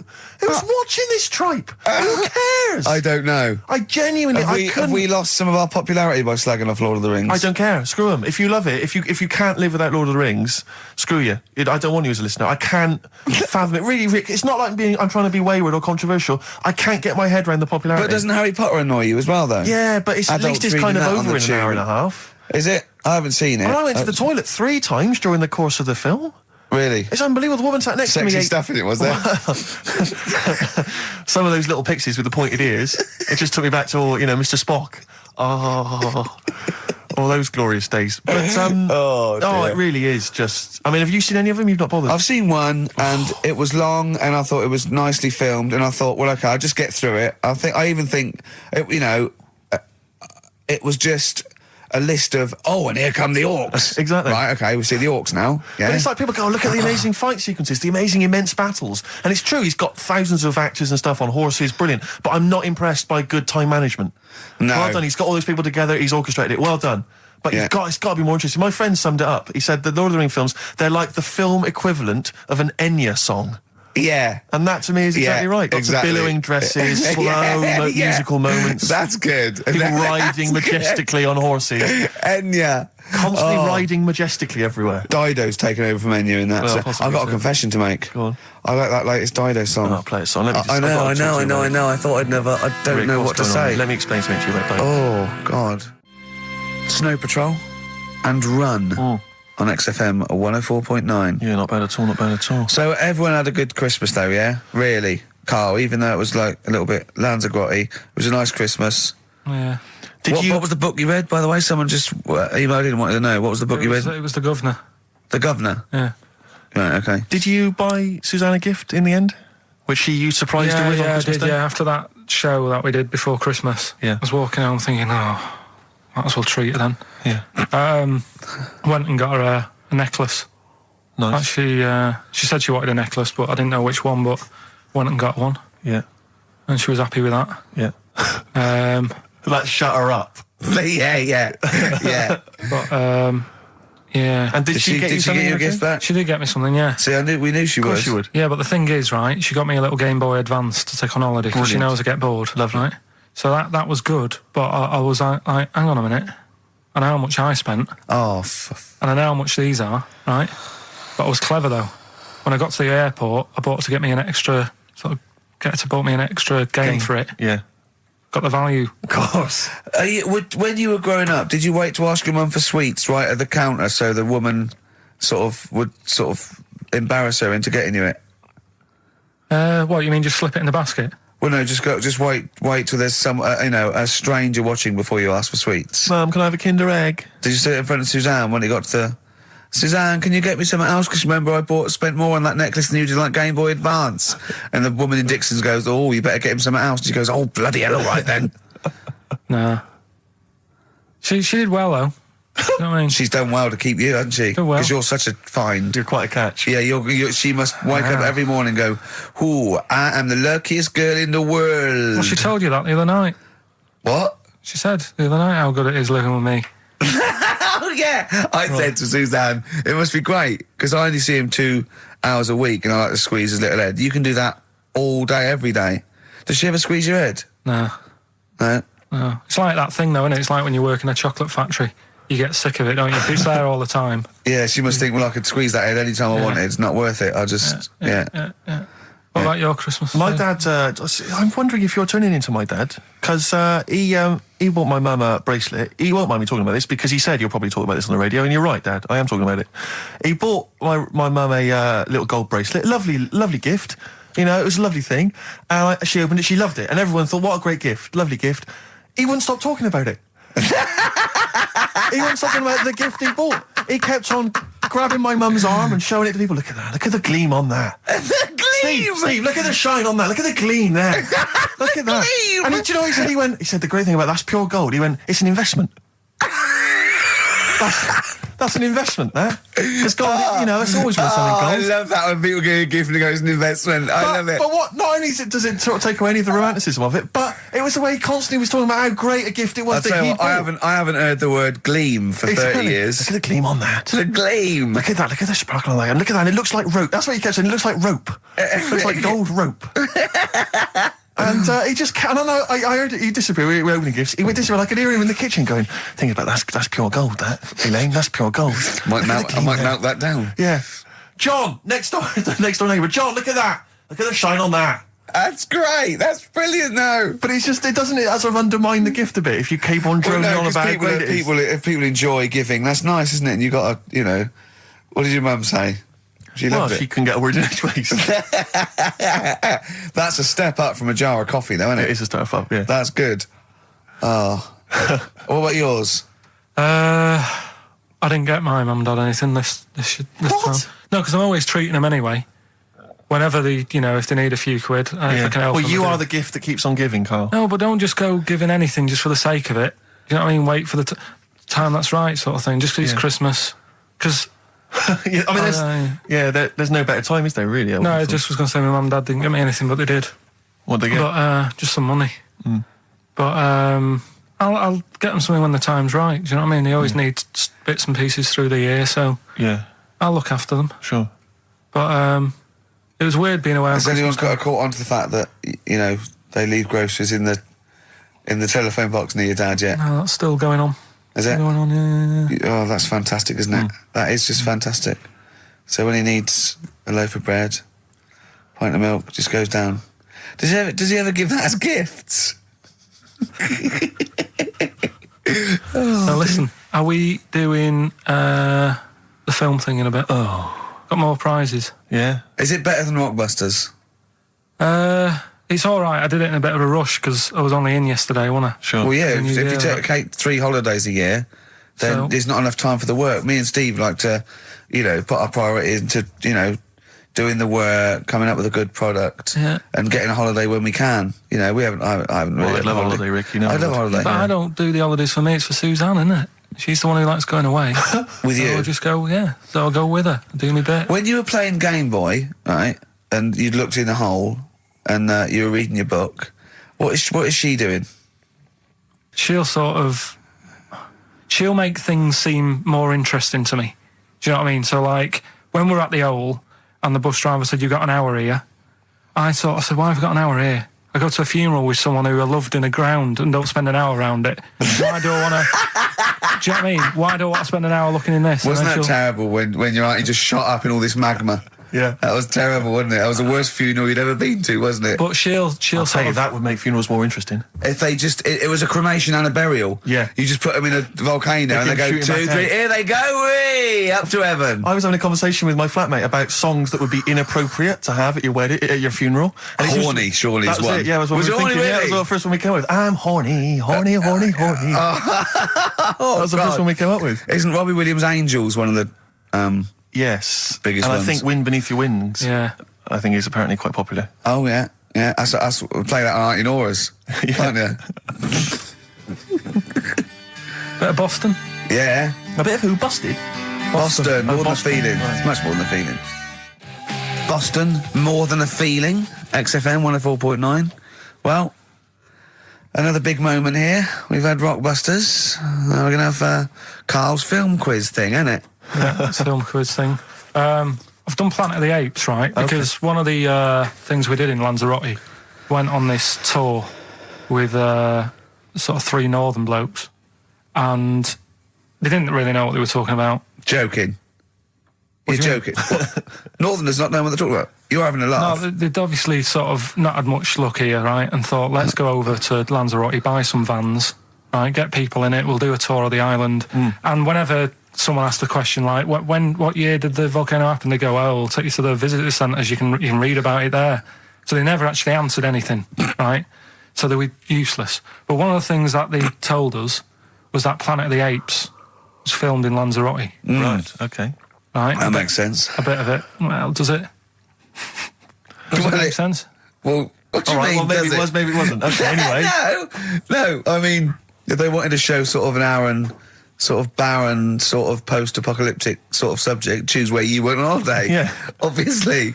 Yeah, but when we were there, well, he took us to this sort of beach, and I said, "Is this where they did it?" And he was like, "Yeah." I said, "What? Right there, yeah." And I watched it, and I couldn't see where I was. Yeah, you know that if you watch a film from 1968 and you've been to the same place, you're not going to feature. You're not going to see you in the back walking along the beach. It's a new one, new Planet of the Apes. Oh, the recent Planet of the Apes. Yeah, that's what they said. Yeah, right. So I thought I'd sort of. Now that sounds a little bit more far-fetched. I'd have thought that was probably a lot in Hollywood. Yeah. Well, anyway, is this the current Planet of the Apes or the old one you've done? Current Planet of the Apes. This is the recent one. All right, there'll be a question at the end of it, so listen on that. Is this entertaining to anyone, this? I mean, just take the last 4 minutes of conversation. But seriously, Rick, who cares? I don't. Do you? No. I don't. DVD's selling well. Exactly, what do I care? All right, come on then. All right, so Planet of the Apes, question at the end of it, listen and win some stuff, all right? Hey, where am I? What is this place? Hang on a minute, hold on. According to the Lanzarote guide, we've been dropped off at the volcano bit. Apparently there's 36 volcanoes here to be seen. I hope you don't mind my saying, but this is a waste of time. I know what you mean. Don't know why they need 36 volcanoes. Just keep one. Fill the rest in. Like a car park or something. Excuse me, guide. Why's the bus dropped us off here? What's so special about this place? Well, according to our holy writings, that is where creation began, where the Almighty breathed life in the time before time. Wow, it's amazing that, isn't it? All this has been stood here for years and years. What about the coffee shop there? Is that old, is it? Well, nothing. You're out to rip us off. I raised about £4 for a coffee there. Always ripping people off. That's what annoys me with these trips. You get us in the middle of nowhere, we die in a thirst. Well, I'm not able to do without. The reason I've come here, I believe this is where they did Planet of the Apes, innit? Love monkeys. Especially the ones in Planet of the Apes, because they talk and that. Talking monkeys can't exist. Joking, aren't you? Of course they can. Getting up to all sorts of stuff. I read about a monkey the other day who worked on the railway. Right? There was another one about a chimp that did a bank job and went off to Spain to sort of... Shut up! Oh, yeah. What is that? Little monkey fella. He's come from that little coffee shop. It's been serving coffee. Now that is worth paying £4 for. No, you're teasing him. I'm not teasing it. It's working, isn't it? It's serving the... We want some coffee. Get us some coffee. I've heard about this. You can buy coffee that's been sort of hand-picked by monkeys. It's like Coffee Mate, except it's more sort of coffee primate. Yeah? Hello, little fella. We want coffee. What do you mean, we? You're gonna have a coffee, aren't you? What else are you gonna do? Go and look at another 35 volcanoes? I'm staying here. I'm having a monkey coffee. It's brilliant. You find this amusing? Jesus, it's a talking monkey. Right, mate. Have a couple of coffees. Don't start now. We're off duty. I'm starving. What do you mean you're off duty? Have you bananas later? Just get us a couple of... Right.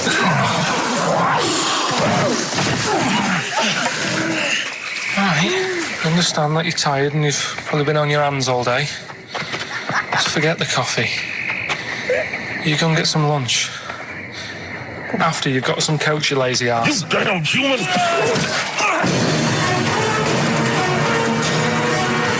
Powerful. Lovely. Excellent. So, what's the question? If you've been listening to the whole show, how many volcanoes do I think's on the island of Lanzarote? Okay. Yeah. I might have it wrong, what I've been saying, but it's roughly around that. Yeah, so what have you been saying? Yeah. Yeah. Brilliant. Ricky.Gervais at xfm.co.uk. You're more likely to win the prize if you leave your address on the email. Yeah. Because otherwise we can't really be bothered to phone people or email them back. So, Good point. Put your address on there and you could win some crap. In a jiffy bag. Karl's theme tune there by Placebo. Special Needs on XFM 104.9. Right. New Year's resolution, Karl? I don't know. I don't do it. Really. So what about something like, I don't know, start smoking? Do you know, there must be something. No, it's a waste of time, isn't it? Don't bother with that. Right. You, Steve? Yeah. Me, no, I've never really made any New Year's resolutions. I just be good to people. Just treat everyone as you want to be treated yourself. Give to charity.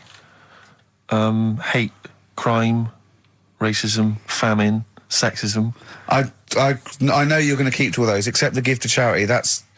Me and Karl find that a little bit hard to believe. Never going to happen. Well, you've always got to break at least one of your New Year's resolutions. Yeah, exactly. Yeah, well, I think I'll be nice to Karl. What about learn more? I was thinking that. I want to learn more. I'm always teaching you stuff. I've got... I watched... I'll tell you what, Christmas telly was dreadful this year. I don't know if I've hit that age where I think... But I think consciously I thought this is worse than usual. Yeah. And I ended up watching Discovery Channel and History Channel again, and I watched 4 episodes in a row of this fantastic documentary, 1418 War, narrated by Dame Judi Dench, and it's brilliant. I just can't get enough of it. I hated history at school, and now I want to know everything. Yeah. And I think that's mine. Learn all the stuff about stuff. I like learning though. I always say that to you. I'm always looking up stuff. When I was on holiday, even though it was sunny outside and they had big holes to look at if I wanted to, I stayed in and watched Discovery there and was watching stuff about scorpions and that. Yeah, what did you learn? Well, nothing, because it was all in Spanish. But I just watched it. What I found odd, right? What I found... Scorpions, I get it. It's only about poison. What I don't understand is with scorpions, right? They have like this sort of weapons, don't they? They have the poison and stuff, right? Yeah. Which can kill a man. Yeah. But there was a couple of little animals and that were its sort of enemy. Yeah. And it stung them and it didn't kill them. So what's the point? Well, firstly, not all scorpions kill a man. Some of them, this one did, they said. Yeah, well, they range from like bee stings to so much venom it can take down a horse on things like spiders and snakes and scorpions. So it depends.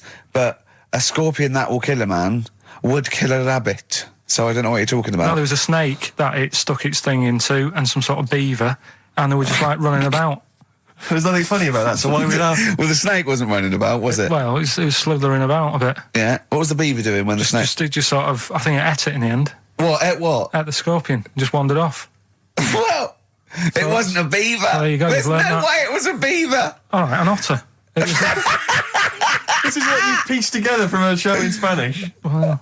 I'm just saying though, how come he can't kill something that small, yet there's someone on holiday that's no sort of danger to that scorpion, we're not going to harm it, right? And yet it can kill a man. So you say, but I don't believe it. Shut up, mate. Seriously, this is gobbledygook. Taught you something again, though. That's what I'm saying. No, what have you taught us, though? What is that? What is the fact that's come out of that? A scorpion can kill a man, but the beaver was dancing with a snake. Then you do that That's all the not time, a fact. though. You That's put not a everything fact. down. New Year's Eve, I taught him something, right, about dead people. No. You know, the things that taught me, I was saying you're talking shite. He says they found out your soul weighs an ounce. Your soul? Yeah. Your soul weighs an ounce. Right, who found this out? I read it. Your arsehole weighs an ounce. Yeah. There's no such thing. A soul weighs an ounce. You're talking drivel. All right. Have you got any monkey news? So what did they do? They weighed someone who was alive, and they will wait for you to die, then weigh you again. There was someone you've lost an ounce. Yeah, it must be your soul shooting off to heaven. It was someone who was really ill, and they said, we can't do anything for you here, but we've got a bit of an idea that we want to do. We've been wanting to do this. Stuck him on some scales. He said, right, you weigh 9 pounds and an ounce or whatever, because he was wasting away. He died, 9 pounds. Right? Fine, well, that's proof if proof be needed. Nearly got to wrap it up. I think we've got to do the Rockbusters winner and give someone those lovely prizes. Monkey news, then we're out of here. We'll maybe come back, maybe do some Christmas specials. I don't want to make any promises. Right then, first one. Chewing breaks. Fishing for a dream. That's what we're fishing for, isn't it? We're fishing for a dream today. What's that mean? Poverty. I don't know what I was talking about. It doesn't matter what you're saying, Rick. No one's listening. No one's listening. Well, we've got to finish anyway. Think about the fact that think how small our percentage of listeners is anyway. Anyway. And then you two are on stage at the moment. This is like broadcasting during Christmas dinner. This is the same. It's just on the hospital radio. Yeah. Yeah, exactly. Where everyone's got an iPod for Christmas. Yeah. On the ward. yeah. Well, we've just got. We're going to go through now till past, and I've got to rush off. I'm afraid to Live 8. Don't apologise, mate. When people see the glam that you're bringing to that event, they don't even care about the people introducing it. Comedians going, ladies and gentlemen, just get on with it. No, I agree. No, I've got a good joint here. 2 blokes will get on with it. Bring on Madonna. But we're going to give it to them, Carl. We're going to go through to the end. We've done everything we have to do. Monkey news. The final monkey news of the year, possibly. It's been a joy. I'd just like to say, on behalf of myself, Steve Merchant, and this little bald mank, it's been a pleasure. Yeah, speak for yourself. Yeah. I feel drained today. Do you? Go on. This is the strangest radio show in the world. Yeah. Isn't it? Yeah. Because when we can do that, we can talk about this thing, Phil Drain today. Just like he's not, like no one's listening. Because that's the sort of thing you say socially and no one listens. Like just when you're watching I feel drained today. It's rhetorical. Yeah. You're not expecting anyone, not even your loved ones, to go, oh really? They just go, that. But to do it live on air, no one's listening. What I mean is just give us a jingle. But the exactly. But the truth is, the contempt we have for our poor listeners is unbelievable. The listeners aren't listening, and we don't want to be here. So this really is one of the most pointless things ever. No, I would have been quite happy to do a full show. But you know what? The flow of it's just. I would love to listen to this back in 10 years. This actual show. Let's keep this forever. Let's keep this show forever. The show we went early. We were bored. It was a day we're trying to save Africa, but we're a little bit annoyed that no one's listening. Yeah, right. Right, once and for all, the final monkey news of the year. Oh, go on. What were you going to say? No, I was just going to say, if you're not into the Live 8 and you're gay, you're not listening, because you're on a walk. Game went on for hours, right? No one's listening. The terrible thing is that not even we're listening to Karl now. I know. Literally no one is listening to Karl. There was a lot of smoking going on. It's going on. A lot of eating and nuts going on. That was a bit weird, because they don't normally get through as many, but for this night. So, come on, let's just play Bruce. Goodbye, everybody. See you maybe at Christmas time. Goodbye. Yeah, right.